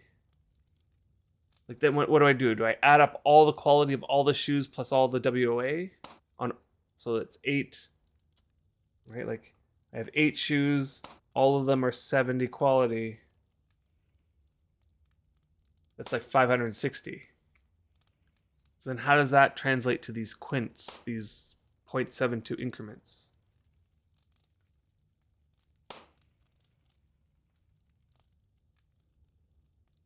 Oh, I see.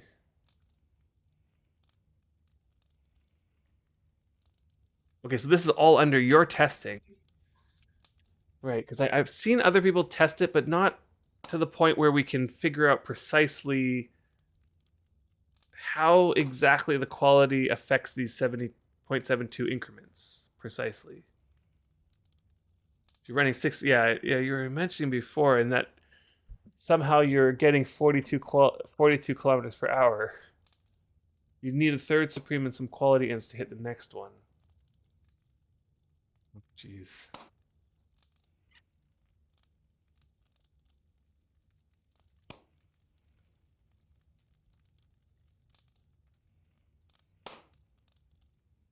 But see how you were doing that minus 40 times 8 calculation equals 320. And then you concluded from that 320 that would be a loss of 2.3 quint. So what was the calculation you did there? Like 40 times 8. I think how that would have...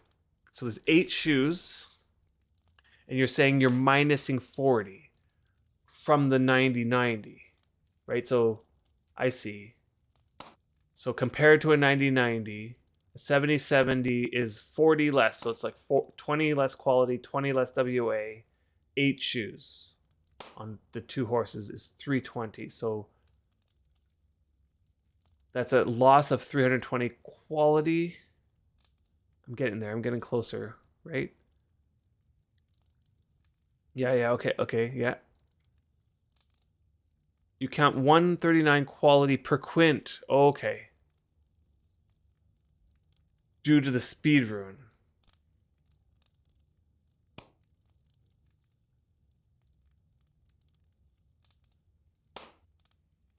The speed rune is a 10%. I thought the speed rune was just a 10% flat increase in speed. Whatever the speed was, it just doubled, like increases by 10%. Why isn't it? No, it's too far away.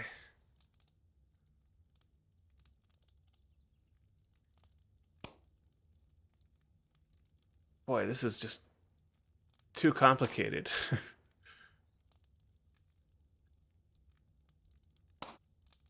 But every other thing is additive. Okay.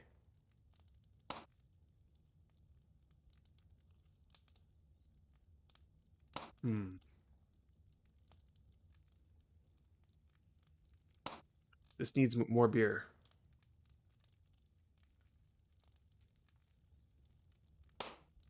Or it might be that because I'm already 2 beers in, that's what's causing my brain to go so slow.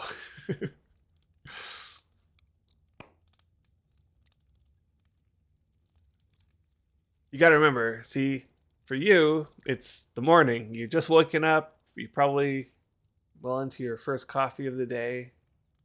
For me, it's almost 2 p.m. or 2 a.m. in the morning, and I'm 2 beers in. So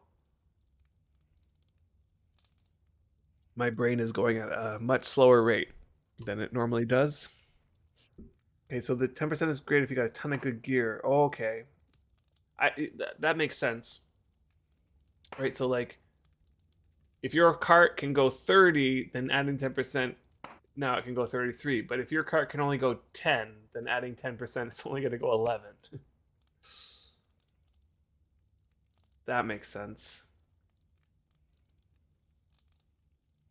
So I'm trying to think, like, how do you then calculate when, like, what you need to do in order to get the next speed increase? Like, let's say you're running 70-70 shoes, and let's just forget about the speed rune. Let's say you're just you have a regular cart, 2 horses, 70-70 horseshoes across the board. How do I know what I need to do? Like, what do I need to improve my shoes to, let's say, to get to that next boost?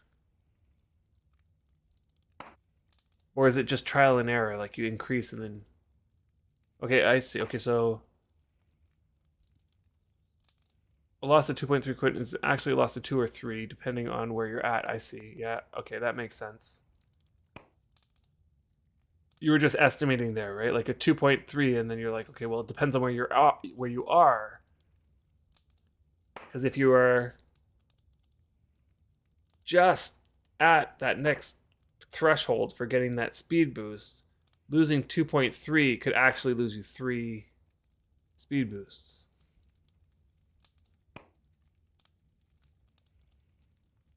Yeah.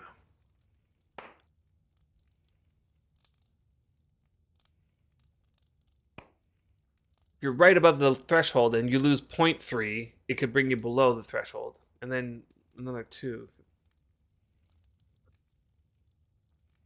But if you're like well above the threshold, then losing the 0.3 might not lose you 1. And then 2 more.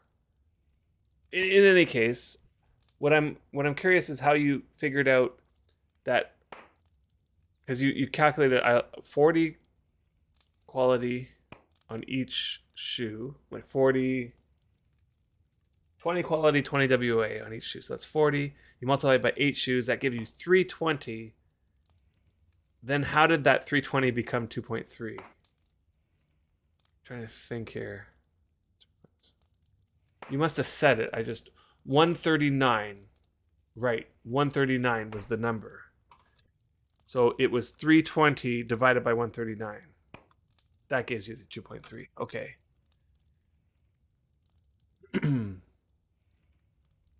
So it's about 139 quality per quint with a ruin card. Got it. I got it. I see. 320. Okay, so you're saying it now. 139 with a speed rune, which you... Yeah, okay. What is it without a speed rune? Just out of curiosity. What's the number?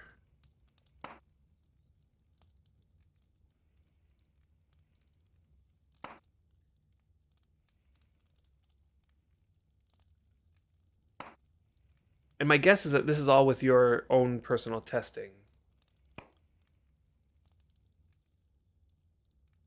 Like you've arrived at the 139 number.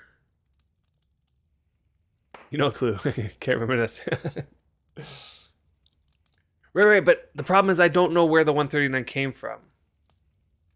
Was that empirical? Was that from testing? Or was that from some kind of calculation? To me, it's still a black box. I still don't see how quality connects to the speed increases.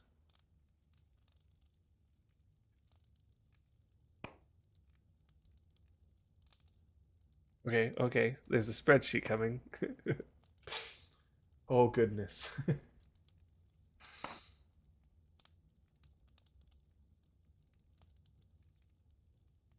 Holy, did you make this? Okay, hold on, I just need to keep this going. Okay, let's see. So we got the 2 animals, and we can check off what its things are. So traits, there are pre-age traits. Oh, but the gear stuff works the same after. No, I did not make it. Okay. So somebody made this.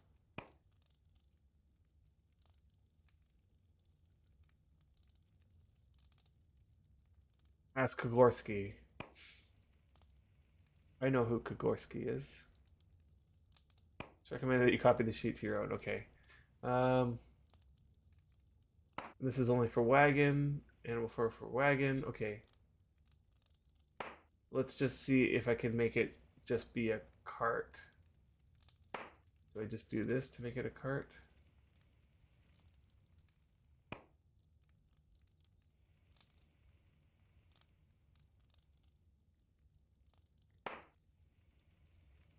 The bottom left. Oh, I see it. Okay, so there's the cart. Got it. Okay. Okay, let's just say it's no. Let's say it's a rare. Okay, like let's start from like a basic. I'm a new player. Whoops. I'm getting some like horse breeding going. I have a regular cart.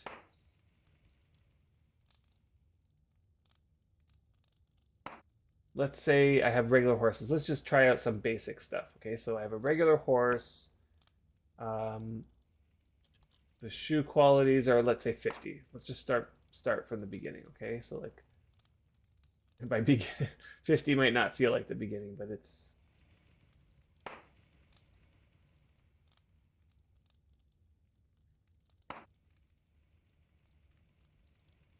and let's just say none. I'm actually curious how much this is, and we'll start stepping it up, and we'll see how it goes, and we'll play around with the numbers. Let's see if we can figure this out. Thank you for sharing this, by the way. It will list max speed, which is the speed you get with helis, since they keep up with the traits all the time. Right. Okay, I see. So this will give you the max speed that the horses will go, but as we all know, horses don't always have their traits activated. The traits could actually be on and then off, causing you to speed up and slow down. So this is only going to tell you what your max speed is. Okay, so let's just a horse. So I guess it doesn't matter then between hell horse and horse because it's just going to be max speed. But I guess it doesn't matter. Let's see if it matters.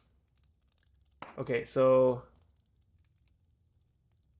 max vehicle speed is 13.68 with just regular 50 quality shoes on regular horses with... Oh, I should take off this. Okay. Interesting.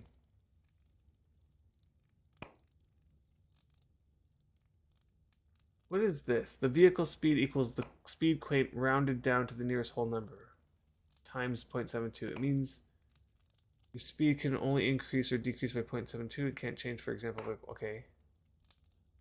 Oh, I see. So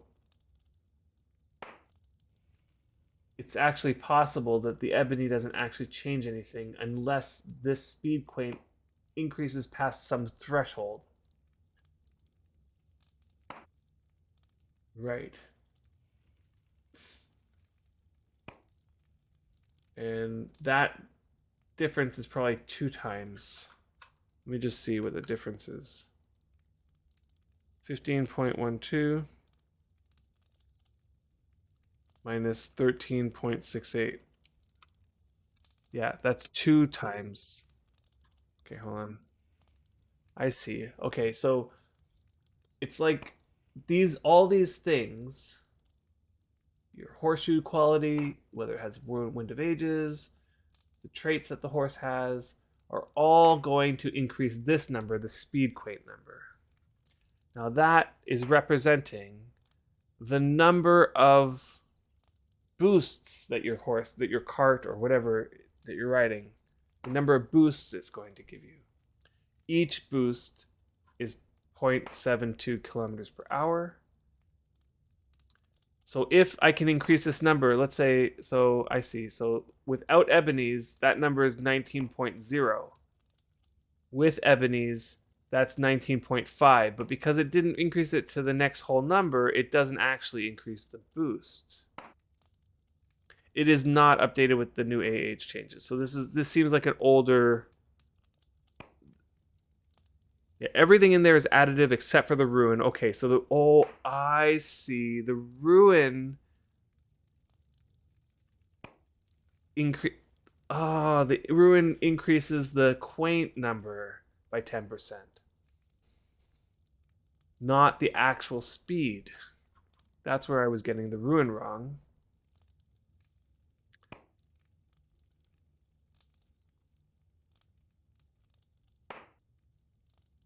Okay, so the vehicle speed is equal to the speed quaint rounded down to the nearest whole number, then multiplied by 7.72. Okay, yeah, that's how I thought it was.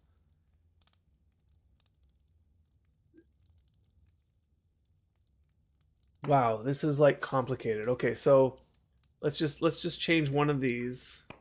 Let's say I take one shoe to 60.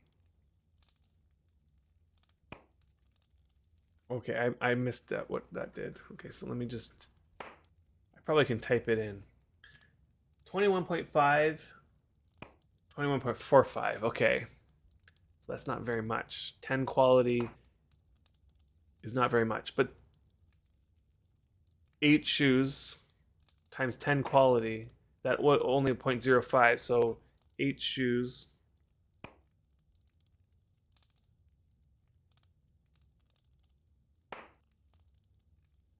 Huh. Okay, let's go back to just like basic horses. It seems as though increasing the quality of your shoes requires a pretty big boost.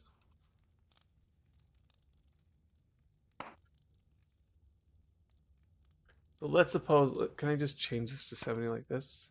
Yeah. If I press enter, good. 70, enter, good, okay.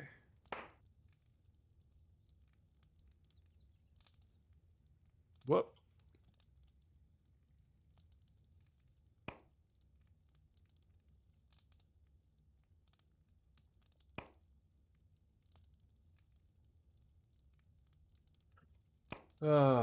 Okay.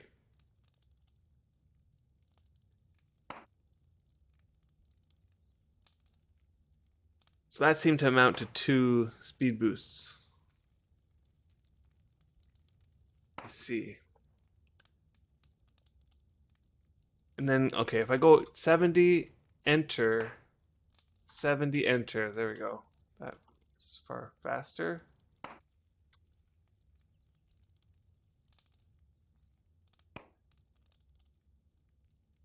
So that gave me 2 more, it looked like.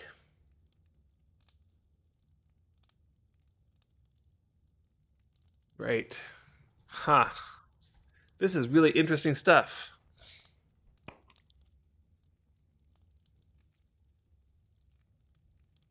Not updated with the new age changes. No, the traits does. It's the old ones, as you can see. Yeah. Due to everything being additive, if your gear gives you 5 kilometer per hour, then it's the same 5 regardless if you use shitty horses on top of tier headleys. Yeah, I see. Right.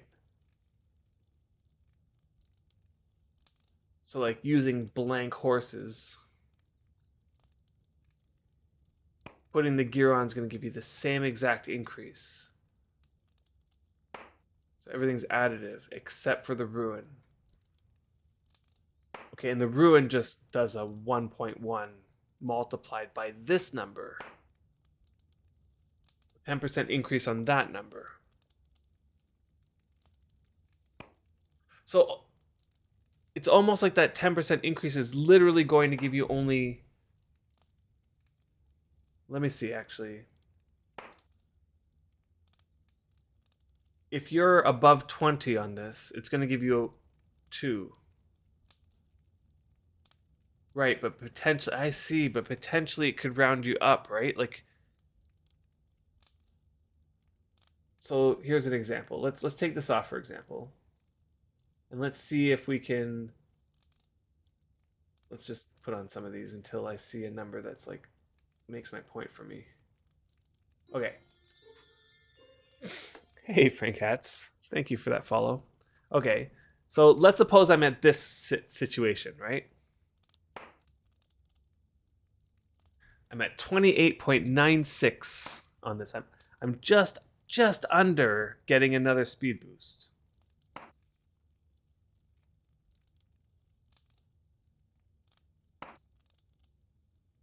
Now, a 10% increase is going to multiply this number by 10%, right? Like it's going to add 10% to the 28.96875. So times 1.1. So it's going to bring up to 31.8. And that would amount to 3 speed boost increase.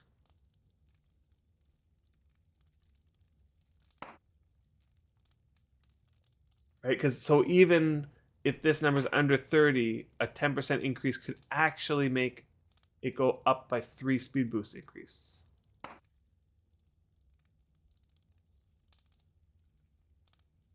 Right. Yeah, seems like it. Whoops. Oh, no. I pressed escape by accident. Okay. Yeah, okay. This is really interesting. So I'm actually starting to understand this. I never knew this exact system before.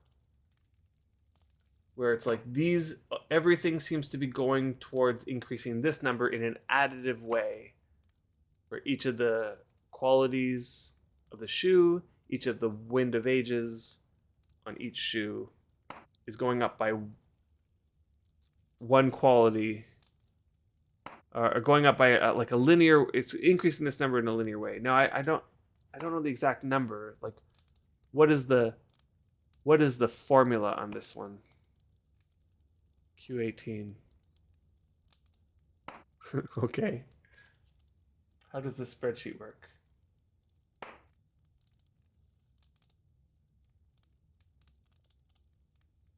Q18 is like an empty slot here. Okay, I see. There it is. Oh boy. Here's the calculation.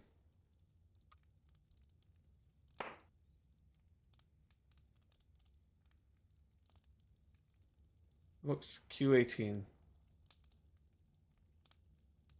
Don't mess this one up.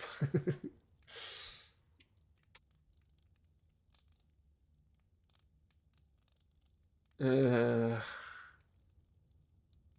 not sure I want to go through all that and try to figure it out. Save this doc for the next time that somebody asks about, and you can whip it out and explain it. Totally. Okay, I need to...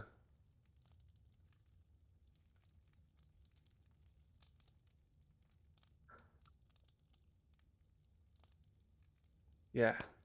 Okay, so let's... I'm going to make a copy. I'm just going to actually just save it here for now.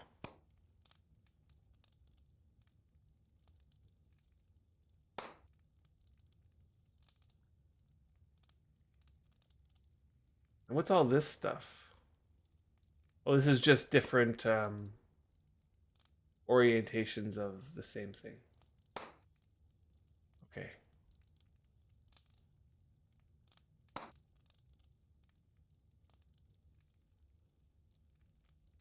Thank you for reminding me to prepare my pick. Although, I purposely don't use a 1 quality pick for this reason.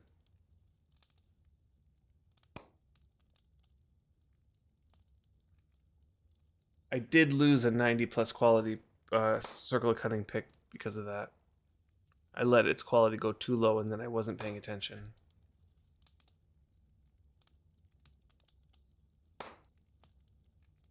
Okay, so each animal gets its own base quaint, you'd reckon, and traits give more of a boost on faster base speeds of the animal.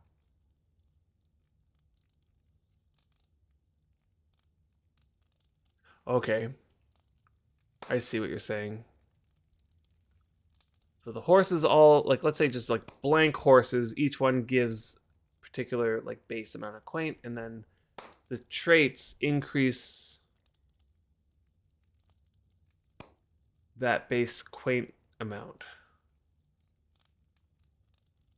Yeah, that makes sense. By probably a certain percentage too. I have a feeling that the traits are a percentage increase.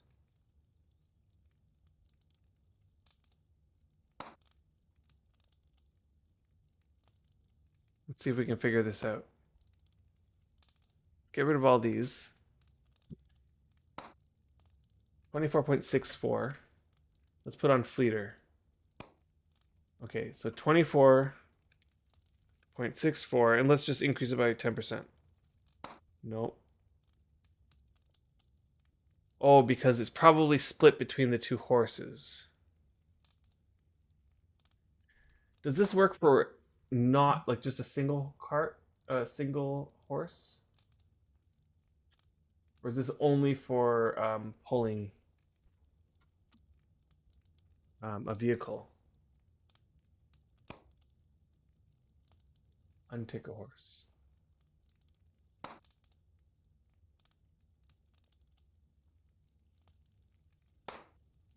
Right, it's still on the cart, right?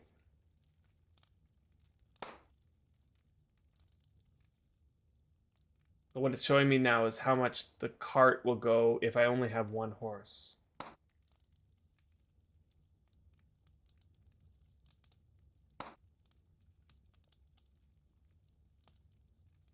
Yeah. So I don't know if this does just a single horse.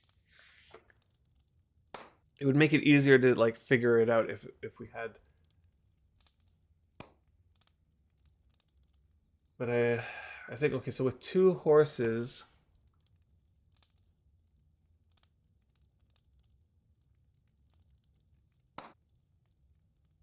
yeah.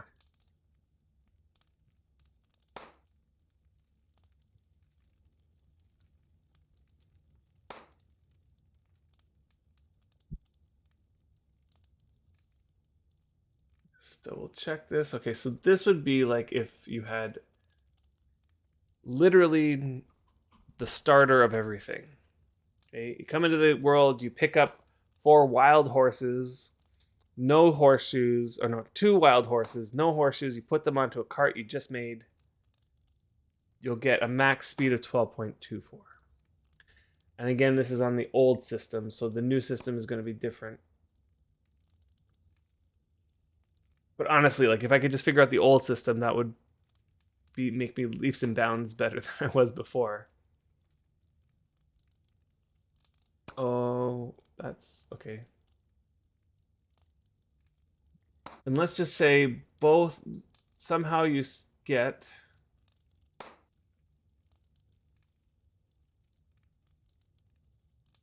that was weird. Okay. That seems weird. Okay, so just having the rarity seems to increase the quaint number by a certain amount. Not by very much. Let's see, Fleeter. That's increasing it just under 1. Let's say both of them. That's above 2, it's increasing it by. 16, 875, 18. So it's under 2. But not by much. Under 2. So it's not a 10% increase. So let's say both horses have Fleeter, that doesn't give a 10% increase. It's not a flat. It was 16.875 times 10%, let's say. It's 18.56. So it's more than a 10% quaint number increase. So rare shoes is as good as 60 quality on shoes. Interesting. You reckon you recognize the speed you'll get with 2 base LAs? Okay, that's a good point. Let's see what. Let's put in the numbers I have currently. Okay, let's say this is 72. They're about 72 with like 70. I'll just put it at 72. 72, 72.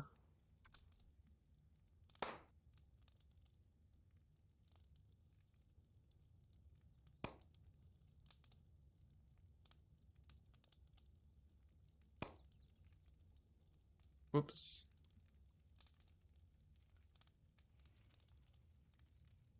I could probably go in and look at the exact values of each ones, but some of them are 74 and some of them might be 71. None of them are rare. Okay, so then let's say both are hell horses. Yes, traits, yes. Okay, so let's say these. Although this number doesn't seem right.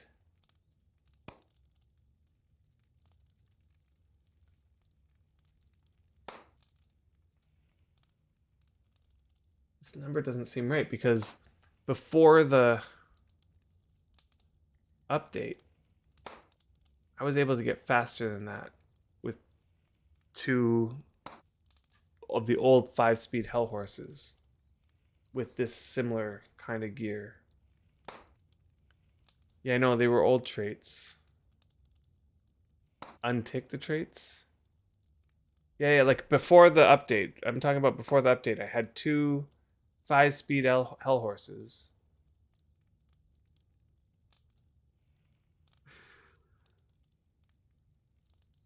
And it was going faster than this. On this specific setup.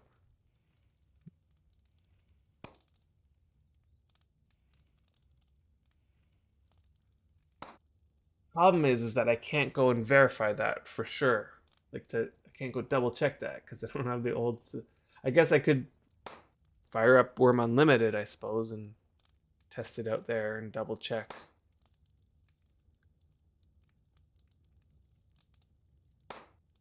But okay, so let's because now I have like 1 hell horse is like no traits. He's like a wild hell horse. I put this shoes on him. And then I have your hell horse that has all the traits with the shoes and a 10% vehicle boost speed. And I'm getting more than that. It's going 30 point something. And what this is saying, if I get these traits, it'll go 32.4. So it's like, yeah, and they weren't. Yeah, and the new draft traits are better. Yeah. Were they molten? That's a good question. Actually, I don't remember whether they were molten or not.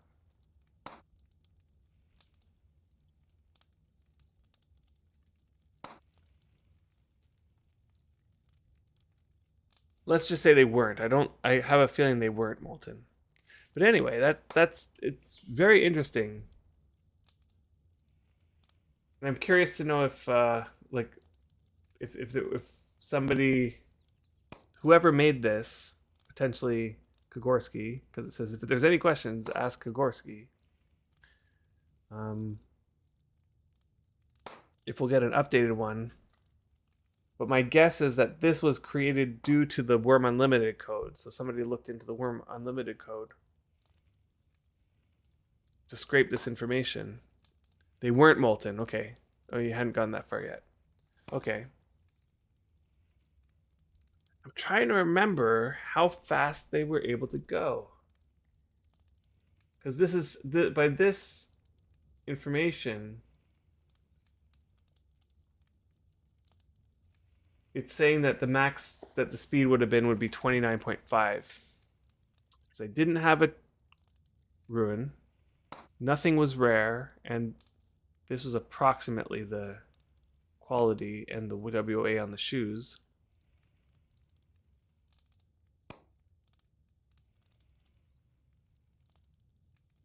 There you go. You got your first coffee of the day. No, I didn't. I don't think I used better shoes either. No. He's online if I want to ask him. I just don't know what I would ask. Whether or not he's going to make a new one, I don't know.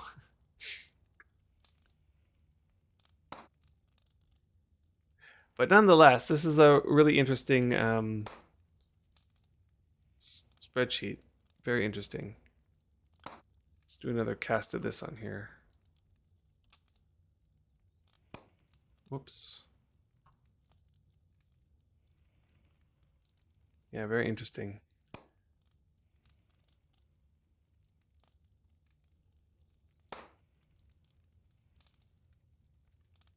See, I've always wanted to know how the horseshoe's quality and the WOA affects it. So it seems like WOA and quality are equivalent. And that you just want to get as much as you possibly can on all 4 shoes. There's no like threshold. It's not like getting 50 on everything and then you need to get it up to 70 on everything to make an increase. Like you can increase some to 60 and increase some to 65, and every increase has a chance to push you over to the threshold of the next speed boost. That's interesting that it works that way. The update would be new traits and plus mules, which there's no Worm Unlimited code for. Right. There's no Worm Unlimited code for any of it. That unless like we would have to assume certain things haven't been changed, but because we can't see the code, there's no way to know for sure whether it has been changed or not.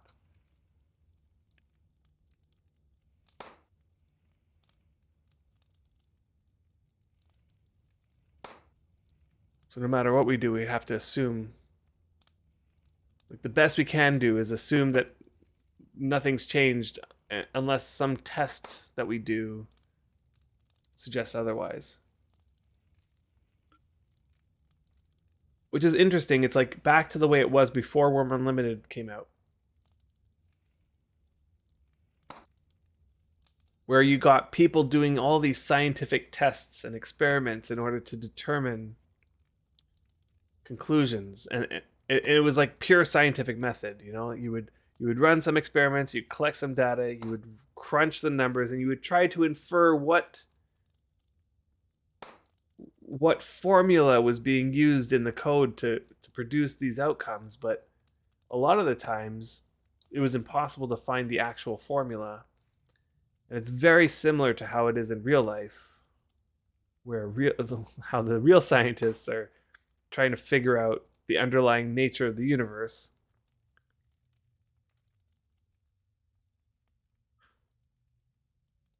They have 3 good draft traits, are better than the 3 old speed traits. Okay, so we know that.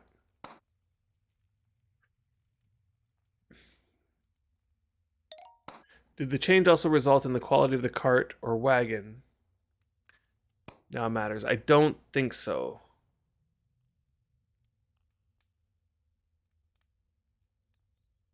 I think they changed boats to be like that, but I don't think they changed carts and wagons. Yes, but only how much it doesn't slow down, not for an increase. Okay, Seppuku has sent me something.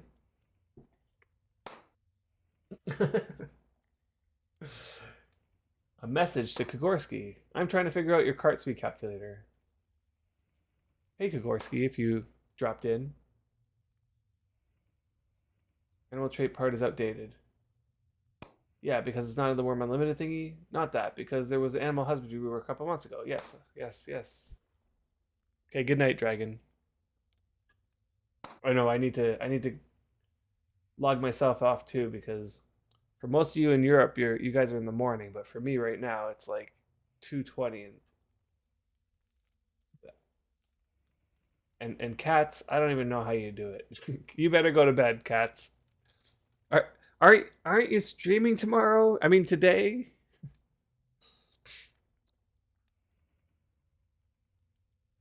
I couldn't possibly stay up till 9 a.m. Let's say, then go to sleep, and then wake up and then do a stream. Although I guess that's your, yeah, I know. I guess that's your regular schedule. I'm only looking at it from the perspective of my schedule, and if I were to try to stay up till 9 a.m. right now, I'd be so messed up tomorrow.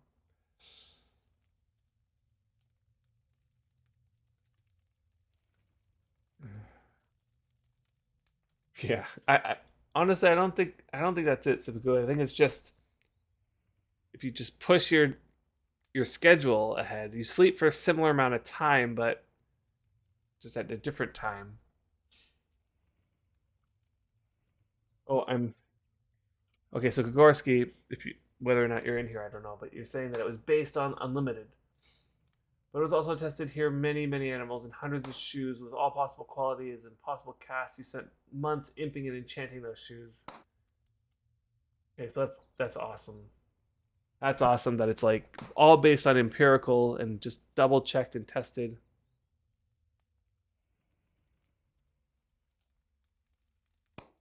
But see, it's like the equation was gotten from the Worm Unlimited code and then it was tested.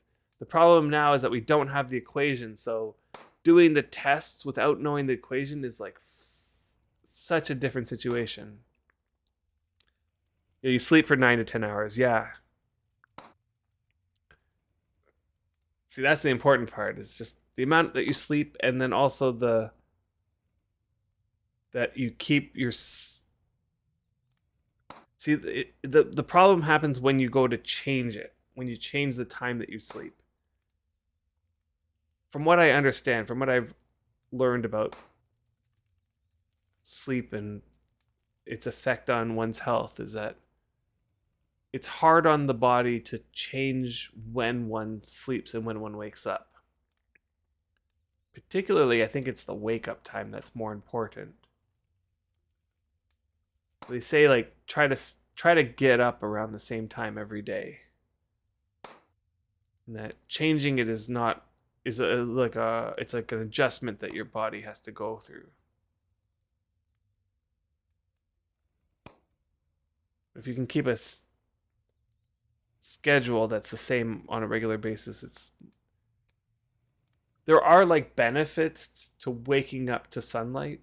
There's benefits to that from what I've heard. But I think it's most important just to keep a somewhat consistent schedule and also to get enough sleep. So speaking of which, getting enough sleep, I think I might have to end it soon. I didn't really get far in the mining. Let's see. 0.117. But I did get to 91 mining. So that's good. And let's see. If I were to continue this per hour, I would get 0.148. 0.148 mining per hour. I got another 48 hours, I know. Honestly. 47 hours, I mean, yeah, you're right. Let's see. Let's say I mined for those exact 47 hours times 0.15. I would get 7 skill. I'd be at like 97 mining, 98 mining. Although, of course, it's not going to stay at that rate. It's going to keep getting less and less hour skill per hour as time goes on.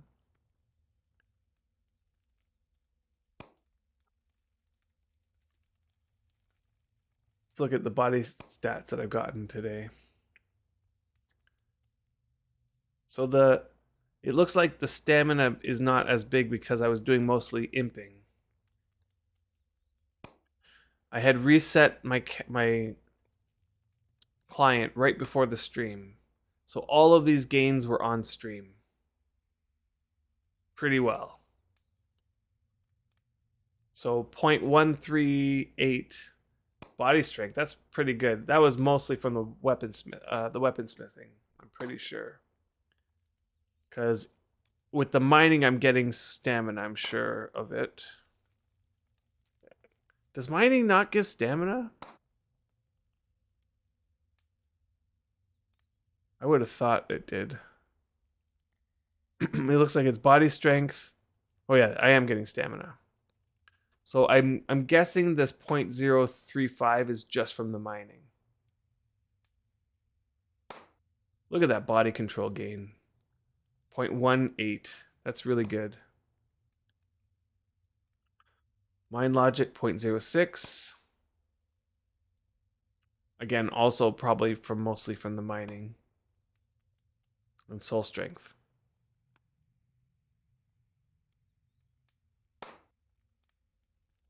All right. Well,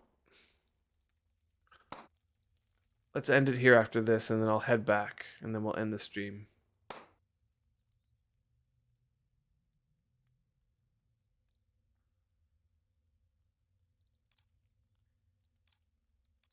But that was a good grinding session. Oh, whoops. Let's take this.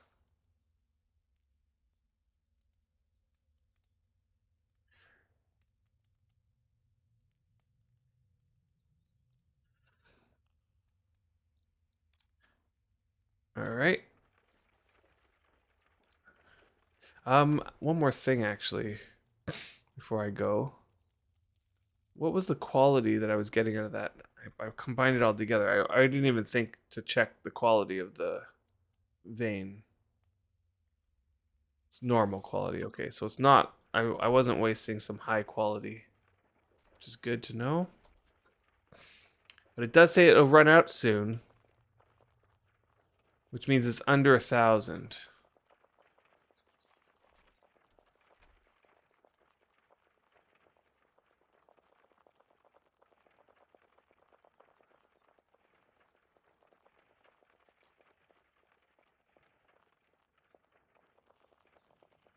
However, I do have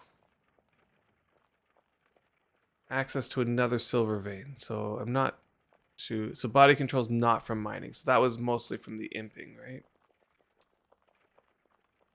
I know smithing gives a lot of body control. That's for sure. You're welcome, Valiance. I will see you in game. For sure.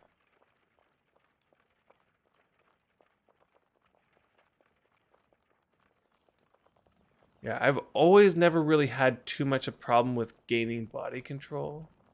On my other character I'm talking. And I remember Brian saying how much he always had trouble getting body control. It was because he was mostly doing like wood cutting and carpentry, which I don't think gives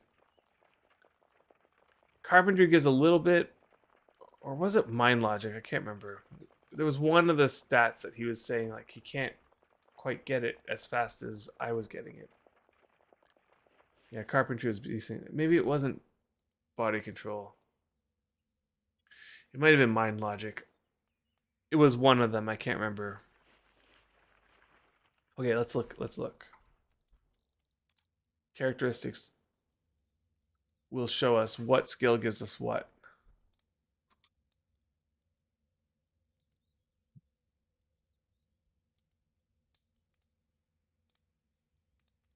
Okay, here it is. So let's look at mind logic. And what I'm looking for is any skill that Feyran would have done a lot of. So carpentry is giving, but you know, like there's some that give better than others, right? Just a check mark here doesn't really help to know what ones are better than others. Mining gives it. Does any of the smithing give mind logic? Probably not. Okay, so the mind logic. So what about body control? Carpentry gives body control. Smithing gives body control. And I'm guessing when it says smithing, it's like any of the smithing.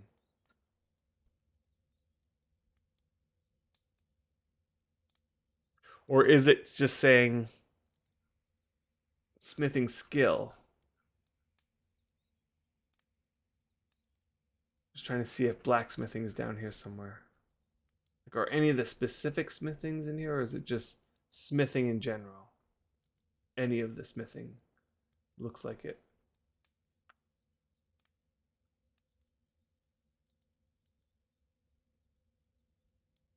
Swords.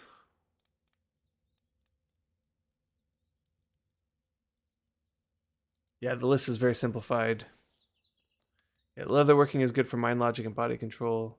Yeah, imagine fletching and bowery gives the best body control when imping. Interesting. Like, for example, if you do wood cutting with a hatchet, you get 2 body strength and 1 body stamina.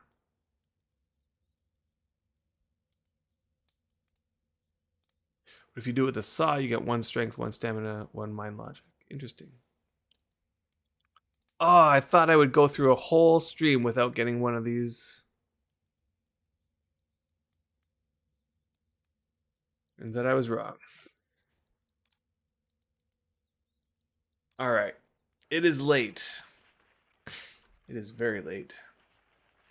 And I better get myself some sleep. And cats, you as well need to get yourself some sleep. Why can't I get off my cart? Because I'm too tired and impatient to wait for it to load. Oh, and in that time, the stills went out. I gotta fire up the stills before I go to bed. Let me just double check. I even need to fill them. Oh, goodness. Okay. Here we go. This shouldn't take too long. And I can do this before I go log out.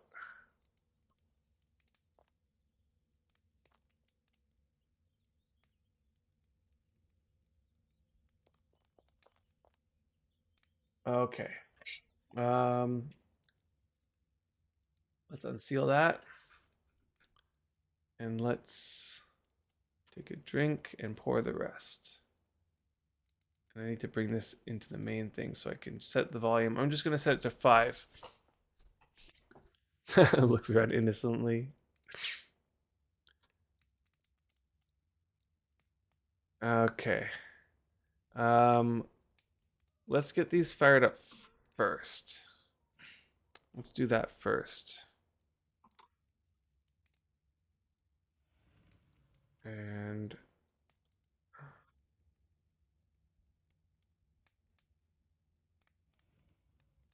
4, 5.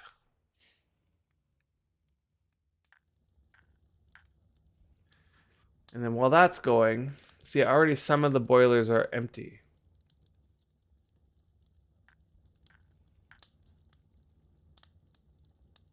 So I'm gonna have to fill it all up.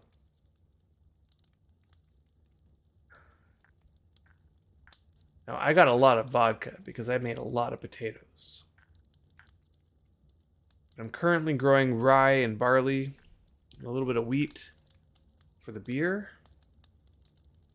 I got a ton of potatoes, so I made a lot of vodka. So once the rest of the whiskey goes, actually, let's unseal this one.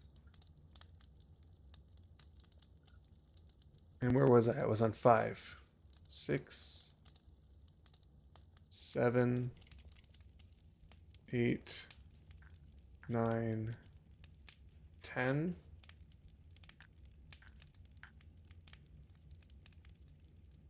Let's look here. So the whiskey is in here.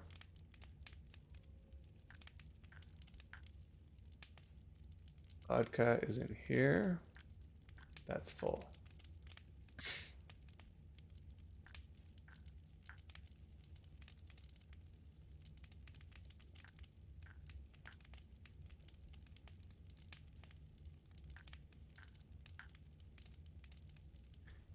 Whiskey. No, that was the wrong one. Whiskey.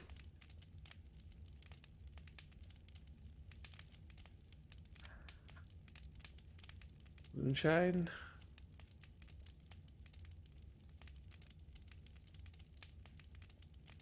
And what I'll do is I'll consolidate some of these things that are low. Like these two, for example, can go together.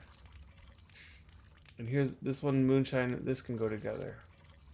And these moonshines are pretty high, so I'll leave those. Let's see, I got whiskey down here. I'll put that with this whiskey.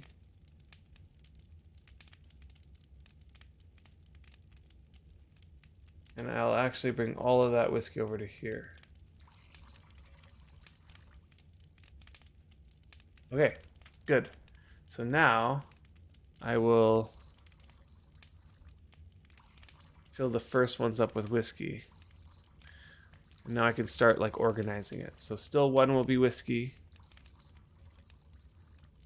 So 2, 3.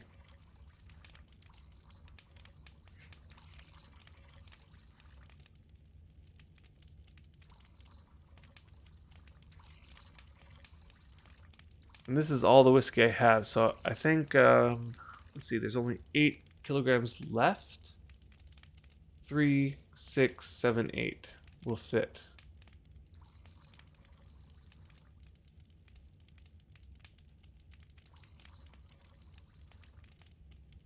Like that.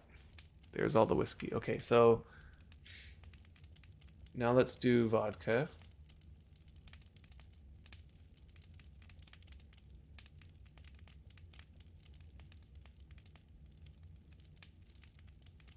I'm wondering, should I just fill them up? No, let's just fill them up. Oh, and I need to fuel them. Well, before they go out, I'm gonna fuel them. Oh, I gotta light them all before I fuel them. Light. That was 11, 12, 13, 14, and 15. Okay, light them, then fuel them.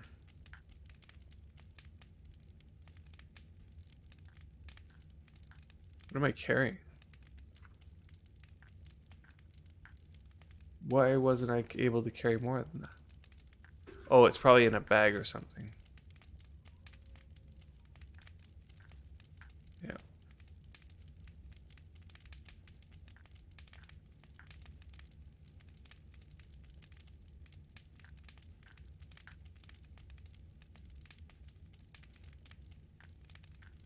Automod, you're drunk.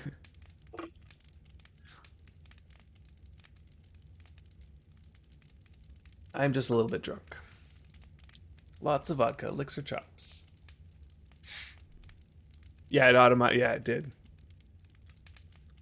It hid your message for licking your chops, I think. You don't have to fiddle with kindling his traps that way. Oh, I don't? Ow.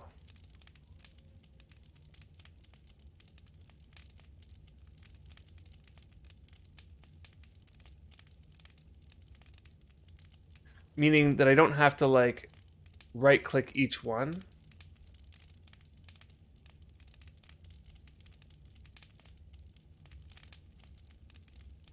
If I can do this in a faster way, that would be great. For now, I'm feeling like I have to... In reference to my previous mission with priests.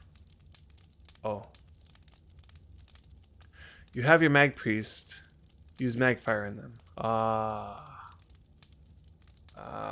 That's very, very nice. I will have to... Now, who is it that gets the skill? Is it the person who puts the undistilled alcohol in? That's the person who gets the skill? So, like, having my priest, let's say, light all the forges and stuff like that, or all the stills, doesn't matter. I'm hoping that's how it works anyway.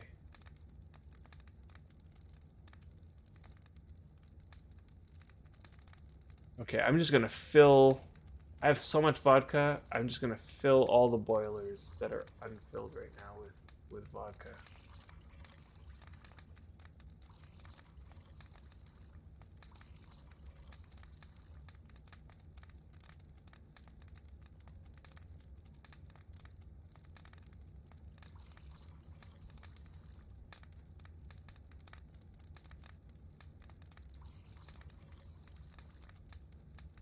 There we go.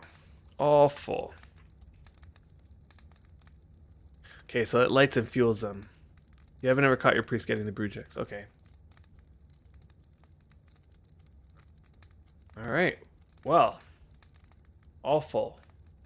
I still got a ton of vodka to distill. It looks like the moonshine actually can get consolidated here. But not completely. So let's take that moonshine, put it up here, and put this one doing vodka. Alright. Now all I need to do is put the that ruin on all of these stills. The ruin that makes them burn for longer. And then imp them all up to 90 quality. I'll get there eventually. But I think that's where I'm going to have to end it. So, thank you all. Imp them first. Yeah, I will have to imp them first. But to imp them, I'm going to need to go get a whole bunch more copper. I have some 90 quality copper there. I'm not convinced it's going to be enough to imp them all. But it might be enough to imp them all. We'll see. But I think that's it. You guys are very welcome. Thank you for coming. And I'm very appreciative of all the support you guys have given. Just by hanging out, chatting away. So until next time, you know what? I might be streaming soon again because I do have a little bit of time to myself. It is the last week before my work begins up again. So I might be streaming again tomorrow night, potentially. I know Kat's, you're streaming tomorrow during the day, potentially. But we'll see. I'm going to be playing it by ear and basing it off of what the moment calls for. But yeah, until next time, you guys keep on worming and have a good one. Yeah, Cats is in Worm tomorrow. Yes. It's going to be a worm stream tomorrow, which is awesome. Yeah, Cats. All right. You guys have a good one. Good night.